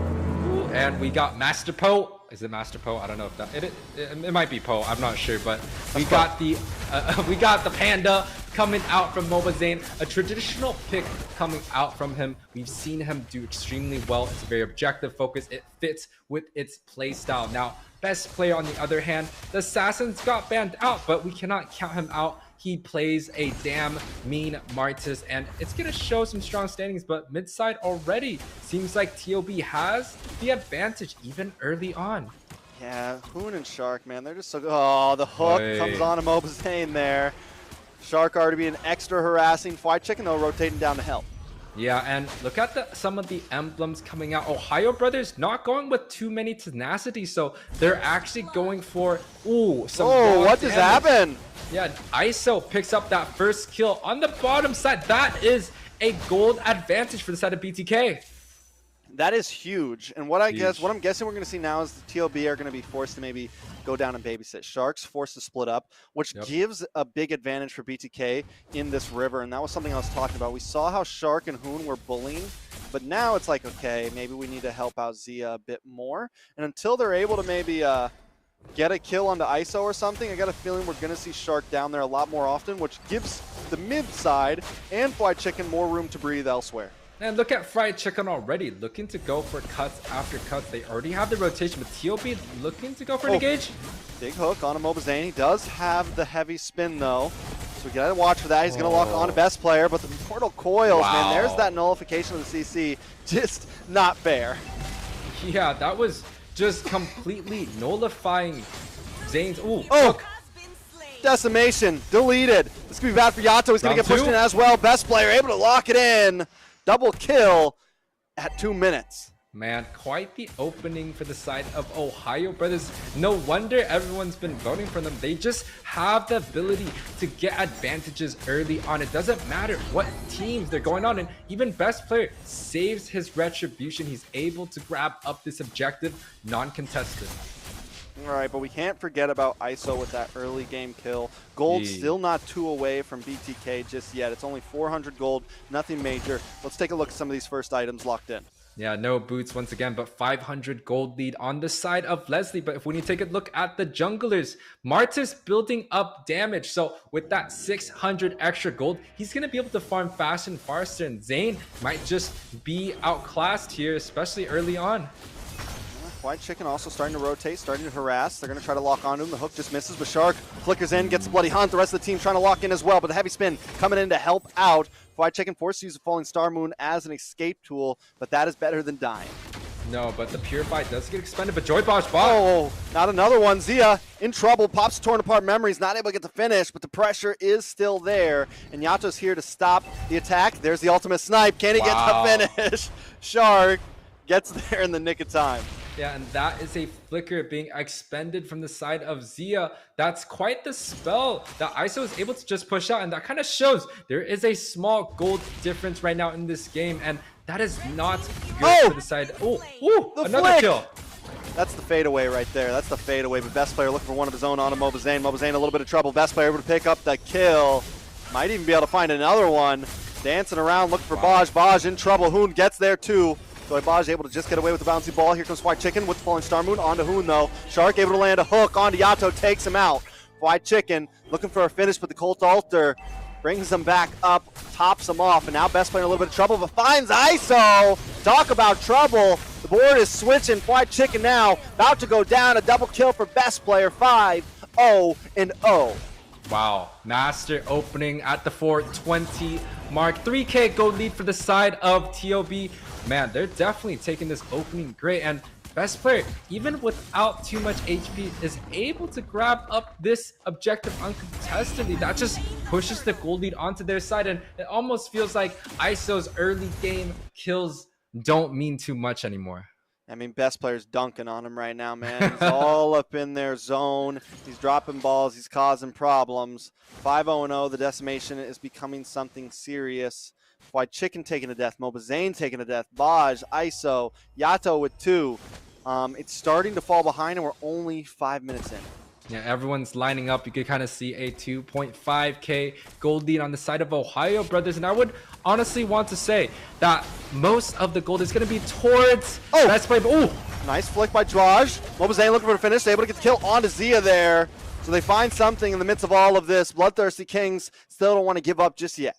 Yeah, that's a red tree, a flicker, 2 ultimates, 2 of the heavy ultimates coming out from BTK. But I would say that is a trade well done. Now, Shark maybe looking to go for a grab, chooses to not engage as Mobazane just might be a little too heavy for that. Here's the thing, BTK's behind, right? But with 3 kills onto Zia, and ISO with those 3 kills in his own pocket, it feels good right now. That's late game insurance. That's mid game insurance. Even if you have a bit of a gold lead, if your marksman isn't outputting the damage, and ISO is much ahead with that Berserker's Fury already, looking for the endless battle next, it can become a major problem. Yeah, that's a 700 gold lead for the side of the marksman. But ooh, Bloody Hunt. Yeah, big suppression, followed up with the Shadow Stampede. Joyboss tries to respond with Tyrant's Rage, able to stun 2 up. Won't be able to get away from that one though. ISO firing off a couple shots, but 5 people onto the spot tower. ISO pops the flicker, trying to get away, but can't. Hoon finds the kill. Mobazane though, able to get the pin onto 2 members. Rough Waves comes in, but the damage just isn't there. Man, we kind of talked about the Kadita first pick. It's still a good pickup, but if the Faramis is available, especially with the Purify that Hoon has, it just does not seem like BTK has the magic damage enough. But what they do have is ISO. Now, he did die up there, but he still has a small advantage. And with Joybosh on this mid side, doesn't look like they're able to defend. Milo jumps in, gets the taunt. Joybosh in trouble, gonna get knocked out. Decimation. Best player, looking for more. The OhioBrothers, man, they come, they pick one off. It's guerrilla warfare out there for them right now. Yeah, they're definitely ramping up a lot of these aggressive kills early on. It's a 5K gold lead, 7 minutes in. TOB looking to kind of siege onto that top side, and Super Shark in such a great position. It's even to the point where Chicken is saying, hey man, I just got to give this tower to you because there's no way we're defending this. Yeah, I mean, 5,000 gold lead, another tower. Zia. ISO take that tower. ISO got Milo. Oh, ISO gets Milo. All right, so we find something. That's huge. BTK still making plays on the map, right? It's like they're still making plays around. Even when TheOhioBrothers are taking a tower, they're finding something elsewhere. And look at, ooh, Bloody Hunt. Oh, this is also huge though. Mobazane gonna get pulled in. Heavy spin. A little bit of a top battle here. Trying to get away. Boy, he's able to get the knockup just in time, so best player can't get the finish. Yato there as well, and now ISO is rotated to the mid side along with Fried Chicken. They're able to defend and get away freely. Yeah, but this is kind of the story that we've seen before. ISO having a decent early game, but Tyrant's Rage, Rough Waves, Petrify, knockup, but the Colt Altar saves Shark's life, and BTK are forced to back off. Man, we talked about this matchup. The Cold Ultra is just so good against the Rough Waves. It's like there's nothing that Yato can do. He could burst out one target, but nothing else. Flicker. Yeah, Milo gonna get pulled in, but best player looking for the finish once again. Does have the decimation, decides not quite able to use it right there. White Chicken starting to get a little bit tankier and fend with the rest of them. Gonna move in, best player looking for one as well. They want to have a fight for this purple buff. Mobazane doing the back and forth, doing the dance, looking for a moment to try to pop the retry. Fallen Star Moons connects onto Hoon, gets the stun. TLB trying to back off. Blue buff does go over to the side of best player there, so Mobazane denied once again. ISO needs more time on this Leslie. He's 4-2 for the side of BTK, the only member that has a positive KDA, and has any kills at all. Yeah, he picked up a few solo kills here and there, and now BTK, they have to rely on ISO. And a lot of these fights, they just can't have ISO rotate in because that's a lot of the farms that ISO is going to be missing out. He needs to have some gold. He needs to be able to push out some of these lanes, gather some resources, maybe get a good team fight. But even with 5K out of the question for the side of BTK, they still have an advantage. They have ISO on this late game marksman compared to the Brody, but mid, 4-man clashing. Everyone coming to the mid side. Lord is there as well. BTK don't want to force it too early. Yato trying to get a couple shots off. ISO as well. Best player comes in. Still doesn't use the decimation just yet. Joybosh going to get pulled back. There it is. Godlike kill for best player. The decimation connects. Colt Altar comes out. They are able to clear the Lord though and save the inhibitors for now. Man, this Kadita, the Rough Waves, it just seems so sad when you're comparing the Cold Ultra. The Cold Ultra just does so much sustain and completely anti-bursts. But Shark. Ooh, Mobazane able to get the pin, trying to push him in. Keeping best player under the tower. Can they get the finish here? Pushes him out of the tower. ISO looking for the finish, but Zia finds Mobazane with torn apart memories. Fried Chicken still unable to hold the front line. The damage is becoming just a little too much, and even though Zia had some deaths, he's still packing a punch right now. Yeah, this is about 10k gold lead for 10 minutes. Man, this is an insane gold lead. A great opening from TOB. We kind of saw this coming, especially with the votes. I mean, I definitely think you guys saw it coming. I, for one, still think BTK has a chance, and especially with ISO on this Leslie. He has a late game hero, and we've seen ISO single-handedly carrying BTK, and especially with the supporting cast of, we have a Kufra, we have the Akai, we have a Kadita. Those are some front-line heavy sets.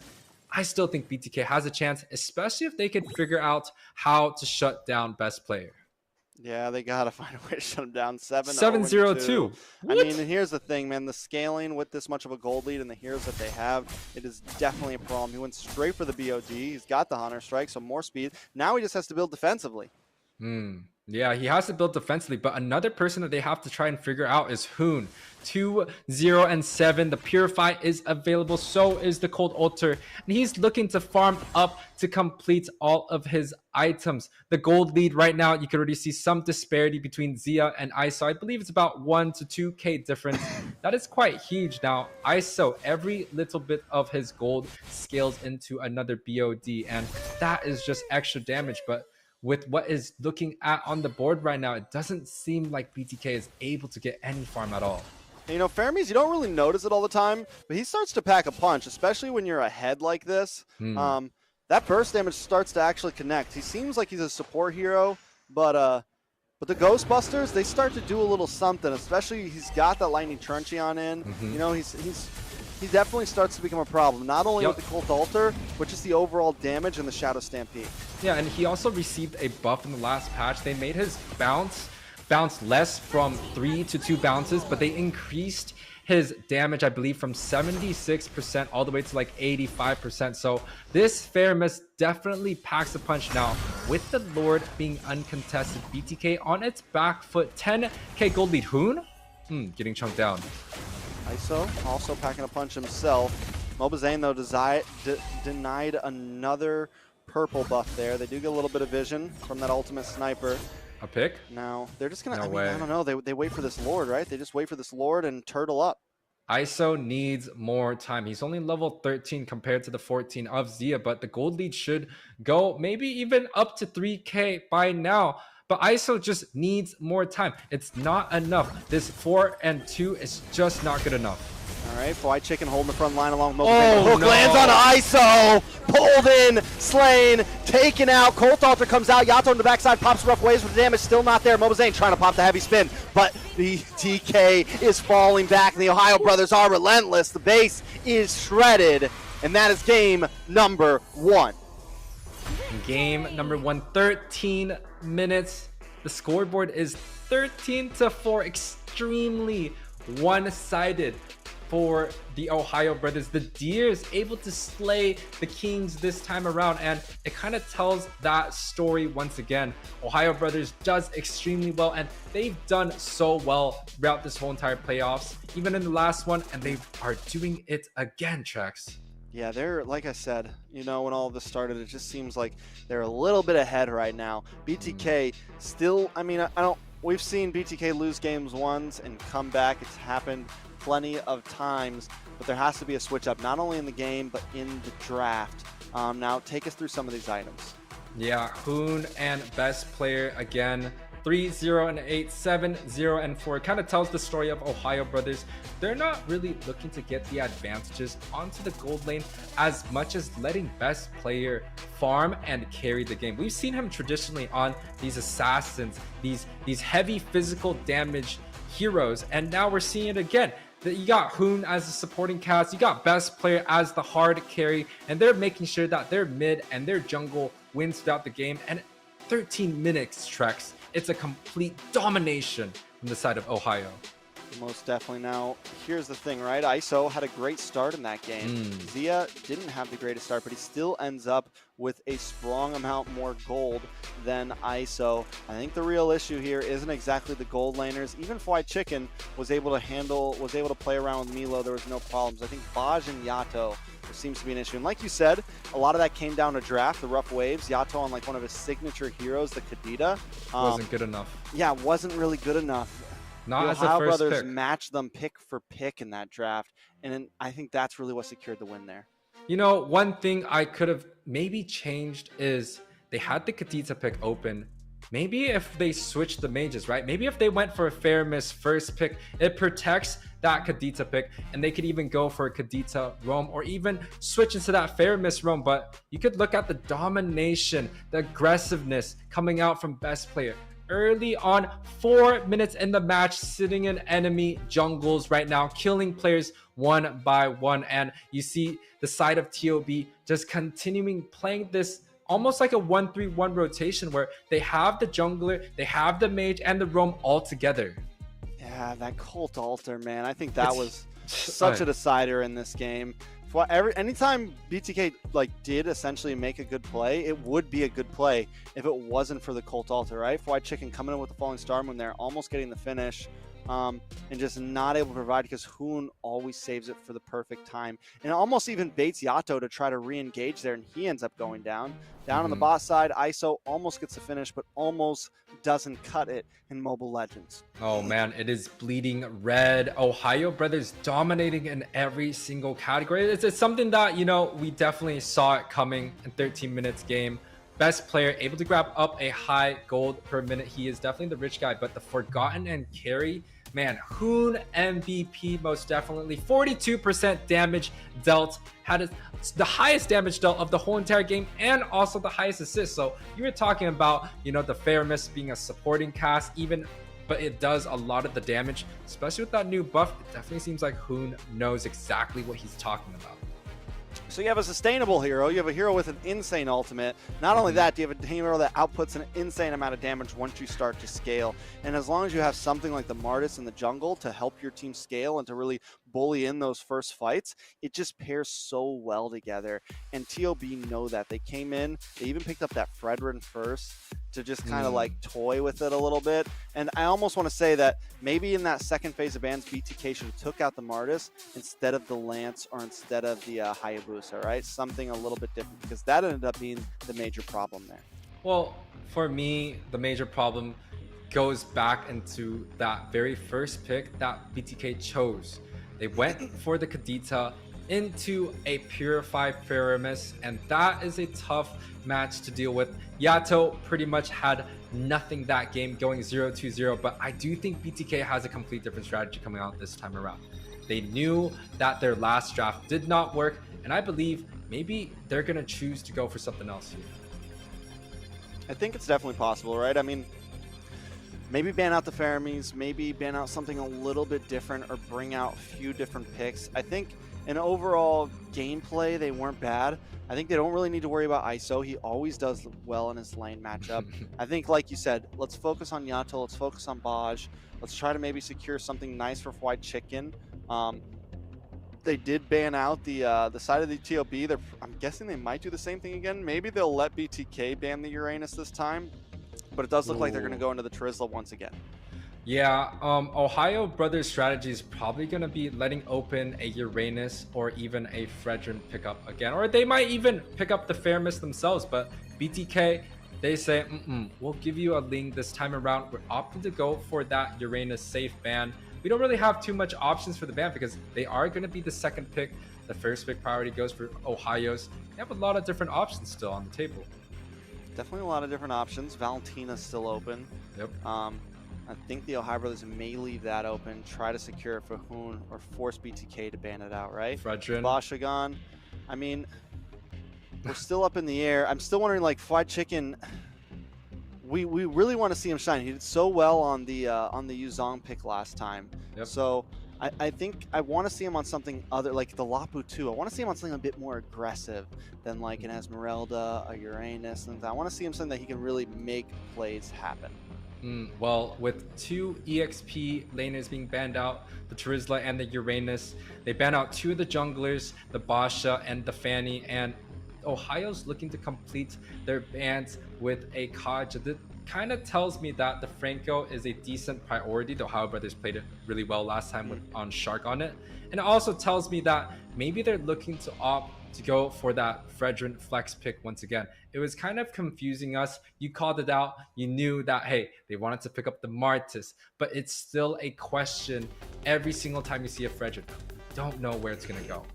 It's a question for so many heroes right now in the meta. Like, there's just so many flexible heroes. They do end up banning out the Link. So Valentina, definitely a first pick for Hoon here. Valentina, the Kufra is available. I kind of opt for a Fredrin, but if they don't go for a Fredrin, I kind of want to see the pack. Where is the Manny Pacquiao here? Because it seems like for pack all night. All the other regions Nobody wants love to play pack.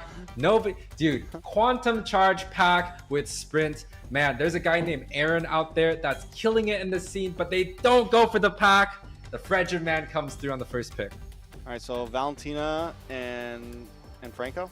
Ooh, you called the Valentina and the Franco. It both comes out simultaneously, and you know, honestly, with the Franco being picked so early, the Kaja being banned out, that's okay, right?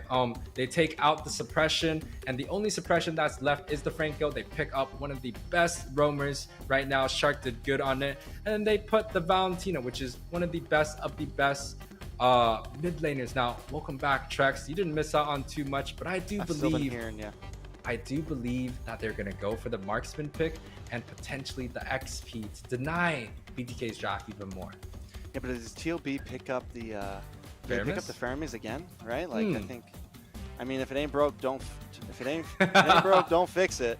I think at this point, Hoon does so well on it, and when he doesn't have the variant, the Kadita, the mind games. The mind games coming out. The Kadita is freed because the Faramis is unavailable. They pick up the Roam, they pick up the Mage from the side of BTK, so the Kadita is completely free. Now, with the Claude pick, I feel like, you know, there is plenty of different choices. You could have gone for a Beatrix, but maybe it's to dash out of Franco's Iron Hooks. Yeah, I mean, yeah, you have mobility. I think the Claude. Yeah, it's like a lot of people say it's just like niche for maybe the Faramis and this stuff, but I think the Claude is like always solid, especially in a good player. You can stalemate pretty much any marksman in the early line. I don't think it always like wins out all the time, but it can definitely stalemate the Leslie. It can like hang out and just like clear wave, things like that. It might not come out on top, but it can do its thing. So at least you're not as worried. I feel like the Brody ISO definitely. He had Brody's card red, you know, it was easy for him. So this might give a little bit of a easier laning phase for Zia here, a little bit of a nicer start. He has a bit more movement, and also it's okay. So we know Mobazane, if he decides to go for something tanky, we have an answer to that. Well, I think the Leslie pairs up great against the Claude. I believe Leslie has that winning matchup, even from level 1 all the way to the end. It's just the range on the Leslie, the poke, the kit that Leslie has to go invisible and dodge away the blazing duet. I do think that is a winning matchup, but the bans are on the table. You talked about it. They want fried chicken on something good, and the Yu Zhong gets banned out again. I wonder what else can BTK pick here. I mean, still Lapu Lapu could pick the Esmeralda again if that's what you feel like. I mean, it's not I don't think Fried Chicken had a bad game last time. He didn't have anything where I was like, what's going on? Neither did ISO. Joy? Arlot? But they don't have physical though. BTK needs. I don't think he's going to pick up the Arlot. I think the nerf on Arlot was really bad. You mentioned it, and then another point that you forgot is it has you can't hit him with a surprise anymore with the final slash. It gives a warning now. So if you're in a bush and you use it, there's a huge warning signal that comes out to everyone in the range. So it's like, that's, I think, was like the final straw for it. But they're going to pick up the Akai again for the jungle. I don't mind the Akai pick because quite honestly, BTK is looking to kind of funnel a lot of the gold into ISO. They want ISO to do well, and they trust ISO. It kind of tells me BTK has matured into a team where their focus is to get that marksman scaling and to get that mage scaling. And Zane playing a great Akai last game, unfortunately fell a little bit short, but he's looking to take it out once again. OhioBrothers, with a Martis being banned off the table, maybe they go for a Hayabusa, or they take the Fred themselves in the jungle. And what do they pick for their roam? Novaria roam, or is it going to be Kadita roam? Novaria, either one would work, right? Either one they could technically do. There goes your Joy for the EXP. All right, so Super Sharp, it's going to be Kadita roam, Hoon on the Novaria, lots of range, lots of burst. One thing that the OhioBrothers are lacking here, though, is like a front line. And when you have these big pokers, you want to kind of have that. Milo does a great job at being a front line just by himself at absorbing damage. But he's on the EXP lane. He's not rotating around. There's the only CC that comes out is going to be from Super Shark. But the Joy last pick, I think it's so smart. Joy is one of those heroes that have a pretty high win rate, gets banned out quite a bit. And to be able to pick it up at the very end, where it got banned out throughout the series, man, I think this is going to be a great game, Trex. All right, game number 2. Let's jump into the Land of Dawn. The drafts have been set. The tale will be told. This is BTK up against the OhioBrothers. Ooh. And best player, this is the matchup that we're looking for. Again, assassin players playing the assassins. The sustain, the utility junglers playing the utility jungles. We've watched this stories happen plenty of times. Let's take a look at some of the emblems and skills coming out. Kadita going for the Petrify. You see the basic emblem on Claude, relatively standard. Again, OhioBrothers opted to go a little bit more defensive this time around versus BTK actually going for 3 weapon masters. That's quite greedy. That's some damage. That's some damage right there. It's nice to say that's big damn. So we'll see exactly how it goes. And this time also with the mid lane choices from the OhioBrothers, BTK, Yato, and Joybudge, we're seeing them clear a little bit faster. We're seeing them this time control the river a bit more. We're seeing the OhioBrothers take a slightly different route of kind of splitting up early on and looking for picks in this first minute laning phase. Yeah, and you can see Shark already on level 2. How? Joybudge, blind hook. How do you know? Yeah, how do you know? It's just, you know, these players are meant to be played up here. They just understand how these games work. But best player getting brought down to about half health down on the boss side as well. Milo, but wait a second. Nice knock up. Joybudge forces to use a flicker. The meteor comes out and Joybudge is low. Best player should be able to get the finish here. Oh, it's cheeky. Yeah, it's a little bit sad, but the OhioBrothers able to grab up the very first kill. Sad or not, it is a small advantage sort of side of TOB, and any advantage is good as they look to go push on top side. A little bit of damage on ISO there. Best player doesn't have the Phantom Execution, so he can't force the end there. Yeah, but we kind of talked about the junglers ganking the gold. If the jungler goes up to that gold lane and doesn't get the advantage on there, it's almost like a bad rotation, because look at the punish game coming out from BloodThirstyKings. They know exactly where the best player is, and they're getting this turtle uncontested. And Mobazane does finally hit level 4, but he's going to lose his purple buff. Or no, he still has his... Never mind. He's got both of them up. But he just hits level 4. Best player level 5 already. After getting that kill, definitely helps. So I'm wondering if this could start to be an issue as we move forward. Well, you look at BTK, they have a bunch of front lines for ISO, but TOB is kind of looking to go for a poke game. If they outpoke the enemies before the team fight even happens, that is going to be the win condition coming out from TOB. But man, BTK's rotation, they are aggressive. They are dominating the river right now, and it doesn't seem like there's anything OhioBrothers can do to stop it. Yeah, best player going to puncture in. Petrify, Joybudge instantly annihilated there.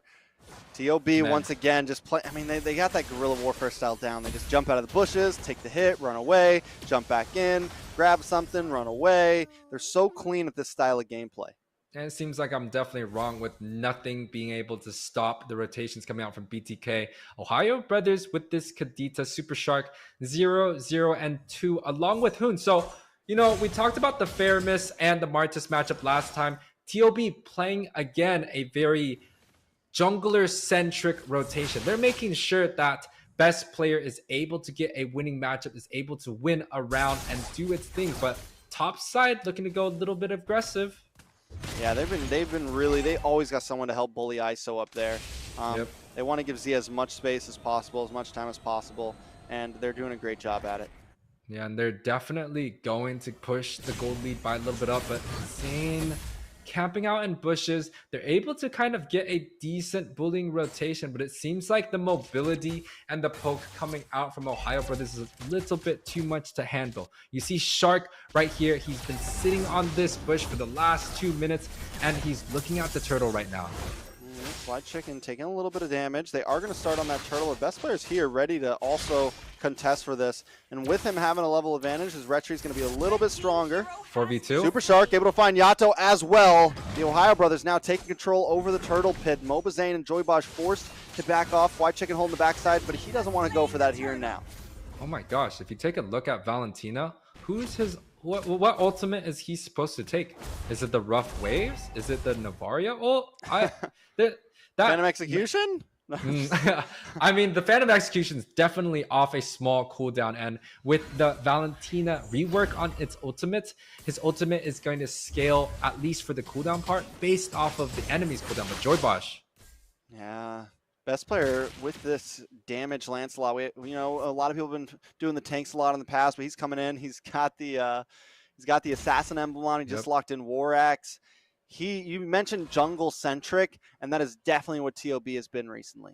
Yeah, and you could see a little bit of an advantage on the jungler coming out from both teams. And also, I would say Super Shark has the advantage with the 1, 0, and 2 on Baj, but we've definitely seen Super Shark not do so well. The Navaria ult comes out. With the puncture, looking for the finish with the Phantom Execution, able to secure it on Yato. Baj gonna get knocked up, taken out as well. Best player with another double kill.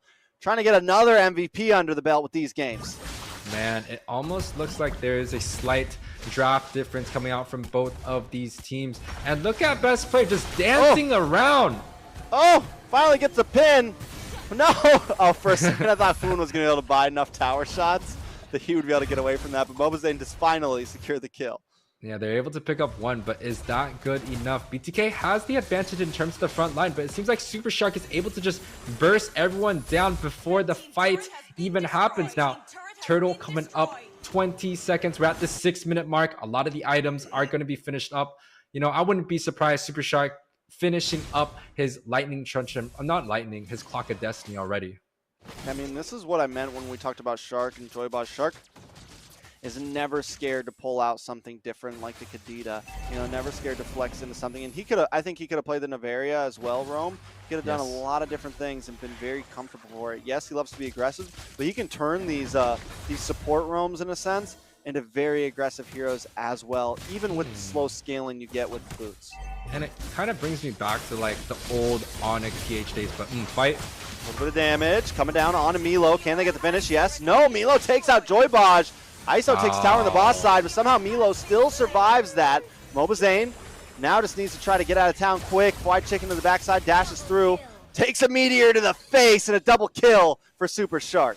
Now that is going to be a 3-4-0 clean sweep for the side of OhioBrothers. And take a look at their HP. It almost feels like the fight starts and everyone just dies from BTK. Like, TOB is not trading any health. They're just going for the full poke game. Yeah, I mean, it's definitely a hard start. And ISO, like you mentioned, ISO is, all the eggs are in the basket of ISO, and that's not always the right play. Yato getting picked off so early, 0-3 and 0. No damage from that Valentina right now, and that is another big issue they're facing. So how do they solve that, Yuwei? And honestly, we haven't seen a hook coming out from Baj. I do believe that he is going to be the one, but the pin comes out from Zane, able to pick up 1, but ISO is the one that gets punished. Every time they get one, TLB answers back. And TLB's getting a lot more of those ones, but whenever BTK does find a moment, the OhioBrothers are able to come out on top of it, and it's looking very similar to Game 1 right now. Yeah, we talked about the mid lane synergy, the JoyBosh, Yato versus Shark and Hoon, and it just seems like BTK is lacking a little bit of a winning lane at mid side. Did he just Best player just robbed Zane. He's been robbing Zane for the past 2 games now. Another orange buff going over to the side of TOB. Mobazane just getting denied consistently. Yeah, and I think it definitely falls back to not having a winning mid matchup. Although they had the rotations early on, it just felt like JoyBosh was unable to get any pick versus Shark on the Kadita. But Zia, getting some nice damage on White Chicken. White Chicken in a bad spot. Gonna get taunted, locked up. Can they get the final hit? Oh, the flicker with the Appraisal's Wrath. Milo able to take him off the map. Luckily, Mobazane finds something back, but here comes the Phantom Execution. Popped off by the Roses. Best player looking to try to get a finish there. Wasn't able to do it, but still the play for Milo. yeah, can we take a look at the items coming out from Best Player? Because, you know, he's doing quite a bit of damage, but I do believe that he might go for a little bit more of a tank. Now, with the Lord coming up, you see ISO still happily farming onto the bot side, but is that going to be enough? Is that going to be the saving grace for BTK? I don't know. Zane, moving forward. Hoon's got the Purify too. Even when JoyBosh does finally land a hook, it seems like it just gets nullified. Mobazane getting poked at from a distance as Hoon fires off these meteors. White Chicken looking for a moment. Able to come into the backside. The Ultra Sniper lands down. Hoon finally goes down. White Chicken picks up another one. Zia falls as well. Best player being brought down low. BloodThirstyKings trying to make a move here, trying to make a play. Best player taken out. ISO with a double. BTK fighting back at 10 minutes. Wow, we did not think BTK would fight back, especially now, but it seems like Chicken has a separate idea. He was able to take out Hoon by himself and Zia also. So that was a 2-for-0 trade, and they're continuing pushing the lead. That's a 4-for-0 trade for the side of BTK. Nice. ISO, look at the items, right? We got the Endless Battle. We got the Berserker's Fury. He's going to lock in the bod next. And if we looked at the gold between him and Zia, it was a dead even. So even though there's a deficit between BTK and TOB, ISO, the major damage dealer for BTK, does not fall to a deficit. He's standing there right there with the rest of them. Oh, but they really have to be careful because it just still feels like TOB, if they just try to brawl it out in the fight, they have the advantage, especially with the pokes. Hoon. That was crazy. That meteor does damage. You know, not everyone's been playing the Noveria all the time, but when you put it in the hands of someone like Hoon, or someone that knows how to really use it and can scale with it's a problem. Yeah, that is a lot of damage, and ooh, the hook comes out, but Mobazane's able to push one out. Yeah, might be pushing him back for real. White Chicken also on the backside, but he will fall as well. White Chicken goes down to best player.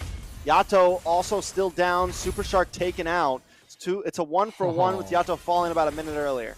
Man, BTK is definitely crying because every single time Hoon is just shooting out those meters, it hurts quite a bit. Zia taken so low, and JoyBosh. No, Bosh is like, nope, not today, bro. You're not getting away from me. We're gonna chase him. The hook misses. He doesn't have a flicker, so he can't. He did have a flicker.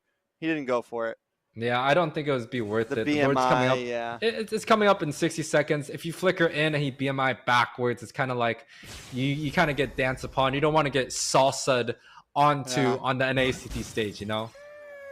Zia's definitely got some salsa in him too, man. The man can tango. He's got some dance moves. We saw it in the grand finals last time, breaking ankles all day. So they got to be careful with that slippery one. Yeah, and he's also looking to build tank, but best player getting caught off. Suppression, that is huge. Able to get the mega kill for ISO. A little recall, preemptive, a little bit early on. You know, they ended the game 13 minutes before on the last one, but BTK looking like they have the strategy to push ahead. The scoreboard is 12-9, but it's a really, really close game in terms of the gold. Yeah, we're starting to see the cracks in the full damage composition that the TheOhioBrothers brought, right? We're starting to see that issue come to light a bit. Shark. Oh, nice Petrify with the rough waves. White Chicken is able to just get away. I don't know how, but he does it, and now Shark might pay the price. They're on the chase. Yato in a bad spot. Milo comes in the backside. Zia's there as well. Mobazane finally able to find Shark there. Almost called him Moba Shark. But Milo right there using the Praiser's Wrath. Did not get that flicker, but Mobazane looking to see if they get advantage. JoyBosh grabs that hook, but it is going to be Milo that tanks it. That is not going to be the right target. Zia comes through, and Fried Chicken, you know, once again, he was leading in the rotation. He has been the deciding factor. That should be a pick on Milo there. Sniper locks onto Zia. They got vision on him. Zia's forced to be flicker away. Chicken in the backside looking for Hoon. Chicken.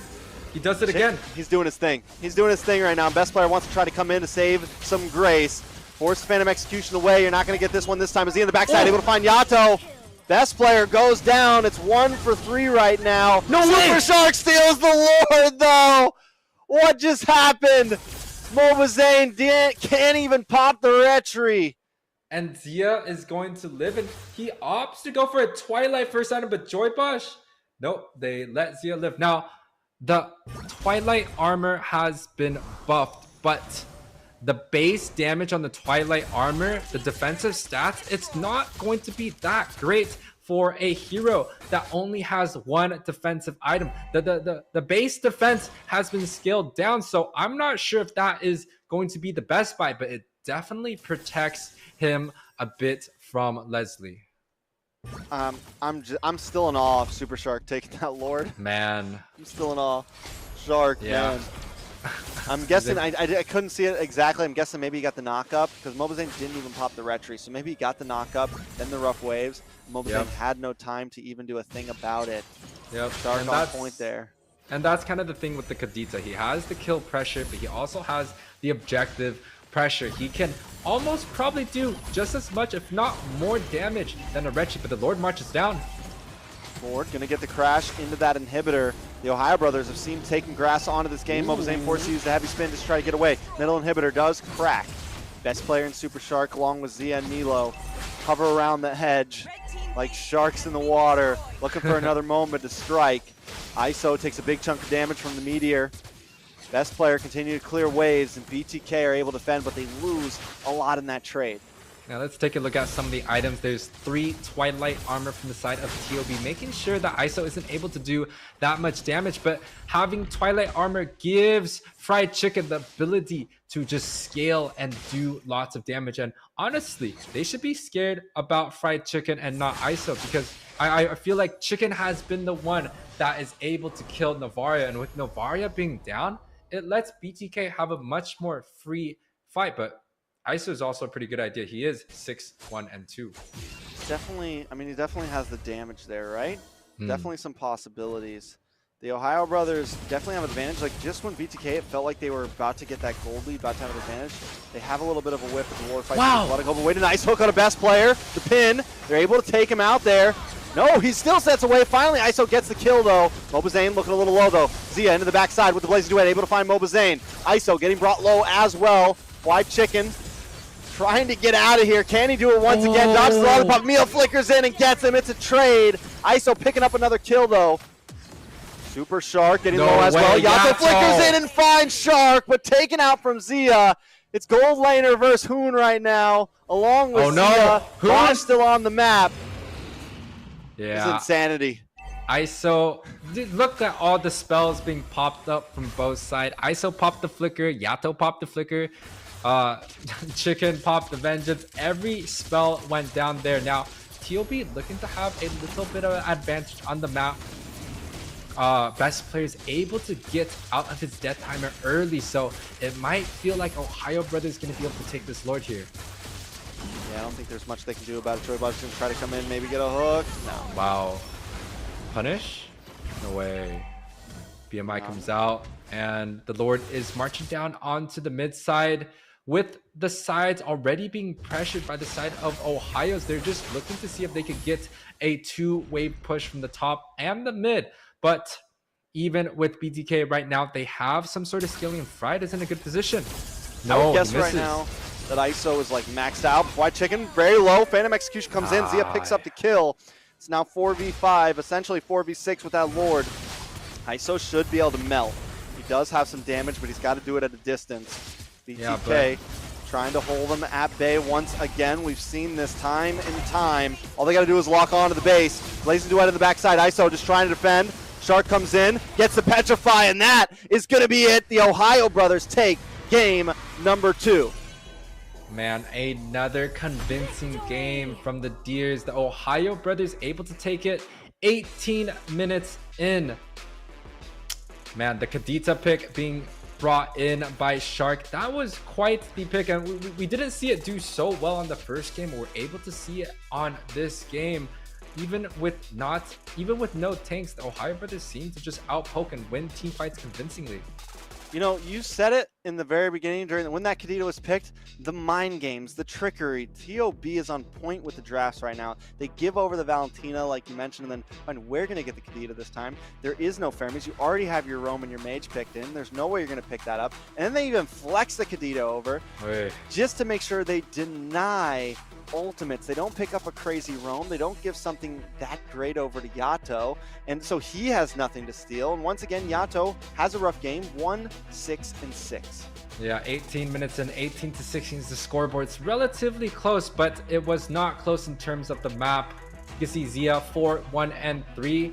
But, you know, I think the MVP does belong to Hoon here. 1, 2, and 13. He was the support cast, but it felt like everywhere that Hoon went, it seemed like he just had the ability to control these fights. He was racking up the assists. He was making sure the vision was on point with Navaria, but we cannot forget Super Shark's aggressiveness, especially early on. Compared to Joy Bosch, it felt like Super Shark was definitely in the advantage situation, grabbing up 2 assists early on, killing Zane by himself. Like, he just and that Lord steal from Super Shark, that completely shifted the momentum.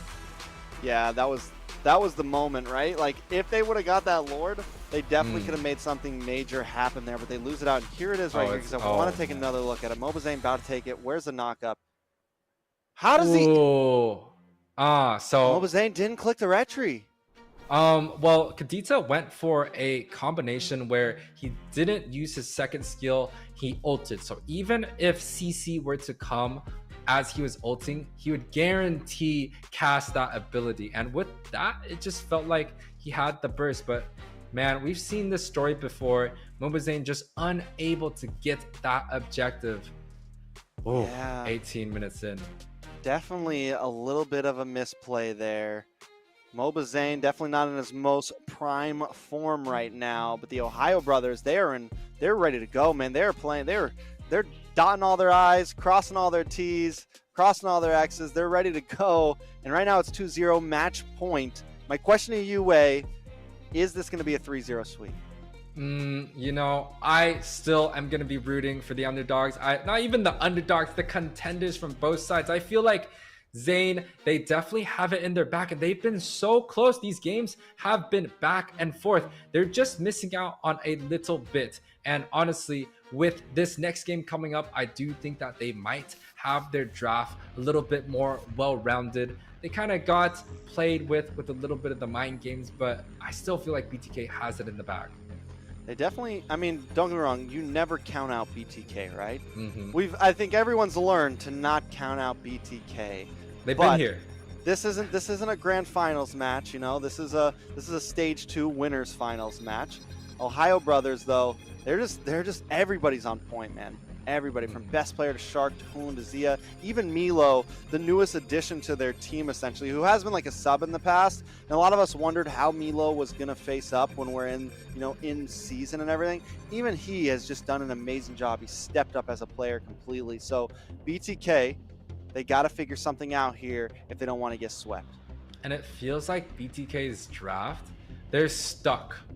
They can't move right now. OhioBrothers have been banning the same. They take out the boss shell. You know, BTK has to take out some of the assassin picks, especially the Fanny, because Zane just is not able to play that. And it just feels like they are confined into drafting a specific way against OhioBrothers. It almost feels like, you know, every single thing that BTK tries to do early on, it gets punished right away by the OhioBrothers. So I feel like they really have to step it up. They got to go out of the box, maybe even go for a different draft strategy where they pick the Fredrin first, they go for someone tanky, they give Zane on his best hero, and see how everyone else plays out. Yeah, they got to figure something out. Maybe, I mean, they definitely need to go outside the box a bit, because OhioBrothers have their number right now. They've got them kind of figured out from draft to gameplay, and BTK needs to kind of, I think, change the pace a little bit. Whether it's draft, whether it's laning phase, whether it's their tempo, whatever winning it is, mid. They need, they have to do something. They just got to put themselves out there a little bit. We're in game 3. We're down to the line. It's not like you're going to go home if you lose this. I think this is a great game to test some boundaries and not just come up with the same old, same old. Well, the past 2 games, Yato and Joybaj have struggled onto the mid side, right? We saw Yato on the Kadita and he was on the Valentina this time around, not getting too much picks going for them.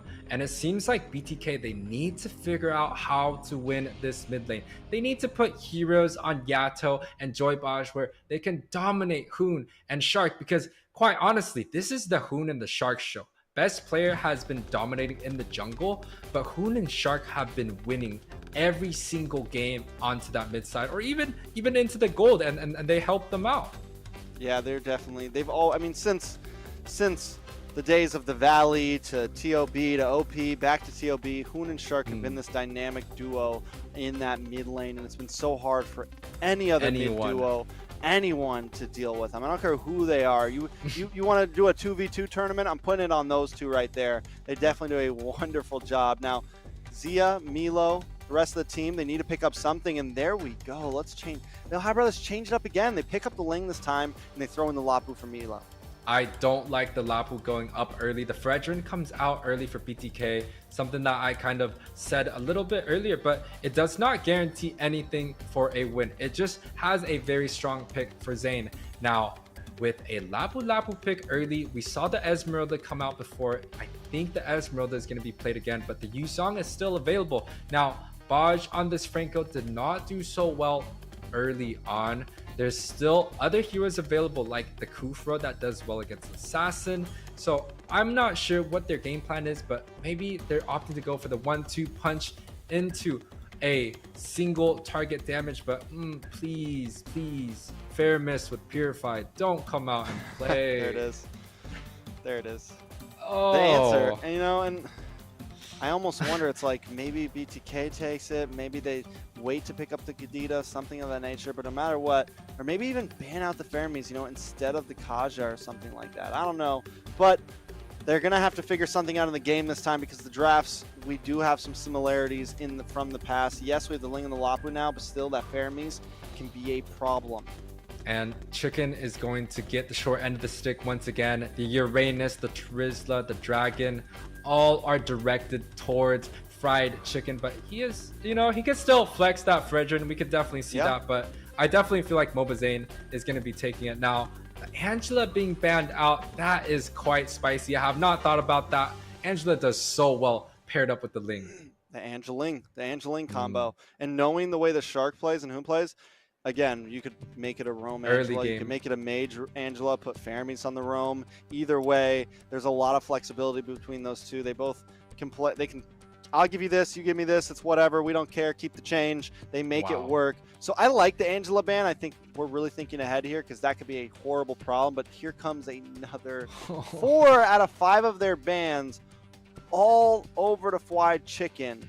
Now, I think at this point you gotta flex the Fredrin, or you'd pick up the Joy again, but I don't know. Are they exposing BTK right now? Typically when teams expose another team, they're looking for target bans. This time they're banning out Chicken, 4 of his heroes. It almost feels like it's a loophole that BTK likes to push Chicken onto the later games of the draft. They picked up a Lapu first pick and no response on the Esme. There's no Dragon coming out early. They opt to go for the Kadita, which gets countered right away by the Fermis.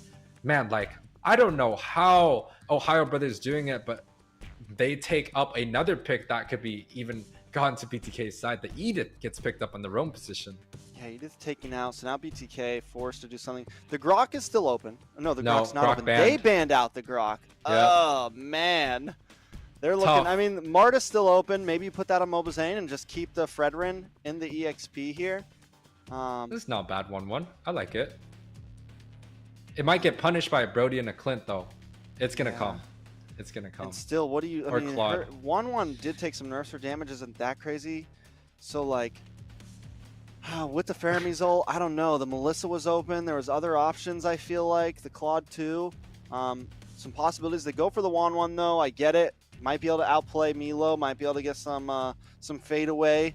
Get away from the CC, get the crossbow tang off, same thing. But here comes Aerithil, which, for those that don't remember, back before Aerithil was even meta, Aerithil was like the counter to counter. Wanwan. Like when Wanwan slipped in, that was the only time that you picked up Aerithil. And now that Aerithil has been buffed and Wanwan has been nerfed, how do we feel like that's going to go?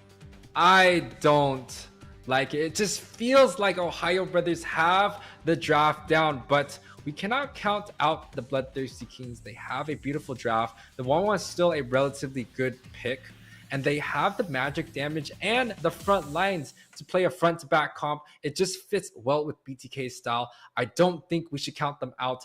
The Rito is great, but BTK, they still have the Franco, they have the Kadita. It might just be enough.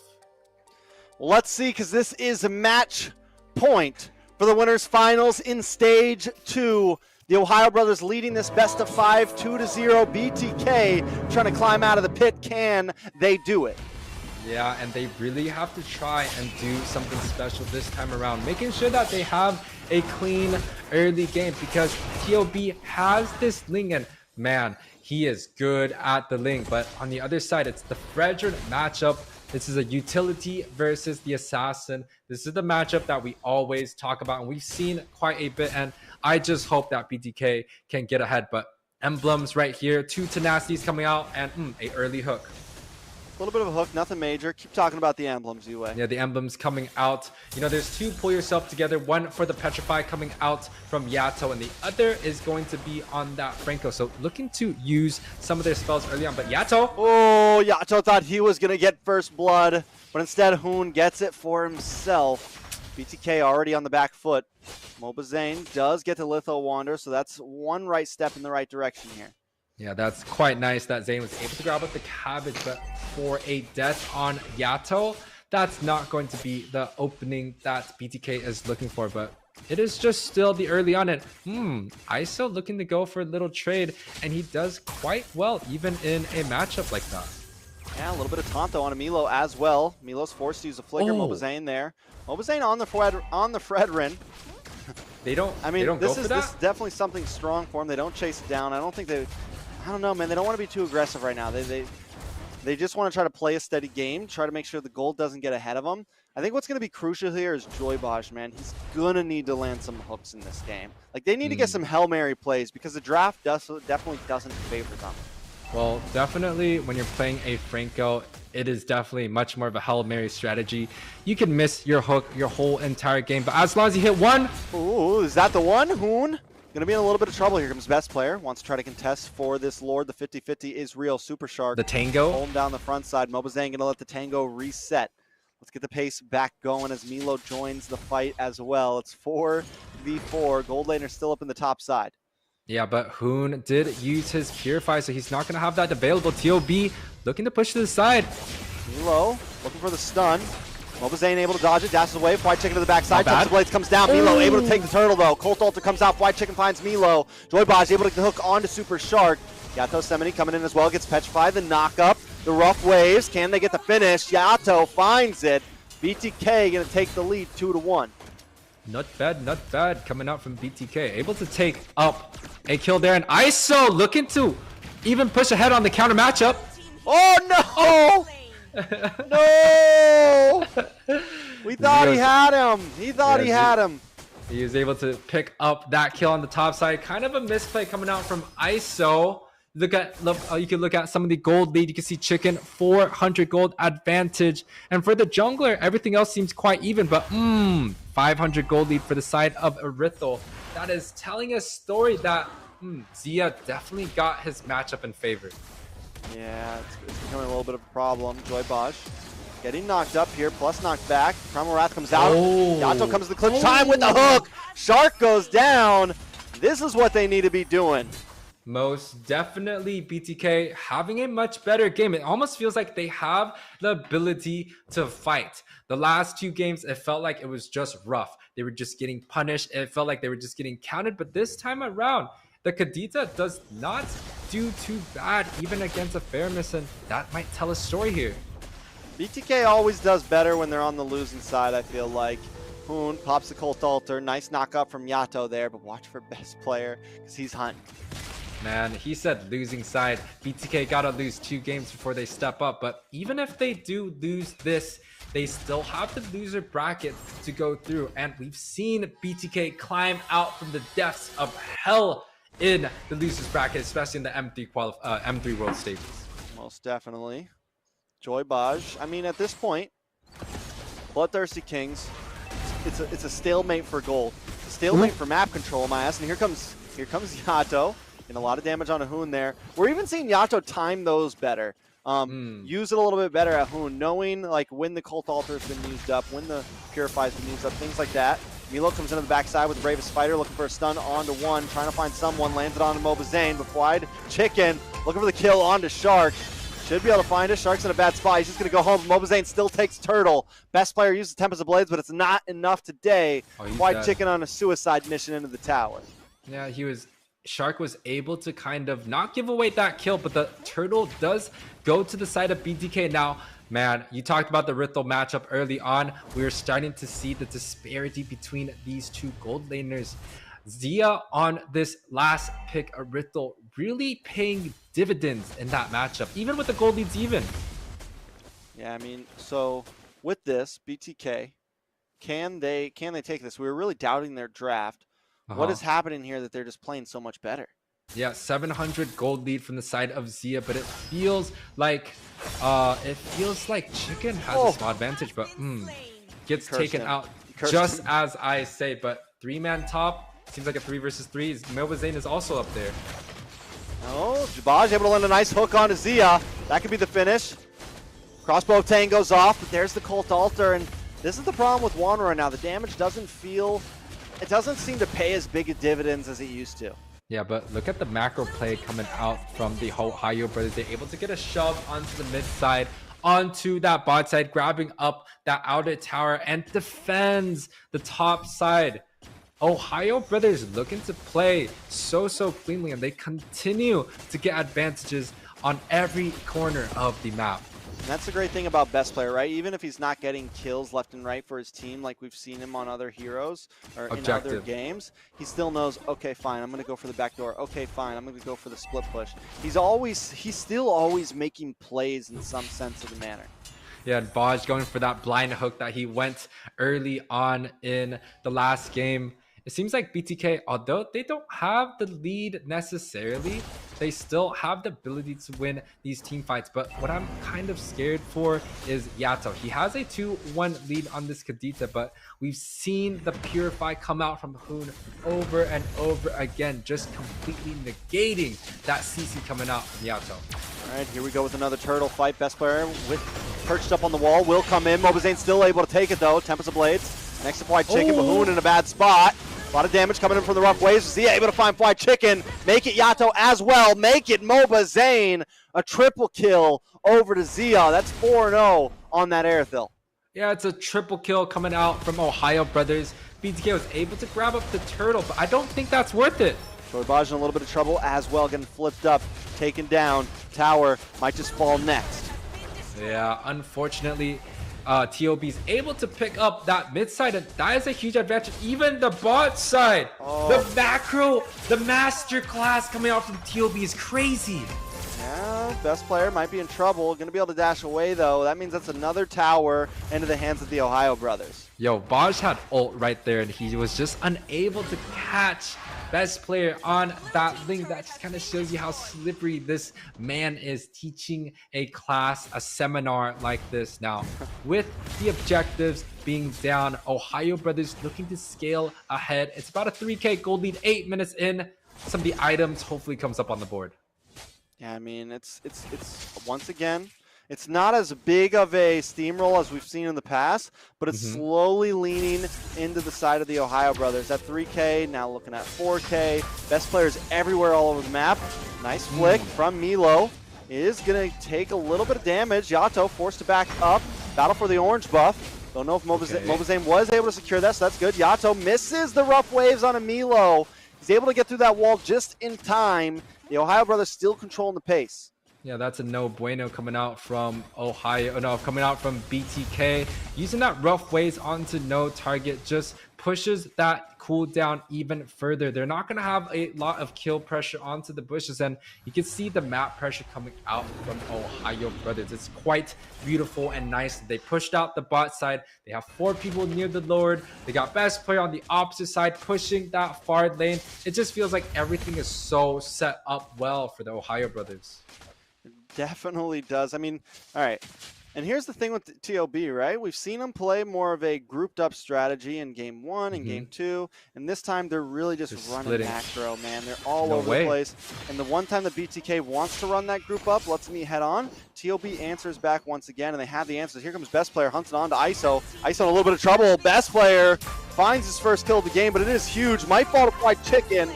It's a good response from BTK. The response is great. They're able to pick up that kill, punishing Best Player on that link, but does it give them any bit of advantage? We'll see, because Joybaj might be going down next here. Mobazane trying to get in the fray of things. Joybaj able to just slip away. Fly Chicken there as well. Mobazane hold the front side. It's going to get pulled back by the Shadow Stampede. Brave Spider puts up away. The Appraisal's Wrath. That's a lot of damage, but still no finish. Milo able to pick up Joybaj there. Fly Chicken getting back involved. Look for the dash.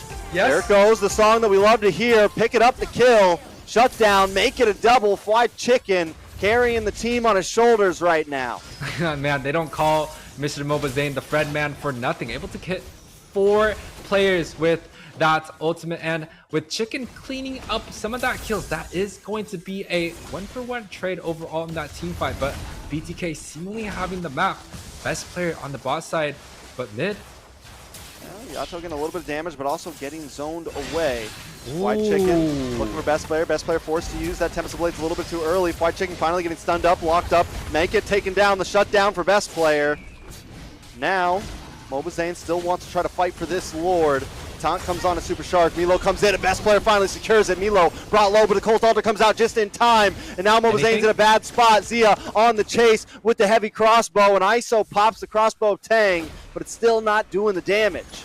Man, the Cold Ultra coming out from Hoon, completely denying any damages coming out from BTK. And even with a good, a decent fight coming out from Fried Chicken, he still ends up getting denied. Now, let's take a look at some of the gold difference. Zane, 3K down from Best Player. And if you take a look at Zia, it's only 500. So in terms of the marksman, it's not that big of a deal. But the biggest gold gap is going to be between the junglers here.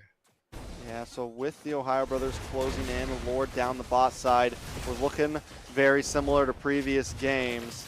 They're going to take this slow. BTK just wants to defend. Fly Chicken to the backside with the temps with the beats. Hoon goes down. The damage from Fly Chicken is getting there.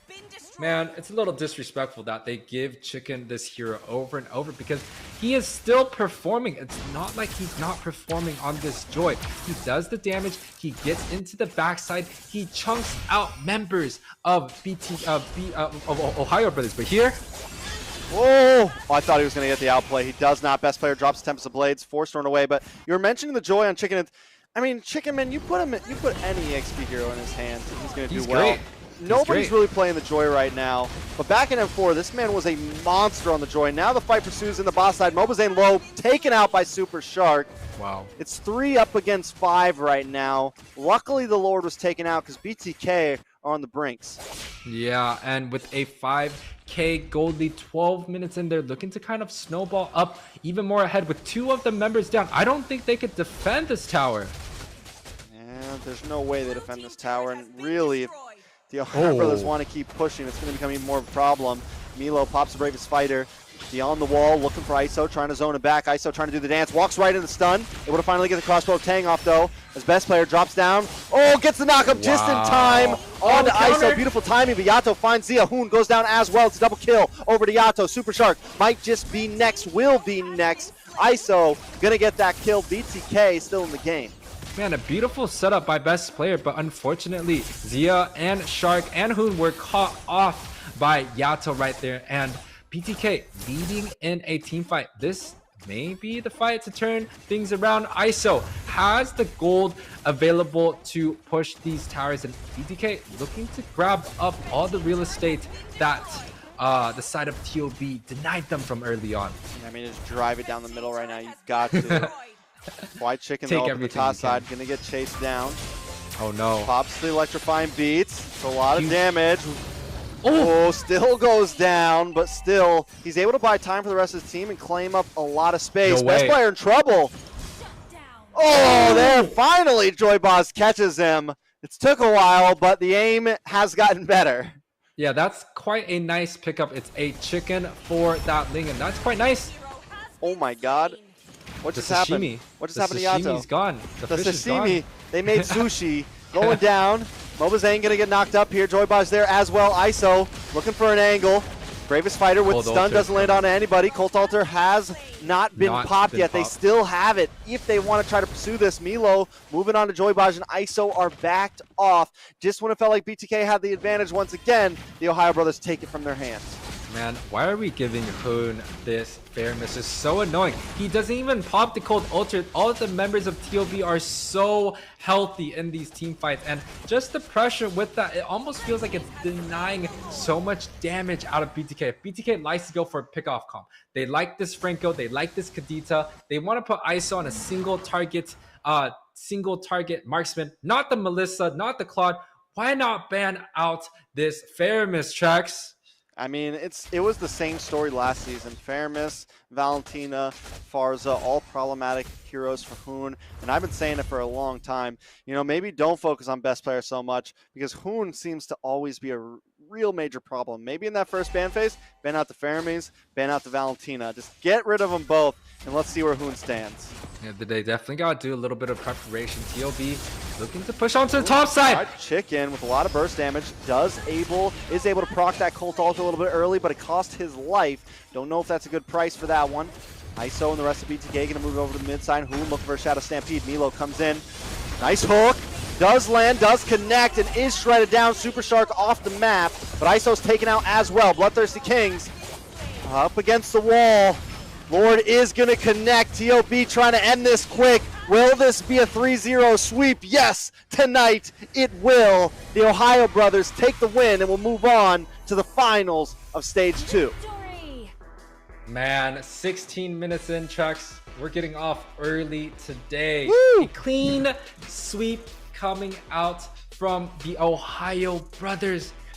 Man, the masterclass of the draft. The macro decisions coming out from best player, the winning matchup from Hoon and Shark. What can these people not do? Because they're just doing it all right now.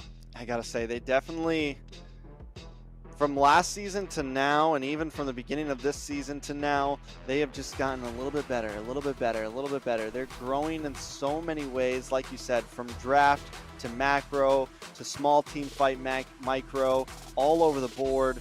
They're definitely advancing. Yeah, 17-12 is going to be the score for this 16-minute match. Take a look at some of the statistics here.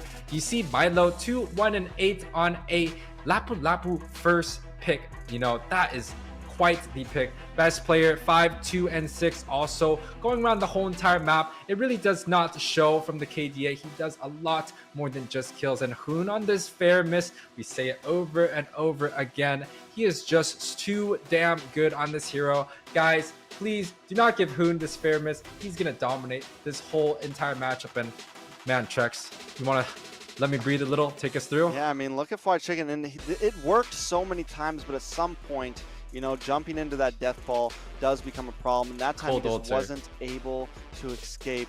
And yeah, they were able to bait, like throughout a lot of that game, part of the win condition, bait out the Colt Altar so that Yato can actually get the burst, but towards the end it just wasn't working. I think Zia becomes the real problem here. Once he got Fight of Items locked in, it was just too much damage, and the kiting, there's just no way. And look at him. Yes, it doesn't, I mean, again, it's not one of those flashy heroes that you see it, but he's just chasing him down, and no one's able to get to him.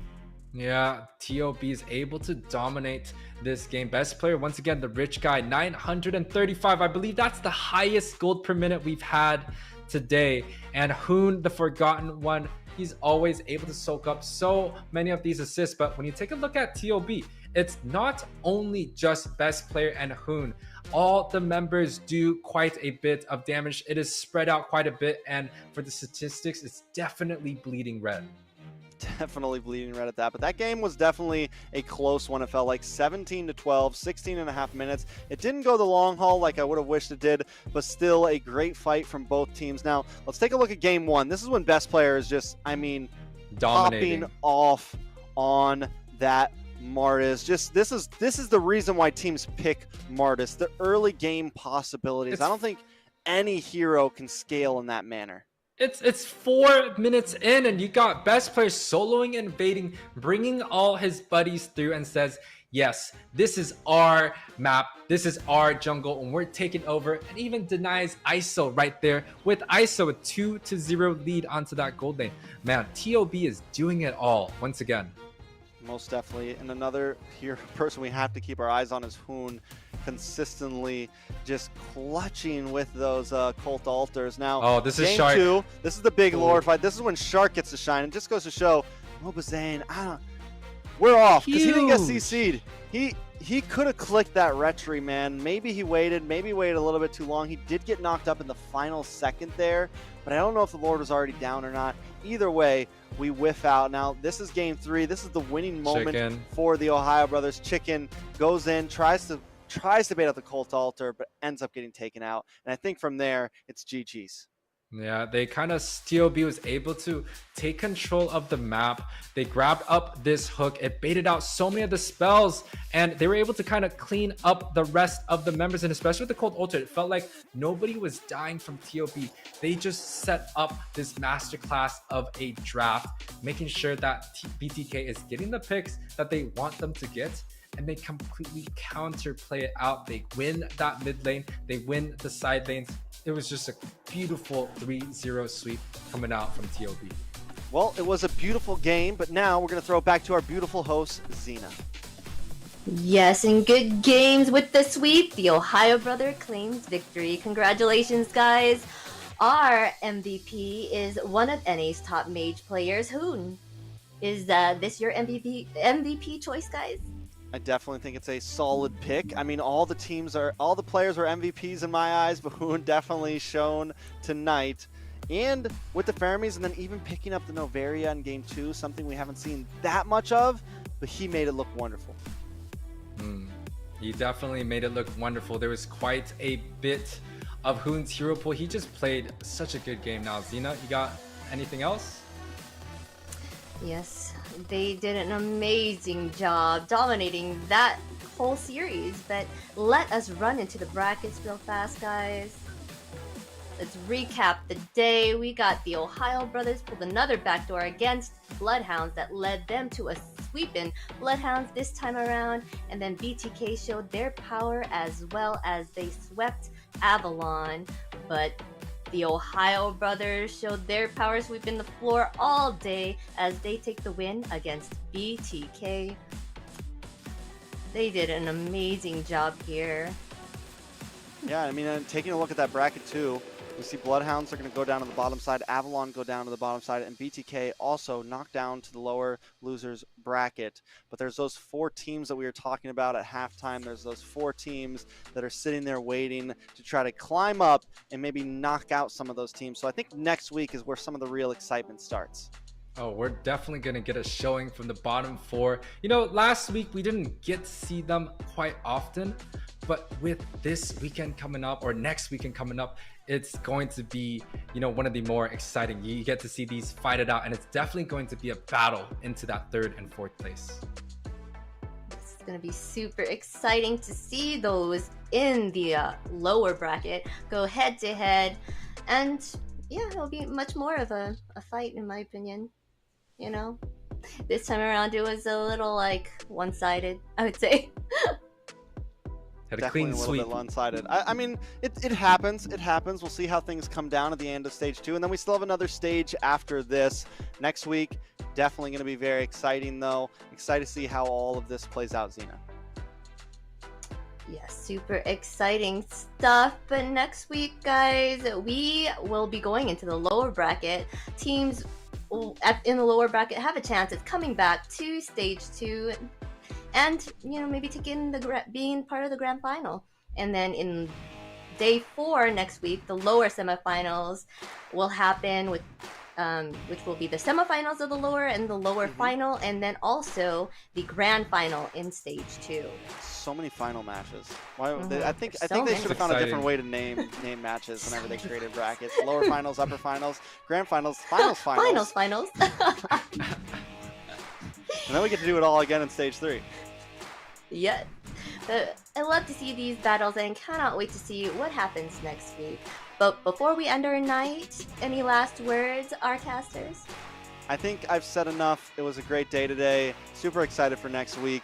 I'm not going to keep anyone here too long. My turn. Underdogs, please, guys. You know, I'm 1-13, 1-14. Please. AO, Bloodhounds, you know, Night Horde. Shouts to you, A77. There's also another team that I'm probably missing, but please, guys, save Yuwei on the votes. Underdogs, you guys got this. I'm gonna be watching. I'm gonna be rooting for you guys once again. Good luck, my friends. Yes, good luck. Yes. So stay up to date on everything Mobile Legends by following us on our socials, and hit that subscribe button below if you have not yet. And make sure that you catch up on all these matches, and next week's matches are going to be super fun to watch. So we'll see you next week as we continue the tail end of stage 2. And bye, everyone. We shall see you next week.